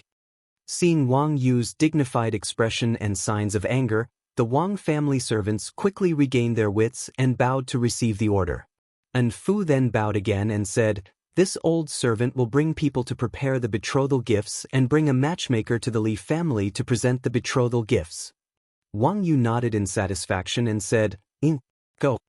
Seeing that her efforts over the past few days had all gone to waste, Princess Tong An's eyes surged with anger and showed signs of exploding. However, Wang Yu's domineering, "This old man is the patriarch of the Wang family," made Princess Tong An's heart palpitate. After sharing the same bed for so many years, she knew that Wang Yu was serious at this moment. If she went against him now, she would not be able to get away with it. Even if she was the princess of the great Tang and Li heir's aunt, she could not do it. This was a family matter of the Wang family. Even if Li heir was the monarch of the country, he could not support Princess Tong An at this time. As such, Princess Tong An could only watch as Wang Yu arranged for people to propose marriage to Li Jingchu. At this time, Wang Yu walked in front of Wang Renbiao and said with a smile, "Cousin, you don't have to worry about your marriage with Miss Li anymore. Father will help you arrange it. Right now, it is more important for you to take care of your body. Don't wait until the day of the wedding and still be sick in bed." Just a moment ago, his marriage had clearly been opposed by his entire family. But now, Wang Yu, the head of the Wang family, was actually supporting it. This change happened too quickly, so quickly that Wang Renbiao was unable to react. Although he had guessed that Li Zishuan would plead for him and Li Jingchu in the letter, Wang Renbiao did not expect that Li Zishuan's letter would actually be so effective, directly causing Wang Yu's attitude to change 180 degrees. With infinite surprise and doubt, Wang Renbiao said to Wang Yu, "Thank you, father. I will definitely take good care of my body these days." Sighed. "You have a good brother." Wang Yu sighed deeply. He patted his son's shoulder, then looked at Leng Yuyao and said, "Yuyao, quickly help cousin to the backyard to rest, then invite the best doctor in the county to treat him." Previously, when Wang Renbiao was sick in bed, Wang Yu and Princess Tong An had also invited a few doctors for him. After all, Wang Renbiao was their son. Although they hated him, it was far from the point where they would disregard his life. However, at that time, Wang Renbiao was only concerned about Li Jingchu's safety and did not cooperate with the treatment. In addition, he was suffering from a mental illness. The doctors treated him for a few days, but there was almost no effect, so they only left behind a few prescriptions to strengthen his foundation before leaving. Now that Wang Renbiao's biggest worry was gone, with the treatment of the doctors, his recovery would definitely be faster. Yes, master. The corners of Leng Yuyao's mouth rose slightly. She bowed to Wang Yu with cupped fists, then supported Wang Renbiao and left. Princess Tong An, who was standing at the head of the table, finally could not bear it anymore. She snorted angrily, then flicked her sleeves and left. Sigh. Wang Yu reached out to stop her, but in the end he did not manage to do so. He could only let Princess Tong An walk past him. After some thought, Wang Yu quickly followed. "Hey, madam, your husband had someone buy some of the best divine tea. It's still fresh. Madam, quickly try it. It's very fragrant." In the western courtyard of the provincial governor's residence, Wang Yu had a maidservant bring over a pot of tea and personally poured a cup for Princess Tong. Then he walked forward with a fawning expression. At this moment, the mighty and domineering patriarch of the Wang family had turned into a henpecked man. If anyone else saw this, their eyes would definitely pop out of their sockets. Don't be so fake. Princess Tong stepped aside and stood up angrily. We've already reached a consensus regarding cousin's marriage. We can't let him marry that merchant's daughter, or else he'll be finished in the Wang family. Didn't you agree before? Why did you become the good guy in the end and I become the vicious and evil woman? Wang Yu smiled apologetically. What are you saying, madam? I don't know if madam is kind, graceful, and generous. Princess Tong was annoyed when she heard this. I'm afraid the entire residence is talking about how cruel I am to my son, and how much you, Wang Yu, dote on your son? These words were naturally spoken out of anger. In fact, both Wang Yu and Princess Tong felt terrible when they saw Wang Renbiao suffering and being bedridden. After all, blood ties could not be severed. The reason why they insisted on separating Wang Renbiao and Li Jingchu was for Wang Renbiao's future. In Princess Tong's opinion, if she and Wang Yu persisted, Wang Renbiao might eventually compromise. Hearing this, Wang Yu quickly coughed. Ahem. As for cousin's marriage, Li Jingchu is indeed not a good match for cousin. Her status is a little low, but Madame Xian of the Marquis of Yong, and you've seen it for yourself. Li Jingchu is not only the daughter of a merchant, she's also the Marquis of Yong's adopted sister. So what if she's an adopted sister? She's not his biological sister. Without blood ties, Li Jingchu's status is still lacking compared to our Wang clan of Taiyuan. Princess Tong said disapprovingly. These words were indeed true. With the prestige of the 5 clans and 7 hopes among the common people, even the Prime Minister's family would find it difficult to marry a descendant of the 5 clans, let alone Li Jingchu, who was only Li Zishuan's adopted sister. Wang Yu sternly said, Madam, according to the Marquis of Yong's letter, he values Li Jingchu greatly. If we go too far, the Marquis of Yong might. You're the patriarch of the Wang clan of Taiyuan, so why would you fear a mere marquis? What a joke! Princess Tong glanced at Wang Yu and sneered. Wang Yu shook his head and sighed softly. Madam, in the past, the Wang clan of Taiyuan naturally did not fear a mere marquis. However, the situation is different now. The current His Majesty is a man of great talent and vision. His political and martial prowess does not lose out to any of the previous emperors. His intention to weaken the noble clans and promote the commoners is well known. A few months ago, the Chui clan of Qinghe, the Chui clan of Bowling, and the Zheng clan of Xingyang were exterminated by His Majesty. Now, the noble clans are in a precarious situation and have long lost their former glory. Moreover, the Marquis of Yong is no ordinary marquis. Chapter 1684. Young Master, now that Master and Princess have finally agreed to your marriage with Li Jingchu, you can rest in peace. Yao, I will go get a doctor for you. After helping Wang Renbiao into the bedroom in the backyard and helping him lie down, Leng Yuyao looked at the latter with a warm smile on her cold face. She covered Wang Renbiao with a brocade quilt and got up. Just as Leng Yuyao turned to leave, Wang Renbiao suddenly stretched out his right hand and grabbed her white jade-like wrist, saying, Yao, it's been hard on you these days. Leng Yuyao's body trembled, and she stood motionless on the spot. Wang Renbiao continued, I know that you've been secretly coming here every night to extend my life, and I also know that when we were in the front hall, you really planned to completely turn against father and the Wang family to kill our way out. In addition, the reason why little Xian suddenly sent a letter, I'm afraid it was also because of your secret operation, right? Leng Yuyao's expression changed, and she slowly turned around. She looked at Wang Renbiao and asked in surprise, Young Master, how did you know? Seeing Leng Yuyao's reaction, Wang Renbiao smiled and said, That's right. He raised his head and looked at the curtain above, muttering to himself, Father can change his attitude so quickly. Could it be that little Xian promised some benefits? I'm afraid I can't repay the favor I owe little Xian in this lifetime.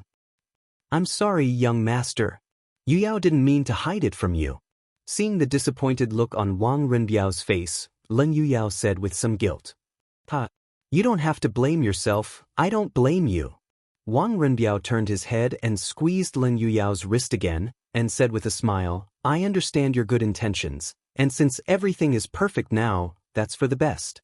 I'll try my best to repay the favor I owe little Xian, but it's been hard on you these days, Yao.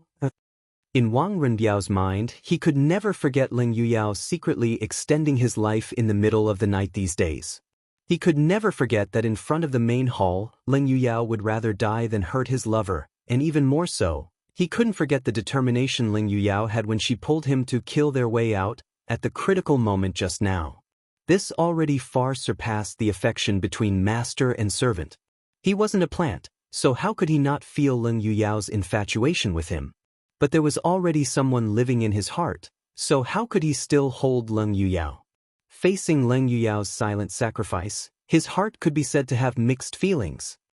Young master, I don't suffer. Seeing Wang Renbiao's eyes filled with tenderness and complicated emotions, Lin Yuyao's heart was filled with grief. Her nose turned somewhat sour as she said, as long as young master is well, even if Yuyao goes through a mountain of blades and a sea of flames, experiencing 1,000 tribulations, it's also as sweet as malt sugar. Yuyao's life was given to her by young noble. Yuyao will not allow young noble to die in front of Yuyao. Finished speaking, Lin Yuyao struggled free from Wang Renbiao's large hand and turned around. Young master, rest at ease and recuperate. Yuyao will go invite a physician for young master and strive to let young master recover as soon as possible to complete the wedding. It was unknown whether it was intentional or not, but Lin Yuyao emphasized the words, complete the wedding. After saying that, she didn't wait for Wang Renbiao's response and directly walked out of the door. Creak bang. The beauty left and the door was tightly shut. Wang Renbiao looked at the direction Lin Yuyao left in and was speechless for a long time. After an unknown period of time, only to hear him murmur and sigh, silly girl. Chapter 1685. Whether you want to leave or stay, you can decide for yourselves. Faced with this group of servants and maids who had wavering thoughts, Li Jingchu didn't get angry, nor did she reprimand them. Instead, she took a step back in order to advance, and very frankly gave the choice to these servants and maids. The current her did indeed have the confidence to do so. Ever since she had taken over the Li clan's finances had long since fallen into her hands. Even if these servants all insisted on leaving, she had the ability to make arrangements for them. This, Li Jingchu's unexpected move left all the servants and Lu Yuerong dumbfounded. Everyone looked at each other in dismay for a moment and fell into hesitation. Young Miss has always been benevolent and kind to us. At this time, I won't leave. I want to stay and take care of young Miss. At this time, a female servant wiped her eyes and stood out to say, that's right. Not to mention that the Wang clan might not make trouble for young Miss. Even if they do, I want to stay by young Miss's side. Everyone knows how young Miss treats us normally. If you choose to leave now, aren't you afraid of being poked in the back? The maidservant's words received a response in an instant. A young retainer raised his arm and shouted, that's right. That's right. At this time, we can't be ungrateful. I won't leave. I won't leave either.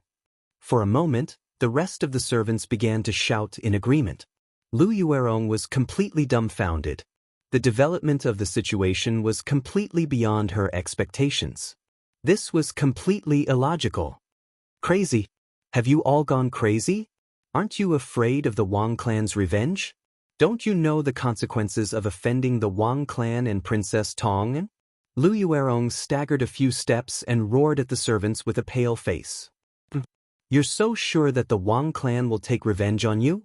Just as Lu Yuerong was yelling like a madwoman, the Li residence's gates were pushed open from the outside. A clear and cold female voice sounded, and the temperature in the front yard seemed to drop a few degrees. Lu Yuerong was shocked by the sudden snort. She quickly turned around and was dumbfounded again. She saw a woman in a white dress with a sword in her hand. She stood coldly and proudly at the entrance of the Li residence. this was not the main point. The main point was that behind the woman, there were two groups of men in dark red festive clothes. They were carrying large red wooden boxes one after another. They were walking in the direction where Lu Yuerong was standing now. What are you doing? Being interrupted, Lu Yuerong was just about to get angry and curse when she caught a glimpse of the sword at the woman's waist. She immediately swallowed her curses and pointed at the large men carrying the boxes, asking the woman, "What are you doing? Miss Ling, why are you here?" Lu Yuerong did not recognize this woman, but Li Jingchu did. She hurriedly stepped forward and greeted her with a smile. At the same time, she was a little puzzled because Lin Yuyao's entourage was too inconceivable. Wasn't the Wang clan going to punish her? But why were they carrying so many large chests? No matter how she looked at it, it didn't seem like they were going to punish her. Lin Yuyao did not immediately answer Li Jingchu's question. Instead, she coldly glanced at Lu Yuerong and said, "If it weren't for the fact that you are Miss Li's only living elder, I would kill every one of you on sight." Lu Yuerong couldn't help but shudder when she felt the faint murderous aura emanating from Lin Yuyao. However, Lin Yuyao's gaze didn't linger on her for long. After she finished speaking, Lin Yuyao looked at Li Jingchu. Lin Yuyao felt a little better when she saw that the latter's face had obviously become thinner. After all, Wang Renbiao hadn't just become thinner recently. He had almost paid the price with his life. "Today, I brought a matchmaker to propose marriage for the young master." Chapter 1686. A horse carriage and a troop of soldiers came down from the Cloud Mountain under the scorching afternoon sun and embarked on the long journey to Qingzhou. Ma Zhou didn't know what he would experience there, but he firmly believed that with his own ability, he could quickly stabilize Qingzhou. The road ahead was long and he understood that this was a great opportunity given by Li Zishuan to fulfill his political ambitions. He didn't want to waste it. Ever since Ma Zhou became the editor-in-chief of Datong Daily, he had published many articles in Datong Daily. Not only did his political views attract the praise of a considerable number of court officials, even Li Er had read a few of his articles and praised them to no end. Therefore, it was actually very easy for Ma Zhou to enter the court as an official at this time. As long as Li Zishuan recommended him, he would be able to obtain an official position. However, he had just entered the court and hadn't made any contributions. Furthermore, he didn't take the proper path of the imperial examinations. At the beginning, he wouldn't be able to become a high-ranking official. At most, he would be an assistant official in some yamen. Therefore, Ma Zhou thought that rather than being an unknown and powerless assistant official in the court, it would be better to follow Li Zishuan's wishes and go to Qingzhou to take the position of the provincial governor. As an official, with Li Zishuan's trust and important position, he could more unscrupulously display what he had learned and realize his political ambitions faster. Therefore, even though he knew that the road ahead was bumpy and full of thorns, Ma Zhou still resolutely embarked on the road to Qingzhou. However, whether it was him or Li Zishuan, they didn't expect the situation in Qingzhou to be far from simple. Furthermore, in the near future, there would be an unprecedented change in Qingzhou. "Uncle Ma, you must be safe. I'm still waiting for you to send someone to bring me to Qingzhou to play." On a small hill at the foot of the Cloud Mountain, a young girl wearing a red dress was facing the east. She looked at the group coming down from the Cloud Mountain. She clasped her hands together and closed her eyes to pray. "Girl, since you're here, why don't you go up and see Mr. Ma off?" Suddenly, a man's voice came from the side of the young girl. The young girl was shocked. She quickly opened her eyes and turned around. When she saw who it was, she hurriedly stepped forward and greeted him. "It's Mr. Why are you here?" The person who came was Li Zishuan, and the girl in red was Li Yu. She was wearing a red dress, and under the sunlight, she looked like a red koi, bright and beautiful. After sending Mr. Ma off, I was preparing to go down the mountain to the workshop. I didn't expect to meet you here." Li Zishuan smiled and then asked, "Since you are already here, why don't you go up and say goodbye to Mr. Ma? Could it be that you didn't know that he was going to Qingzhou?" "No. I already knew about it this morning." Li Yu shook her head. She looked at the back of Ma Zhou and the group that was gradually disappearing. She said softly, "Uncle Ma and I have already said goodbye this morning." I don't want to go up the mountain to say goodbye again. It will only make us sad. It's better to look at him from afar like now." Seeing that Li Yu's face was full of reluctance, Li Zishuan expressed his understanding. When this girl came to Chang'an alone, although he took care of her and helped her enter the editorial department of Datong Daily, he didn't care much about what happened after that. It was completely Ma Zhou who took care of her. Now, Li Yu could mix well in the editorial department, mostly because of Ma Zhou's efforts.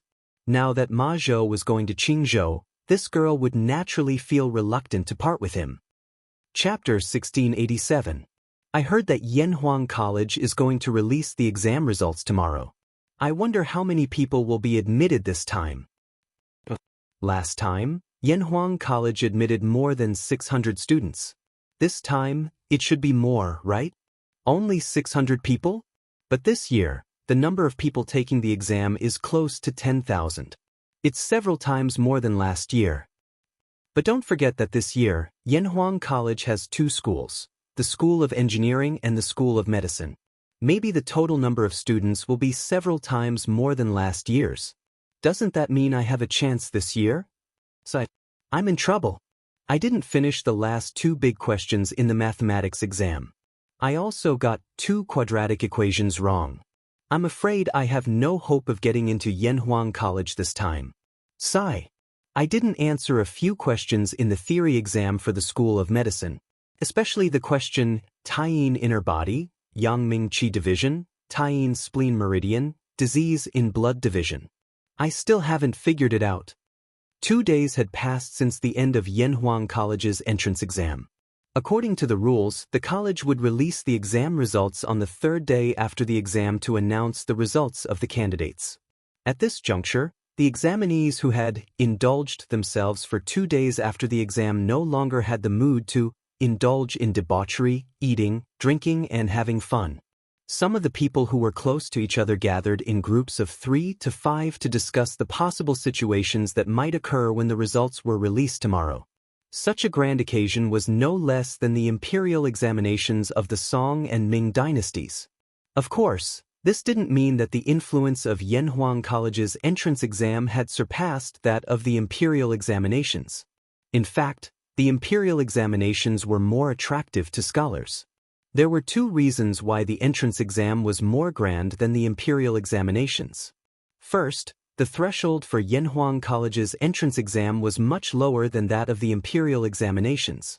Only a few decades had passed since Emperor Yang of Sui established the imperial examinations. The imperial examinations system wasn't as perfect as it was during the Song and Ming dynasties. In this era, if one wanted to take part in the imperial examinations, one had to be recommended by a local famous scholar, family, or official. Just based on this point, most of the people who didn't have any social connections and weren't famous were rejected. On the other hand, taking part in Yanhuang College's entrance exam didn't require any threshold. As long as one was confident in one's ability, they could sign up. The only thing one needed to pay was the travel expenses to Lantian County. Second, Yanhuang College's enrollment quota was much more than the number of jinshi in the imperial examinations. Every year, the Tang Empire's imperial examinations selected only 100 jinshi. However, Yanhuang College's first batch of students had more than 600. The second batch would definitely have more. This also indirectly stimulated everyone's enthusiasm to apply for Yanhuang College. However, there was a more important point. That was, through the joint efforts of all the teachers and students of the academy, the results created by Yanhuang College in the past year had changed the majority of people's impression of Yanhuang College and engineering. Among the people, people's voices for engineering were getting louder and louder. Although it wasn't enough to compete with the powerful and deep-rooted Confucianism, the number of people who opposed engineering was getting fewer and fewer. It could be said that although the attraction of Yanhuang College's entrance exam wasn't as attractive as that of the imperial examinations, the reputation of Yanhuang College today had definitely surpassed that of the Tang Empire's first official university, the Imperial College. Chapter 1688. Sigh. If I had known that these questions were for Yanhuang College's medical school, I wouldn't have sold them so cheaply. In the side hall of the Hanging Pot Hall, Lin Jichang looked at Chang Feng's back and couldn't help but beat his chest and stomp his feet. Thinking back to when Chen Weining came to ask him for medical advice and claimed that each question would cost him 5 strings of coins, he felt that he had made a killing. After all he did was talk and he got 50 strings of coins in the end. But now that he thought about it, it was a huge loss. After all, Chen Weining only paid 50 strings of coins to buy a place in Yanhuang College's medical school. With Yanhuang College's current reputation in Tang, if the entrance exam questions could be bought, not to mention 50 strings of coins, even if it was 5,000 strings of coins, people would buy it. But since the matter had already passed, Lin Jichang knew that it was useless to regret it. But when he thought of Tang Yuan who had slipped away, his heart ached. I just don't know which big family that Chen Weining is from. She was so resourceful that she could get Yanhuang College's medical school's entrance exam questions a day in advance. I heard that the Turkic state preceptor tried to sneak into the college to steal books but failed. Could it be that the power behind this Chen Weining is even more terrifying than the Turkic state preceptor? Apart from his heartache, Lin Jichang also couldn't help but be curious about the identity of Chen Weining who came to the hanging pot hall that day. The more he thought about it, the more he felt that Chen Weining's identity was not simple. He felt that he knew a big secret, but he didn't dare to say it out because he was afraid that he would be killed. After all, Lin Jichang was the imperial physician of the Sui dynasty. He knew that those with real power could kill someone like him, who had no background, as easily as killing an ant. But this old man didn't know that this so-called Chen Weining didn't have any background at all, let alone someone from a big family. The person that Lin Jichang was thinking about was chatting with her sister, Chen Shuoyu, in the small courtyard that they rented. When she and her sister first came to Chang, and they lived in the city god temple because they didn't have money at that time. After Chen Shuoyu swindled 100 strings of coins from Li Tai, Chen Shuoyu rented a vacant farmhouse in Lantian County as a temporary shelter for them in the capital. Sis, should we wake up early tomorrow morning and go to Yanhuang College to look at the rankings? Yeah. What? Xiao Yu, you're going too? Of course I'm going. I want to see my sister get into Yanhuang College with my own eyes. Ah, since you want to go, then go. But don't oversleep tomorrow. I won't. All right. Sister, you've just washed all the clothes we bought. What should we wear to the academy tomorrow? At this moment, Chen Shuoyu pointed at the colorful dresses hanging in the courtyard and frowned at Chen Shuozhen. Those clothes were the high-quality clothes that they had spent a lot of money to buy in order to get an answer from Lin Jichang. Chen Shuozhen said without thinking, "What else can I wear? Wearing what we're wearing? Are we going to wear what we're wearing now?" Hearing this, Chen Shuoyu looked at the rough linen clothes that he and Chen Shuozhen were wearing, which were patched up like beggar's clothes, and was instantly dumbfounded. What? Xiao Yu, you've been living a life of luxury for a few days. Now you can't live a hard life? Chen Shuozhen couldn't help but tease. Sister. I'm not. Chen Shuoyu hurriedly said, I just think that tomorrow is a big day for you to get into Yanhuang College. We should wear something nice. Dad and Mom will be very happy for you if they see you in heaven. Hearing Chen Shuoyu mention her late parents, Chen Shuoyu's heart softened. She went forward and patted Xiao Yu's head, then said softly, Silly girl, getting into Yanhuang College is just the beginning. We sisters will live a better life in the future. After pausing, Chen Shuozhen smiled playfully and said, But let's not wear the clothes that we bought before.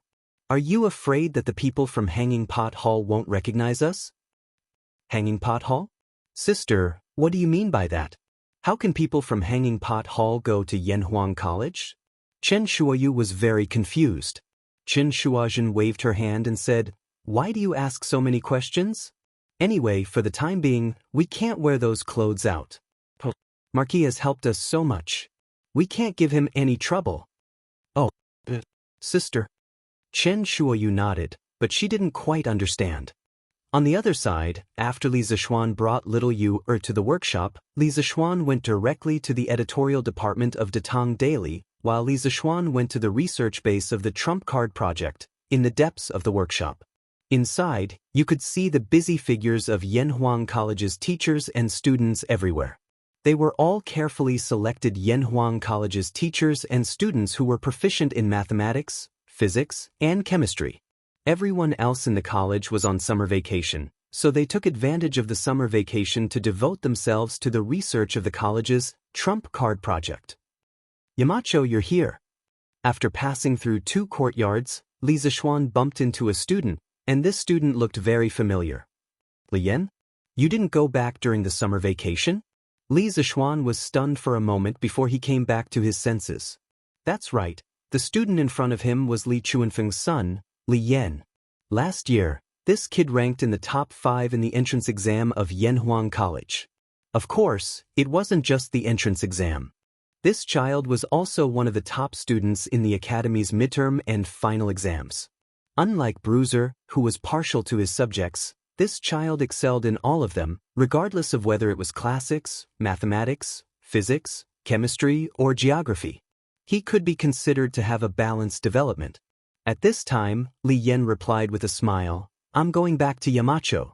My family lives in Chang'an, so I can go back whenever I want.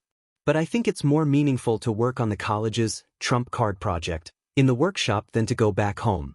Besides, my father lives in the college now, so it doesn't make a difference whether he goes back home or not. You child. Li Zixuan smiled happily. Then, as if he suddenly remembered something, he asked, Oh, right, what has your father been busy with recently? Li Yan thought for a moment and replied, I don't know the specifics, but my father seems to be very confused recently. At this point, Li Yan seemed to have something to say. Li Zixuan asked curiously, confused? Taoist Li is so knowledgeable, but you also have times when you're confused? Li Yan cupped his hands and said, Yamacho is too kind. In fact, my father has been sorting out the orbits of other planets near the Earth through the Academy's telescope in recent months. He found that the orbits of these planets follow a certain pattern, but he hasn't completely found out what the pattern is. Also, are these patterns related to the heavenly axiom recorded in the Taoist classics? My father has been very confused. When Li Zixuan heard this, he immediately understood. Li Chunfeng had finally walked into the Wu Tong alley. There was going to be a collision between science and metaphysics.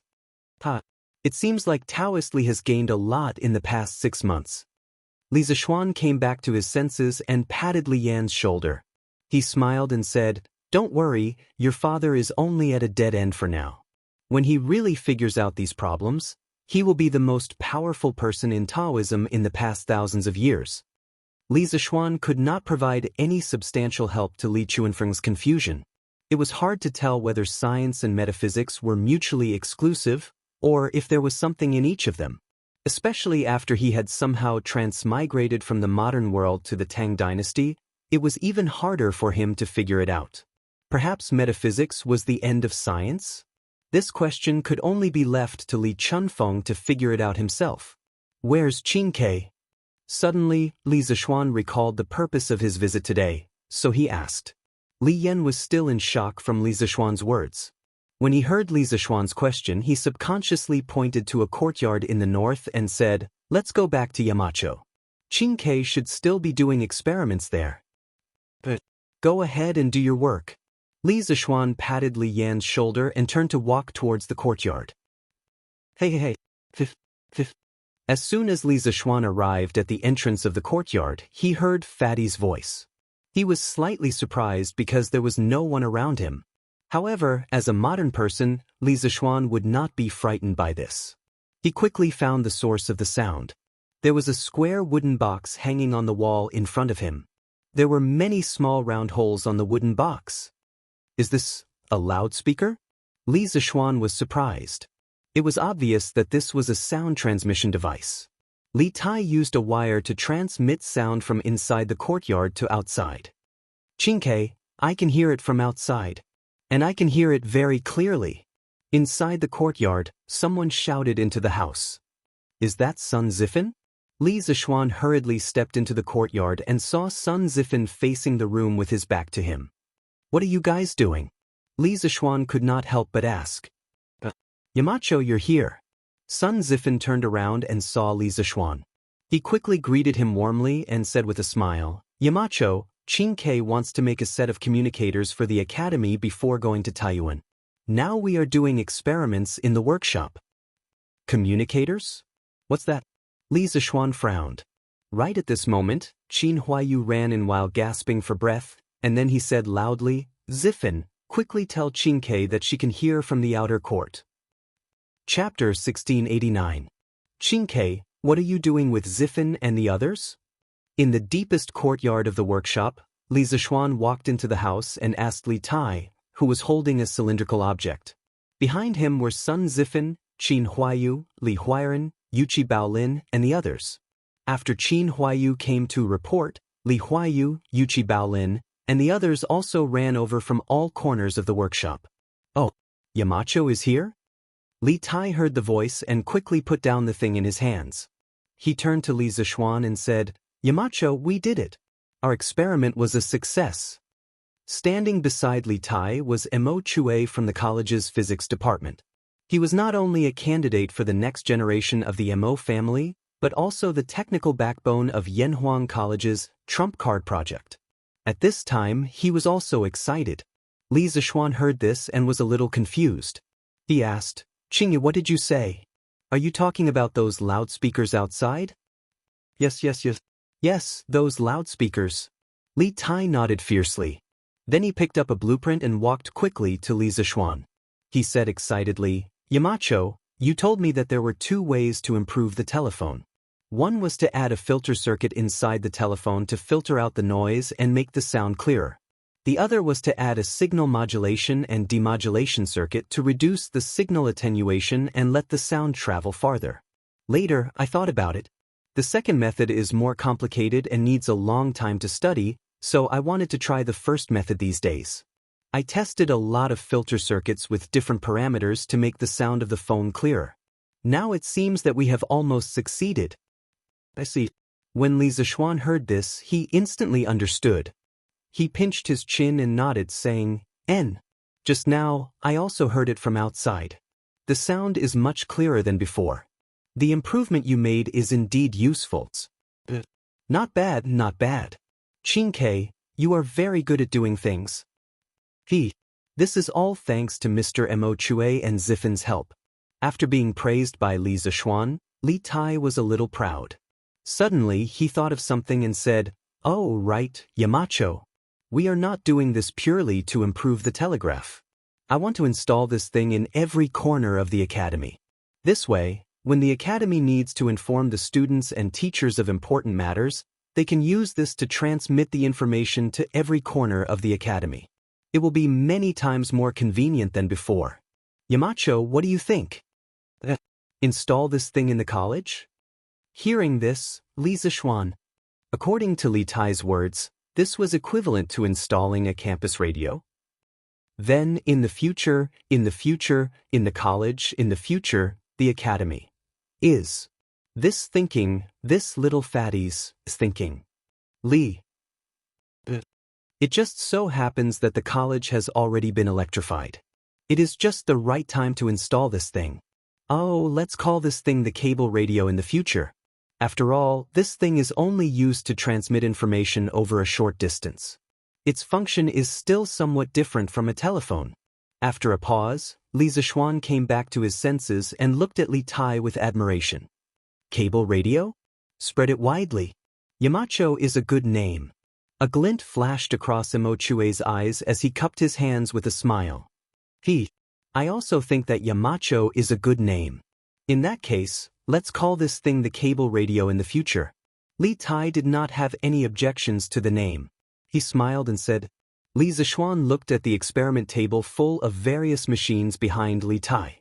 He straightened his face and said, Qin Ke, whether it's the telephone or the cable radio, they aren't very urgent matters. Your most urgent task right now is to build the 2 telegraph relay stations in Bingzhou and Yunzhou. These 2 days, the teachers of the academy have been busy marking the exam papers. Once the results are released tomorrow, the teachers and students of the academy's trump card project will have to leave for the north. You must finish building and adjusting the 2 telegraph relay stations within 3 months. In truth, Li Tai's campus broadcast had truly surprised Li Zishuan, but that was all. He understood that with the impending war, inventions like the cable radio that could only increase the entertainment value of life were irrelevant. It would be good if they existed, but if they didn't, it would not affect the daily lives of the people of the Great Tang.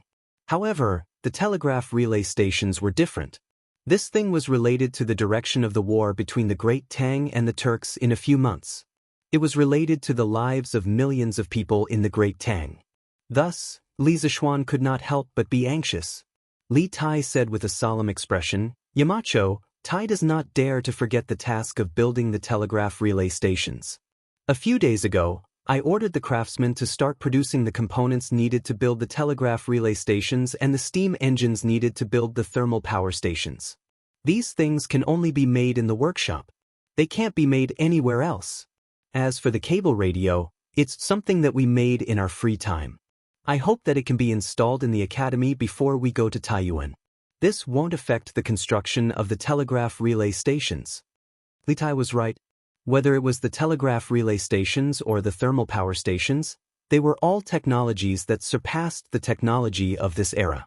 The components needed could only be built in the new workshop of the Curious Pavilion. This was because the workshop not only had skilled craftsmen, but also some machinery that could not be found anywhere else. It was no exaggeration to say that the new workshop of the Curious Pavilion could represent the most advanced production technology in the world. Mo Chue also interjected, "Yamacho, Qingke is right. The workshop has already gathered a group of top craftsmen to make the components needed for the telegraph relay stations and the thermal power stations. They should be finished the day after tomorrow. As long as the initial tests in the workshop are successful, we can bring these things to Bing Province and Yunzhou." Li Zishuan breathed a sigh of relief and said, "That's good. After the initial tests in the workshop are successful the day after tomorrow, you can set off immediately. This time, Mr. Mo still has to preside over the construction of the protective formation and the medical school. He really can't leave. Mo Chue, you'll have to work hard and go with Qingke. The teachers and students in the Academy's Trump Card project are completely at your disposal. In addition, Qingke, apply to His Majesty for a team of guards to personally escort you to Bing Province and Yunzhou to avoid any accidents." Mo Chue and Li Tai cupped their hands and replied, "Yes. Yamacho." Li Zishuan nodded and said, "Yes. Then you can continue with your work. I'll go to the steel mill to take a look." Chapter 1690. Hongxing, how's the forging of the new batch of armor coming along? After leaving the research base of the Trump Card project, Li Zishuan came to the steel mill. At this time, Zhang Hongxing was instructing the craftsmen to move things. Li Zishuan went up to him and asked when Zhang Hongxing was free. "Marquis, you're here?" Zhang Hongxing heard the voice and quickly turned around. He first wiped the sweat on his forehead, then replied with a smile, "Marquis, you've come at the right time today. The 5,000 sets of plate armor, vanadium steel horse lance, and vanadium steel horse armor that you ordered have all been completed today. Now, the craftsmen are bringing the workers from the Riverside workshop to transport the armor here. Tomorrow, Marquis should be able to bring people to transport this batch of armor to the barracks tomorrow." "They've all been completed?" Li Zishuan raised his eyebrows and showed a little shock on his face. In just over a month, the workshop had completed 5,000 sets of plate armor, horse lance, and horse armor. This speed was completely miraculous. Of course, the reason for such a fast speed was mainly because the workshop had invested a lot of manpower, material resources, and financial resources to produce this batch of armor. First of all, in order to produce the armor for so many years, the workshop had invested close to 3,000 craftsmen, not including the civilian workers. Secondly, Kushirqing was in charge of the Sichuan region, supplying the workshop with a steady stream of vanadium ores, providing a solid material foundation for the production of armor. Lastly, and most importantly, in order to produce new equipment, the workshop had specially developed hydraulic stamping machines, using machines to replace manpower. Naturally, this would greatly increase the production speed of armor and equipment. If you don't believe me, you can come here tomorrow to count the number. Zhang Hongxing's face was solemn as he clasped his fist and said. Li Zishuan quickly waved his hand and said, "No, no, no. It's not that I don't believe you, I'm just a little surprised. To be able to complete such a difficult task in such a short period of time, it shows that not only are your skills superb, but your leadership skills are also outstanding. Hearing this, Zhang Hongxing let out a sigh of relief. He scratched his head and laughed. Marquis, you flatter me. To be able to forge 5,000 sets of armor in such a short time, I wouldn't have even dared to think about it in the past. The reason we were able to complete it was mainly due to the large number of craftsmen in our workshop. Also, Marquis, the hydraulic press machine that you previously built played a crucial role. All of this is the result of everyone's hard work day and night. It has nothing to do with me. Li Zishuan patted Zhang Hongxing's shoulder and said with a smile, Hongxing, you're too modest. To be able to make these thousands of craftsmen work together as one is enough to show your abilities. With these new armors, the strength of the imperial court will definitely be stronger than before. Hearing this, Zhang Hongxing's eyes widened and he said in surprise, Marquis, is there going to be a war in the imperial court soon? This fellow was usually immersed in forging and naturally did not hear about the recent tense situation between the Tang Empire and the Turks. In addition, ordinary people did not know the exact time of the war between the Tang Empire and the Turks. Only the civil and military officials knew the approximate time. Li Zishuan's face turned serious and he nodded. This war concerns the fate of the Tang Empire.